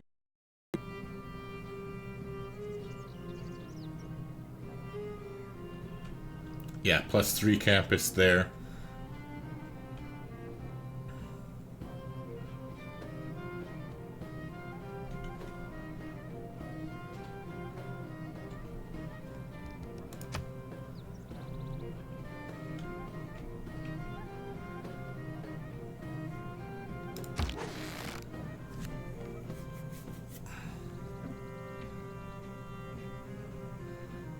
Humble Monkey says... Oh, hold on. Okay, hold on. Kamo says, I watched your Gilgamesh game earlier and you didn't use it once, so it was kind of overall common too. Yeah, no, I completely agree. It's one of the things I'm actually trying to, like, stay on top of myself in. I have been using it more in, like, the last, like, month or two since I've been playing. However, it is an area I am trying to focus on using that card more because I don't think I use it enough. And definitely in the past, it's been a big error of mine to not use land surveyors more. So Monkey says, you're currently on TV in her room. She used to hate that I played Civ so much. Now, thanks to you, she is slowly converting. Well, I'm happy that I could help you out in that regard, Monkey. That's awesome, man.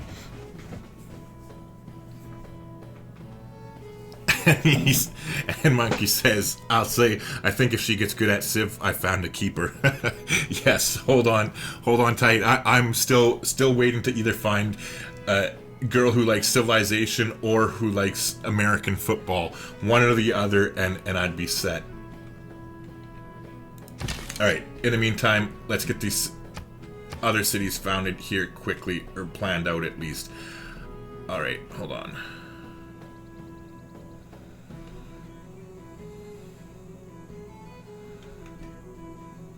Okay, so this would be a +4 campus right here. 1, 2, 3, 4. Okay, so I could settle on the bar camp.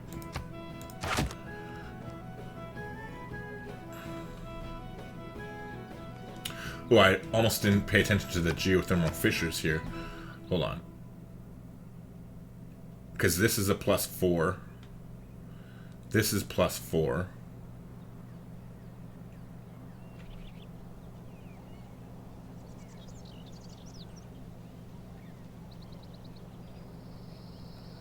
One, two. Yeah, okay, anyway, sorry, I'm getting distracted in my head here. Okay, so this is +4. This is also +4. Actually, this is 2, 3, 4, 5, 6. Never mind. This is a +6 campus.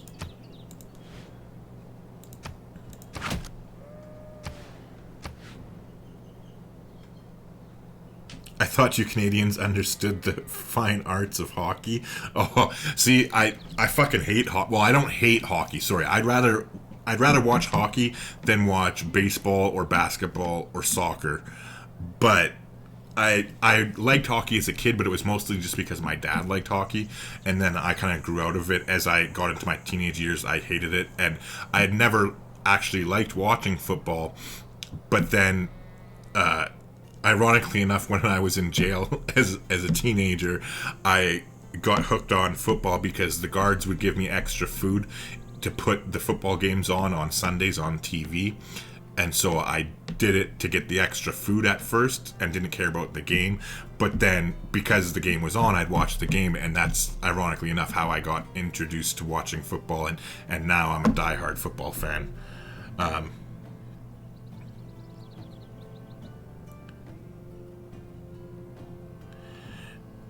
You don't do damn aqua industrial triangles, Daniel. I do when I build industrial zones, but I don't build them all that often. I generally try and space them out that they'll cover as many of my cities will have power as I can. Who's your team? Humble Monkey asks. My team is the Saints, as you can see from my hat here, my other hat here, and then, well, I guess you can't see it now because of the green screen, but there's like 5 or 6 more New Orleans Saints hats behind me, and believe it or not, I'm actually wearing New Orleans Saints jogging pants right now. So, as you can see, or maybe not see, I don't know. But yes, I'm a diehard Saints fan, and I actually have a soft spot in my heart for the Indianapolis Colts as well, because when I was younger, like I was just telling you there, as a teenager, it was way back a long time ago, and it was when Peyton Manning was first getting into the league, and so he was my favorite quarterback. Like, watching him play really got me hooked on the game, so I always had a soft spot for for Indianapolis because of it. So Blake says, I was honestly thinking settling on the forest banana tile would be better. The masonry tiles would get soaked up by your other planned town, and the banana would have access to the tobacco. Okay, hold on. Wait 1 second here. Are you talking about here, Blake? The guards treat you like a dog, damn. Yes, they did.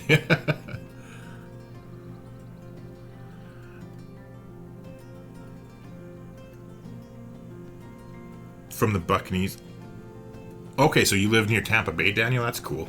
Yeah, I haven't been to a football game yet. I give my left nut to go to one. Like, I'm hoping actually this year upcoming that the New Orleans Saints have an away game in Las Vegas, and so I'm really hoping that I can get allowed into the States first. I need to check if I'm allowed to, because I still have an assault charge from when I was 18. But I'd like to go to the Saints, see the Saints play Las Vegas in Las Vegas this year, if I'm going to try to do that. Okay, on the river. Bananas on the river here you're talking about? Okay, oh, bananas here?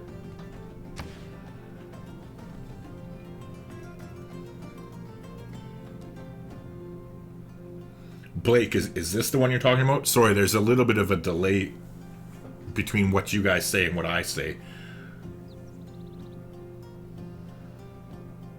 River tile on south side of river. Yeah, right here, right?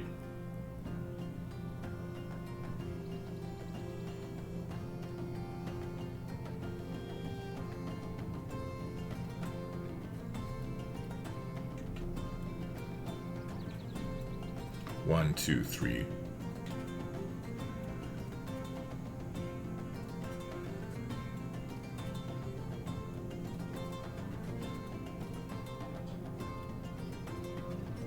Yes, okay. And see, where I would probably do it a little bit differently, I want to settle here to get this +6 one, but then I want, this is a +4 campus right here. Oops, wrong one.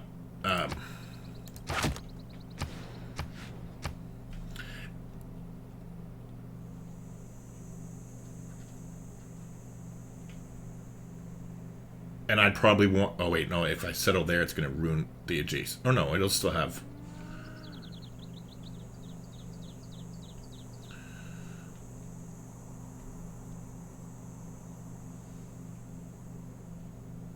Whereas I'd probably want to settle here so that way we don't override the bananas.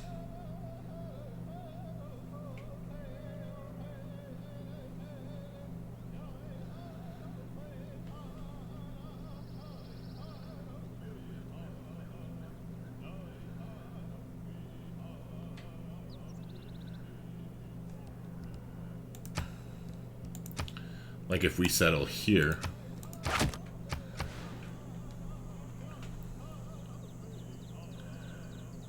and then, oh god damn Alex. I didn't even notice he settled this city. God damn it. So hold on, 1, 2, 3. Okay, so these would be the earliest that we could settle, or the closest we could settle would be here. 1, 2, 3.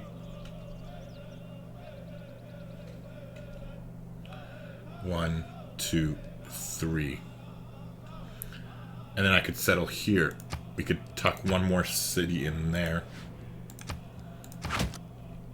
and get a campus 1, 2, 3 here.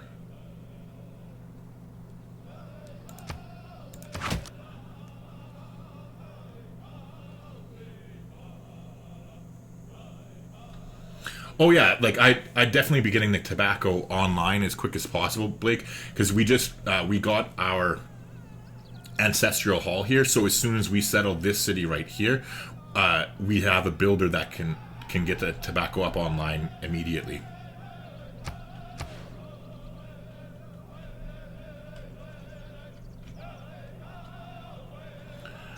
Alright, so that kind of is enough city planning for the foreseeable future.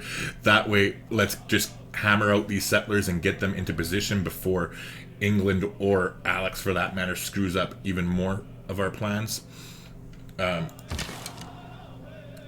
I'm saying it's 11:39 right now.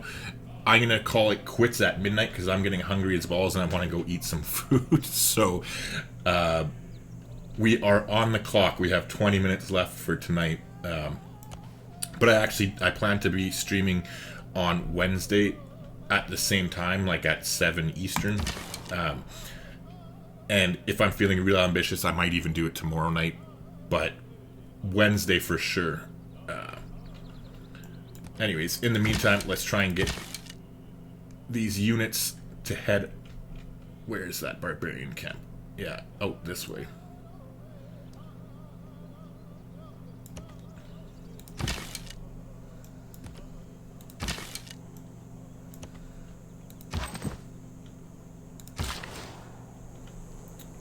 Alright, so we are going to skip turn here to let the settler finish so we don't waste any production.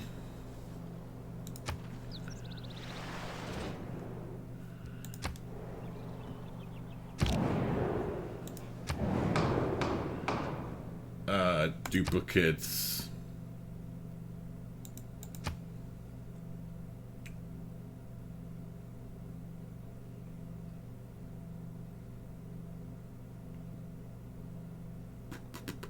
I'm trying to remember. Salt. Because Mansa Musa had salt too, so that might work. And then, oh, it's such a shame that this came up so early. Plus 100% production towards buildings in this district. Let's go ahead and choose. We already... Actually, we'll be unlocking... I'm going to try for campus. We're going to be unlocking universities in the next little bit. We're almost at education, so that will be nice if we can bang out some universities in the next 100 turns, in the next 30 turns before that goes. We'll see if it becomes... Oh my god. City center. What lovely AI. Oh well. Alright, well, that's fine. So we're going to go ahead and slot in a settler here. And now we'll slice and dice the stone.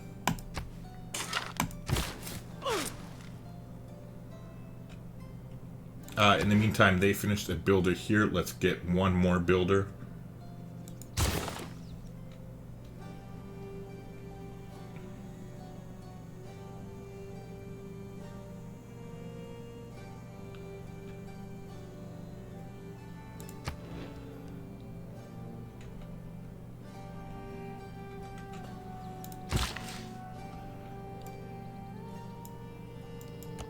But we'll actually stop this. If I remember, we'll stop this from producing until we get to...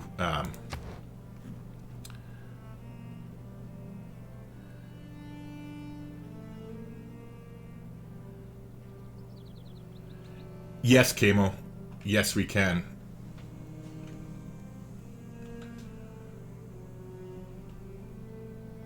It'll steal all the tiles in a direct path. That's the one thing that kind of sucks about this is that, or about their ability. Like, I thought it was like all tiles that the trade route touches, but unfortunately that's not the case. It's only the ones that it directly travels across, which is a little bit weak if you ask me. But I guess something's better than nothing. It could be worse. You can just stay there.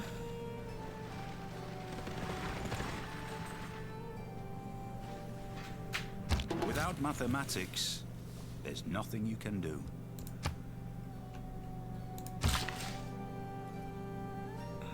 Alright, so we'll head here, and next turn we'll chop more points into more settlers.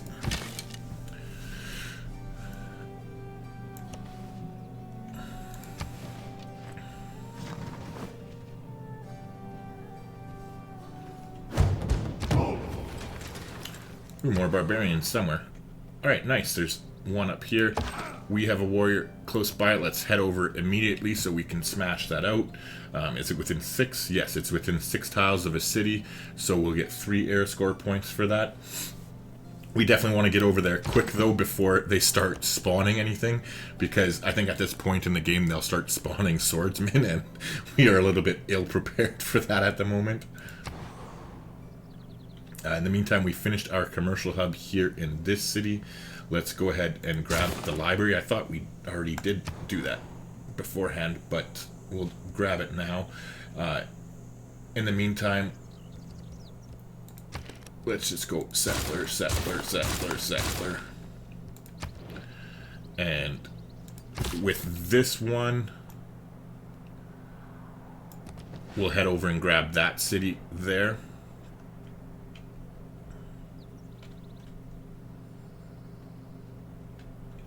And here, we'll go ahead and use his last build to chop into that settler. Meanwhile, okay, we repaired our shit over here. This city has, like, 0 production. Like, oh, it's painful. I suppose we can get a nice farming triangle here at some point. But, yeah, let's go ahead and get them a builder.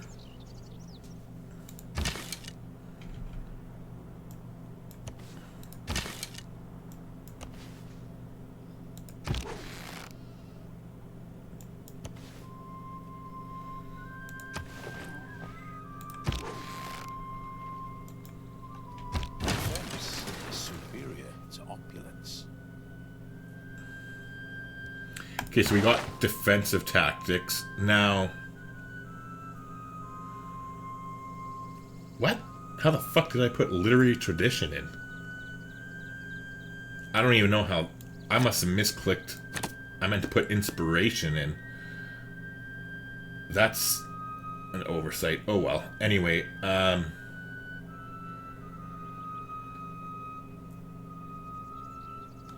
let's take a look and see which great scientist is next. Oh, another crappy one.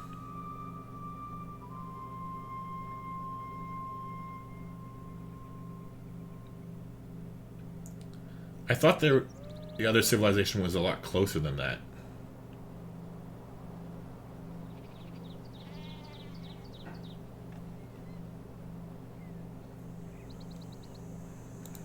Oh well. I just noticed this. Let's go ahead and declare friendship with the Mali while we're at it.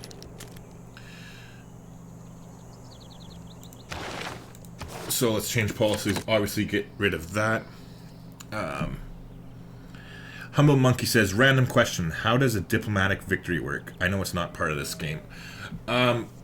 Basically, so the way they reworked it, just hold on one second now. I'm just going to go ahead and put urban planning in here. Confirm that. Alright, so they reworked it now.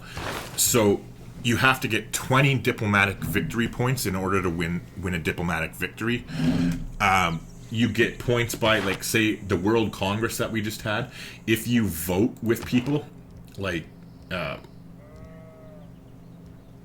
Where is it?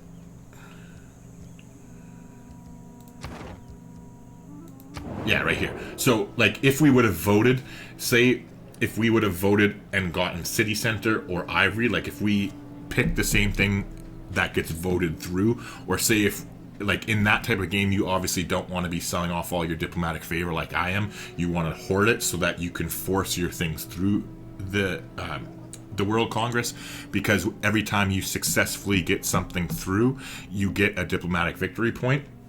And then there's also different different wonders here in the game. Like, for instance, this is one, the Mahabodhi Temple. By building this wonder, you get 2 diplomatic victory points.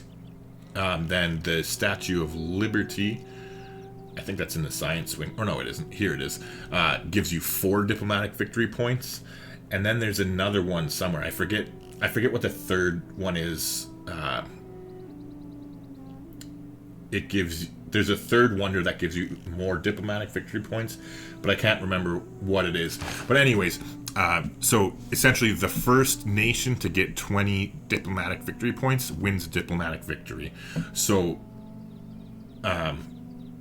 those are ways to do it. Otherwise, there's later on in the game, there's different World Congress things that can just get you +2 diplomatic victory points. Like, you can vote on them and earn 2 diplomatic victory points that way. Otherwise, I think you can also get it from winning, like, if there's a natural disaster that ravages somebody and you can send them aid. If you are the lead civilization that sends all the aid, that way you earn 2 diplomatic victory points if you come in first place, I believe. Oh, and no worries, humble monkey man. I don't have much of a flow to interrupt, so don't feel bad. Always ask questions if you're curious.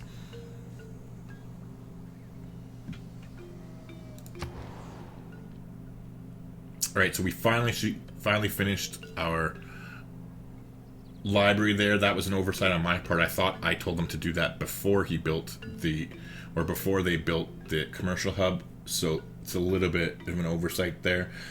Meanwhile, we are going to go ahead and start work on a builder. All these builders that I'm doing, speaking of the devil, I'm glad I noticed that now before I forgot. We'll switch out of the builder and go into the market, because we're going to save all the builders until we get feudalism here in 9 more turns.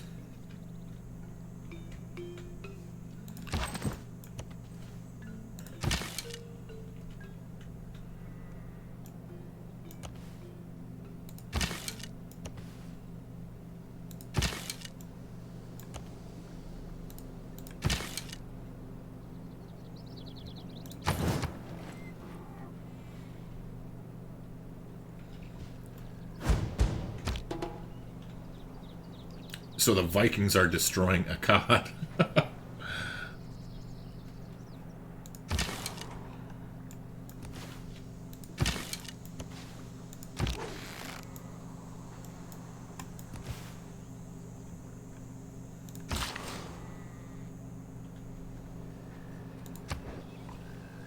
Oh, I forgot to promote Pangala here. We got another promotion, so we're going to give him the plus 100% great people points in the city.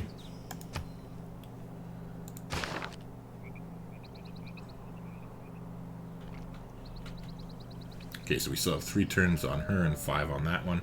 I just don't want to forget this.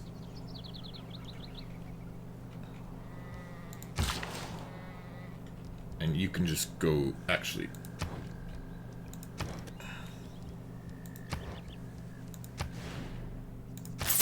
We'll go ahead and buy that now.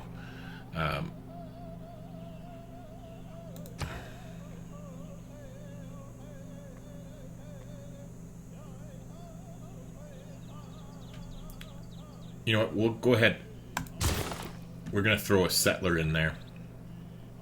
Ah, no. I was just like, we can go ahead and settle up there, but...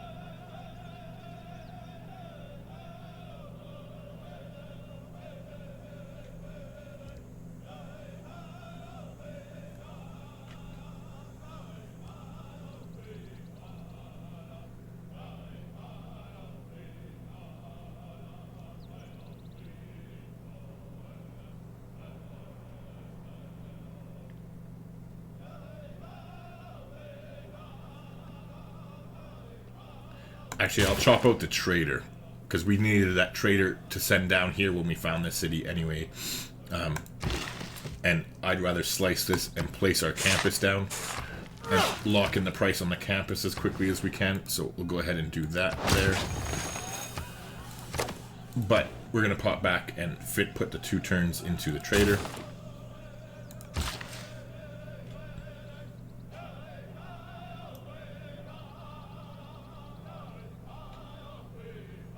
Meanwhile, I want to quickly take a look.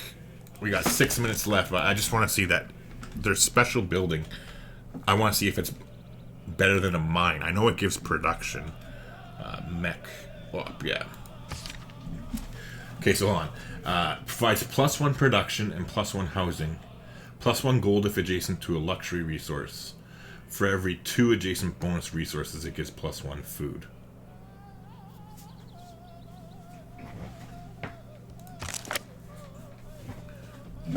So no, it's not as good as a mine, in other words. But it does give housing, I suppose.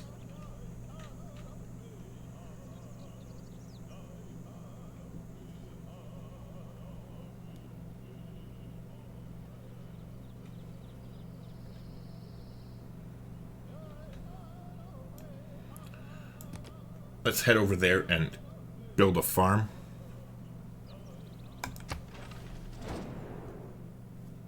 Sure, we'll take it. 25 bucks.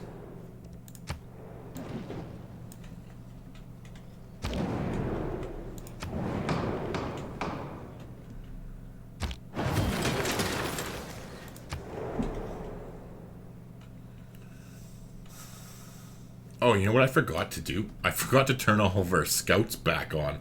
I had the whole position because we didn't want air escort. So, yeah, that was a big screw up. Wow. Where's that third one? Did the third one die? Yeah, the third one died down there. Okay. That was not smooth. So Arctic says, went through your channel and noticed you played Diablo 3. Would you be interested in playing the new one when it comes out? Oh, fuck yes. Yes, I would be. Like, you don't... Arctic, you don't understand. I love Diablo. Like, love Diablo. Like, I've played that game so fucking much. I took off, like, literally... I booked around the release of Diablo 3...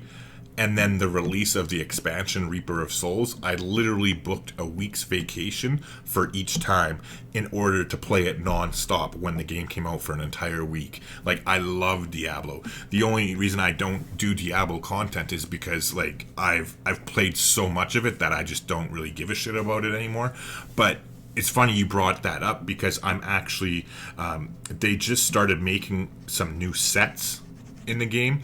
And so... the new season, that's the one that's going to be starting in like a month or something like that, there's actually a new set for the Witch Doctor, which is my favorite character in the game. So I'm actually going to be live streaming the night the season starts. I'll be live streaming and I'll be actually playing Diablo 3 for once, which I haven't done in a long time. And then actually the following season, so like 3 months after that or whatever it is, the Necromancer is going to have a new set, and I also really like the Necromancer, so I'll be playing again in that season. So yeah. But then when Diablo 4 comes out, yes, I will be playing a lot of Diablo 4. Like, I love the game. Like I said, I'm just tired of Diablo 3 because I've played it so much.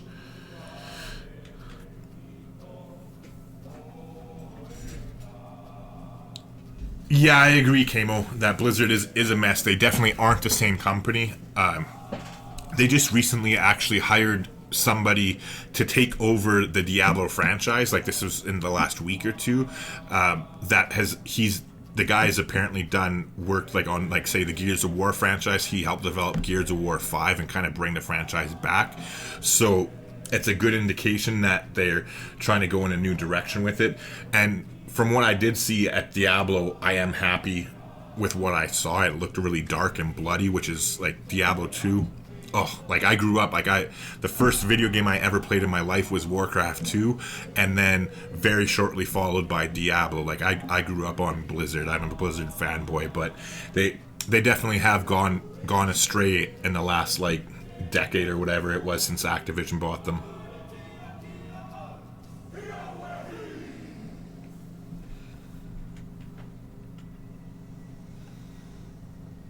Yeah, Arctics. I love myself as necromancers. Like, they were my favorite character in Diablo 2. I love, like, corpse explosions. My absolute favorite skill in either of the games. But I'll be doing, like I said, I'll be live streaming for sure the night of the season kickoff, this one coming up, and then I'll be like chopping up footage from that night and live streaming and stuff. I'll be chopping it up into like a guide or something, because I have a guide that has like 15,000 views or something, which is good for a channel of my size, but it was made like over a year ago, and the audio is so horrible on it that I've been meaning to redo it for a long time, but I just haven't had the urge to play the game, so it kind of gives me a good reason to do that. But then I'll be doing the same thing when I play with the Necromancer the next season.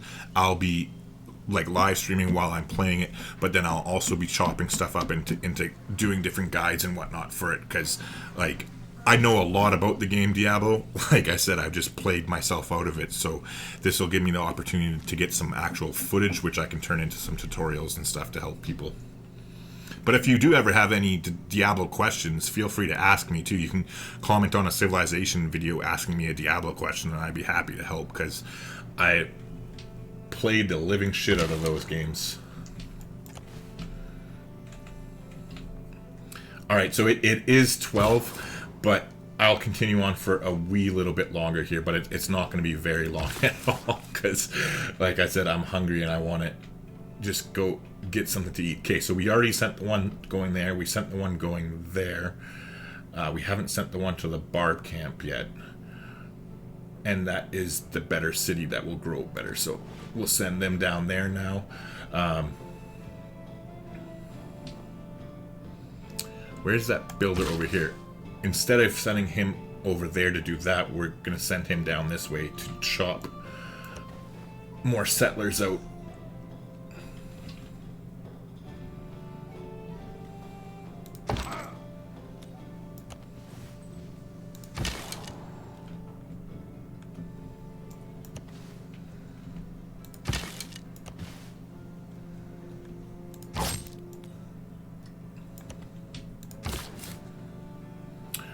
Alright, and we have 7 turns. Our 2 charges were 7 turns. Ugh. No, I'll settle this one city. But then we're going to save all these other settlers. We're not going to actually drop their cities until we get to feudalism and can put in the serfdom card, so we have the extra things. But I don't want to wait 7 turns before getting this city down. We'll go ahead and get that tobacco one like we talked about.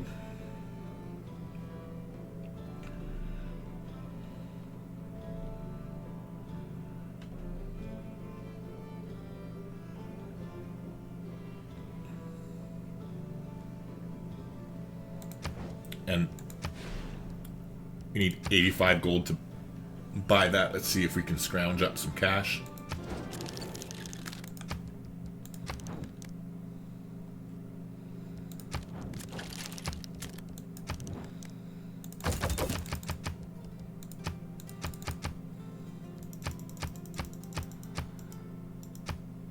Just one more turn, then several hours have passed. Yeah, exactly.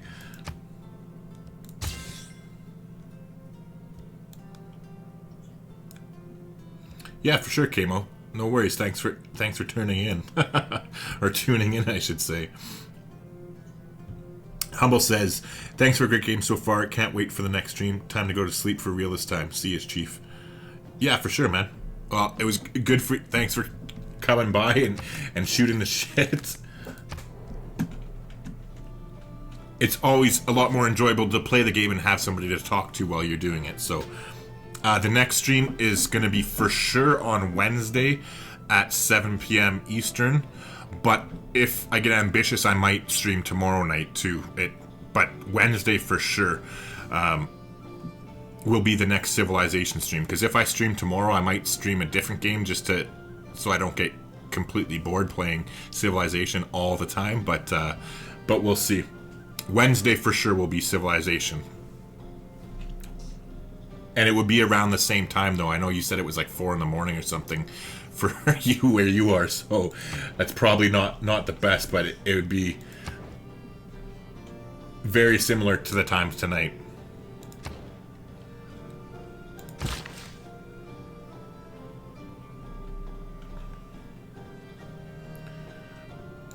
Alright, yeah, and so I'm going to be calling it quits once we get to feudalism. That's the turn that I'm going to call it quits on, because we'll settle whatever cities we have, and then that'll be that. In the meantime, did I get the money? Yeah, I can buy that tile, right? Yeah.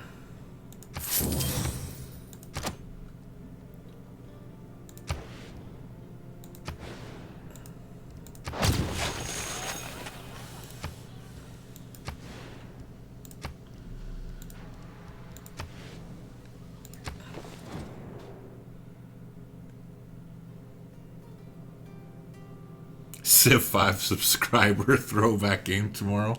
I actually really do like Civ 5. I just haven't played it in forever.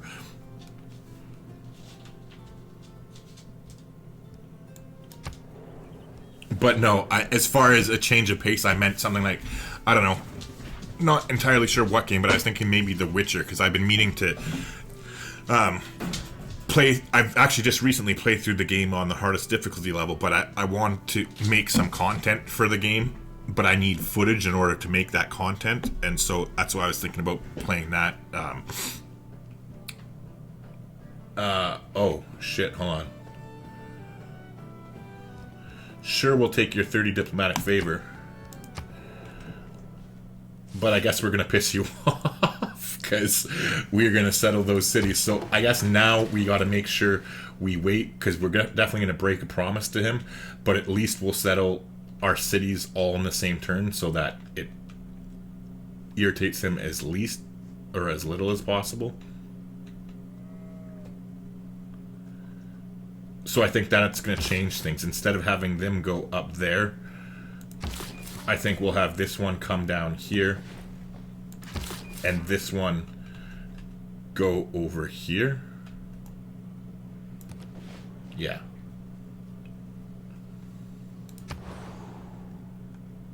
Okay, so we finished the trader here. Let's go ahead and put a couple turns into the builder. Let's make sure we don't finish that builder there. Okay, they're both on 3 turns, so that's fine. And that one's on 6 turns, so that's fine.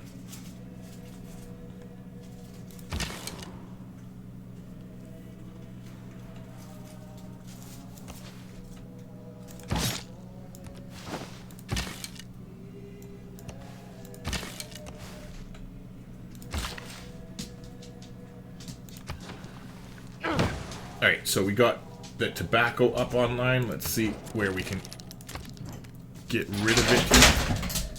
Jesus, buddy. Slow your roll. You're okay, big guy.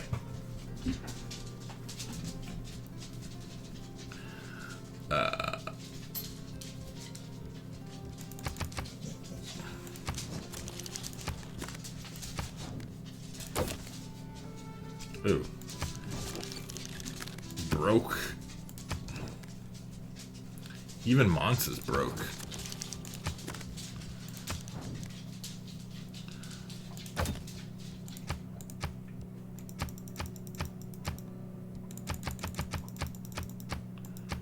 Alright, well, 161 bucks, that's not bad, we'll take it.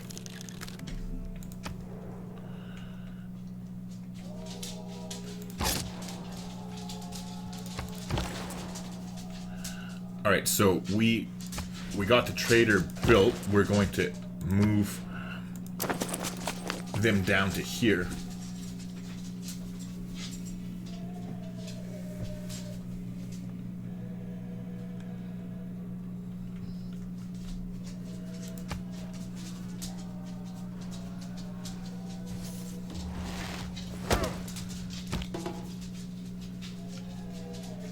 Oh, their skirmisher just kicked the shit out of us. Jinx, off, sweetie. Hey, off. You are not a lapdog. You weigh 50 pounds.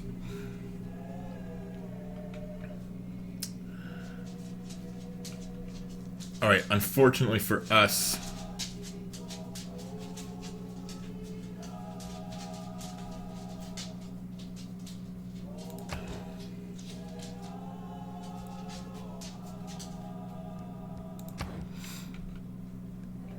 it looks like our warrior isn't going to be long for this world because their skirmisher is probably going to follow us and kill us. But we can at least try and retreat back a little bit there.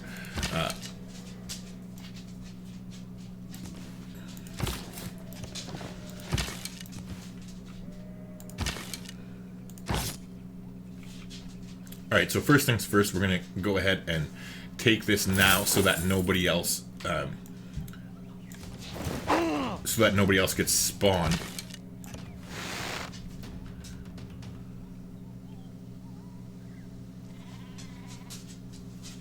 Maybe put land surveyors and buy tiles off Alexander when you hit feudalism. Yeah, that'll be a good idea. We're going to get some right here. Like, remember, I think it was you who suggested it, moving the trader down.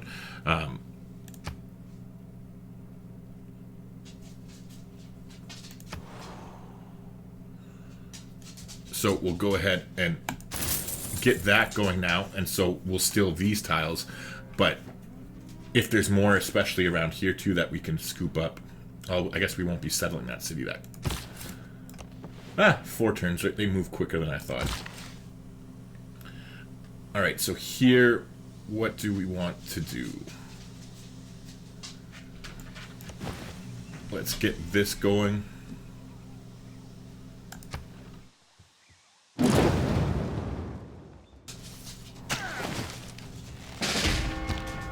Yeah, rip. Okay, so we need to switch out of this. Let's switch into an archer there. We need to switch out of this.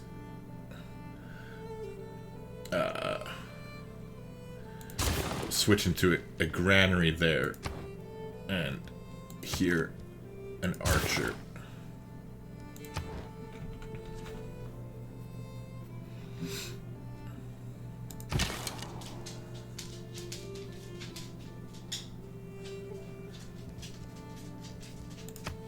Okay, so we are going to take the garrison promotion. Like I said before, we're going to be playing defensive now, so our archers will be defensive, and they'll be in a district, so having that +10 combat strength is nice. We'll let the scout heal up for a minute. Meanwhile, let's send that archer up that way.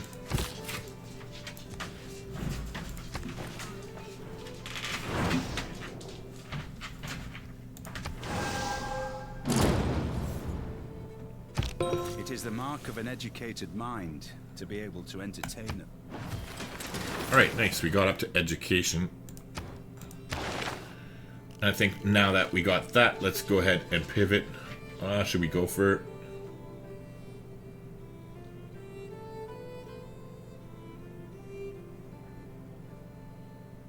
on a hill adjacent to a mountain. Is that...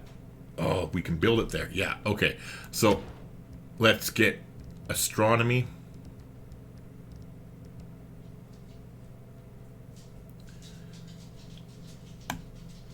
Yeah, we're going to get astronomy, and then here after the archer.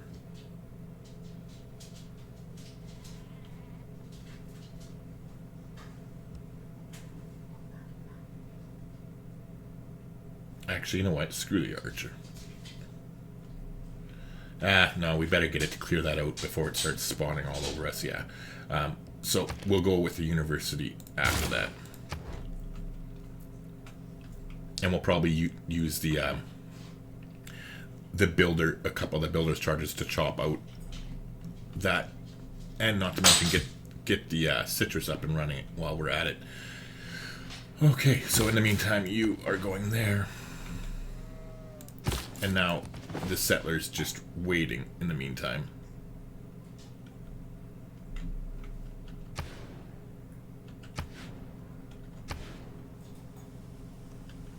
Oh, Jesus. I never... oh, because they took over a cat. Son of a bitch.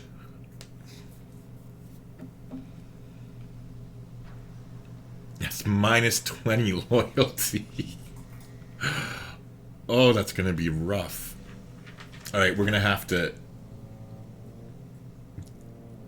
definitely going to have to get... their population up and get a governor in there ASAP.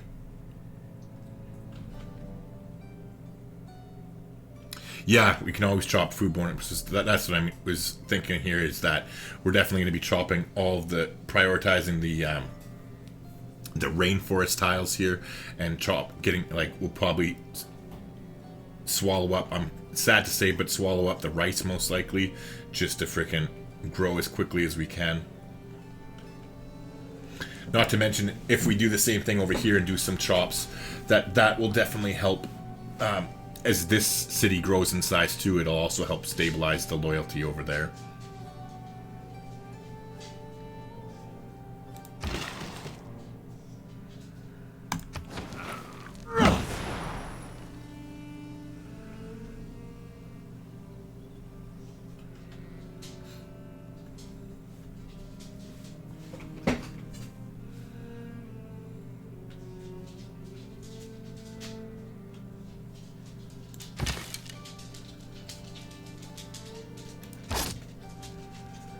Okay, so we're going to go ahead and put the scout back on automated exploration, and we'll get the archer to chill out there with them. Sure.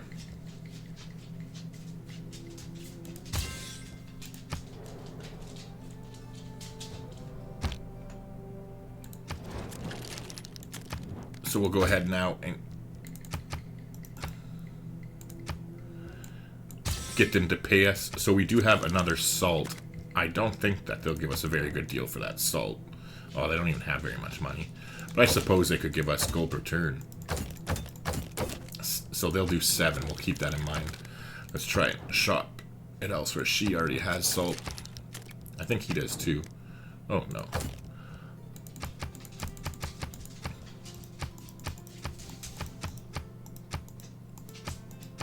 Ugh. He has lots of money, but he's always stingy. Oops. We can do open borders with them too.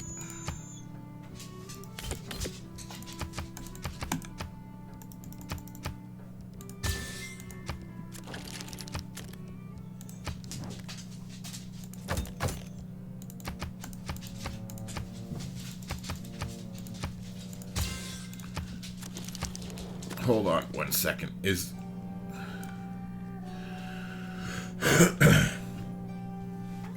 We don't have...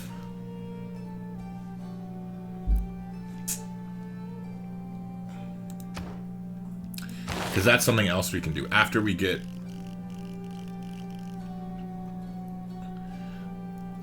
feudalism, we can go towards civil service to get an alliance and make a cultural alliance with them. But yeah, that'll be after the fact.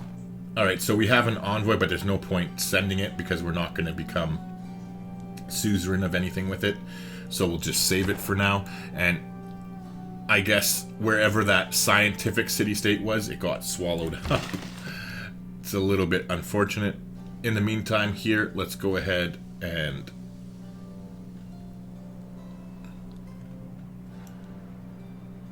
I guess chop some rainforest to help them grow in population too. And we'll skip the turn there. And, oops, sorry. The archer can just be put onto alert.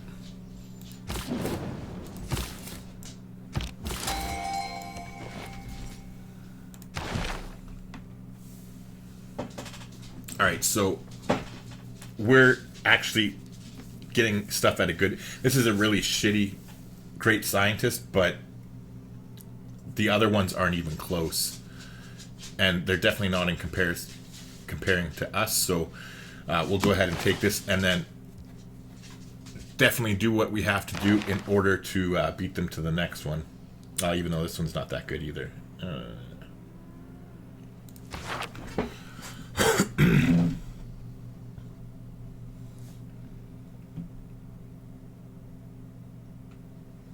He is still fighting England?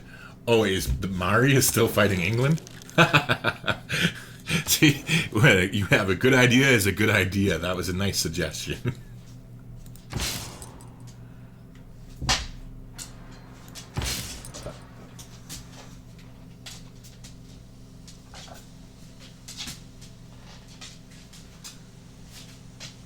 Yeah, and I don't care about any of these healing properties. We're just going to go ahead and retire and get the Eureka moment for one technology from the medieval and Renaissance era. Nice, we actually got the boost for astronomy. So we were going to get it anyway when we built that university there, but that's fine. We'll take it this way. It'll be a little bit quicker for us.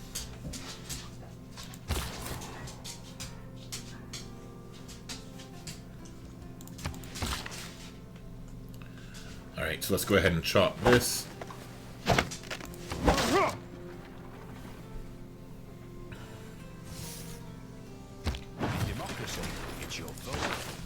Alright, so we're definitely going to slot in serfdom now. And go ahead and confirm that. Alright, so now that we have that going, we can go ahead and get builders in all the places that we're about to get them. Oh, actually, I'll let that archer finish. This one will get the builder first, though.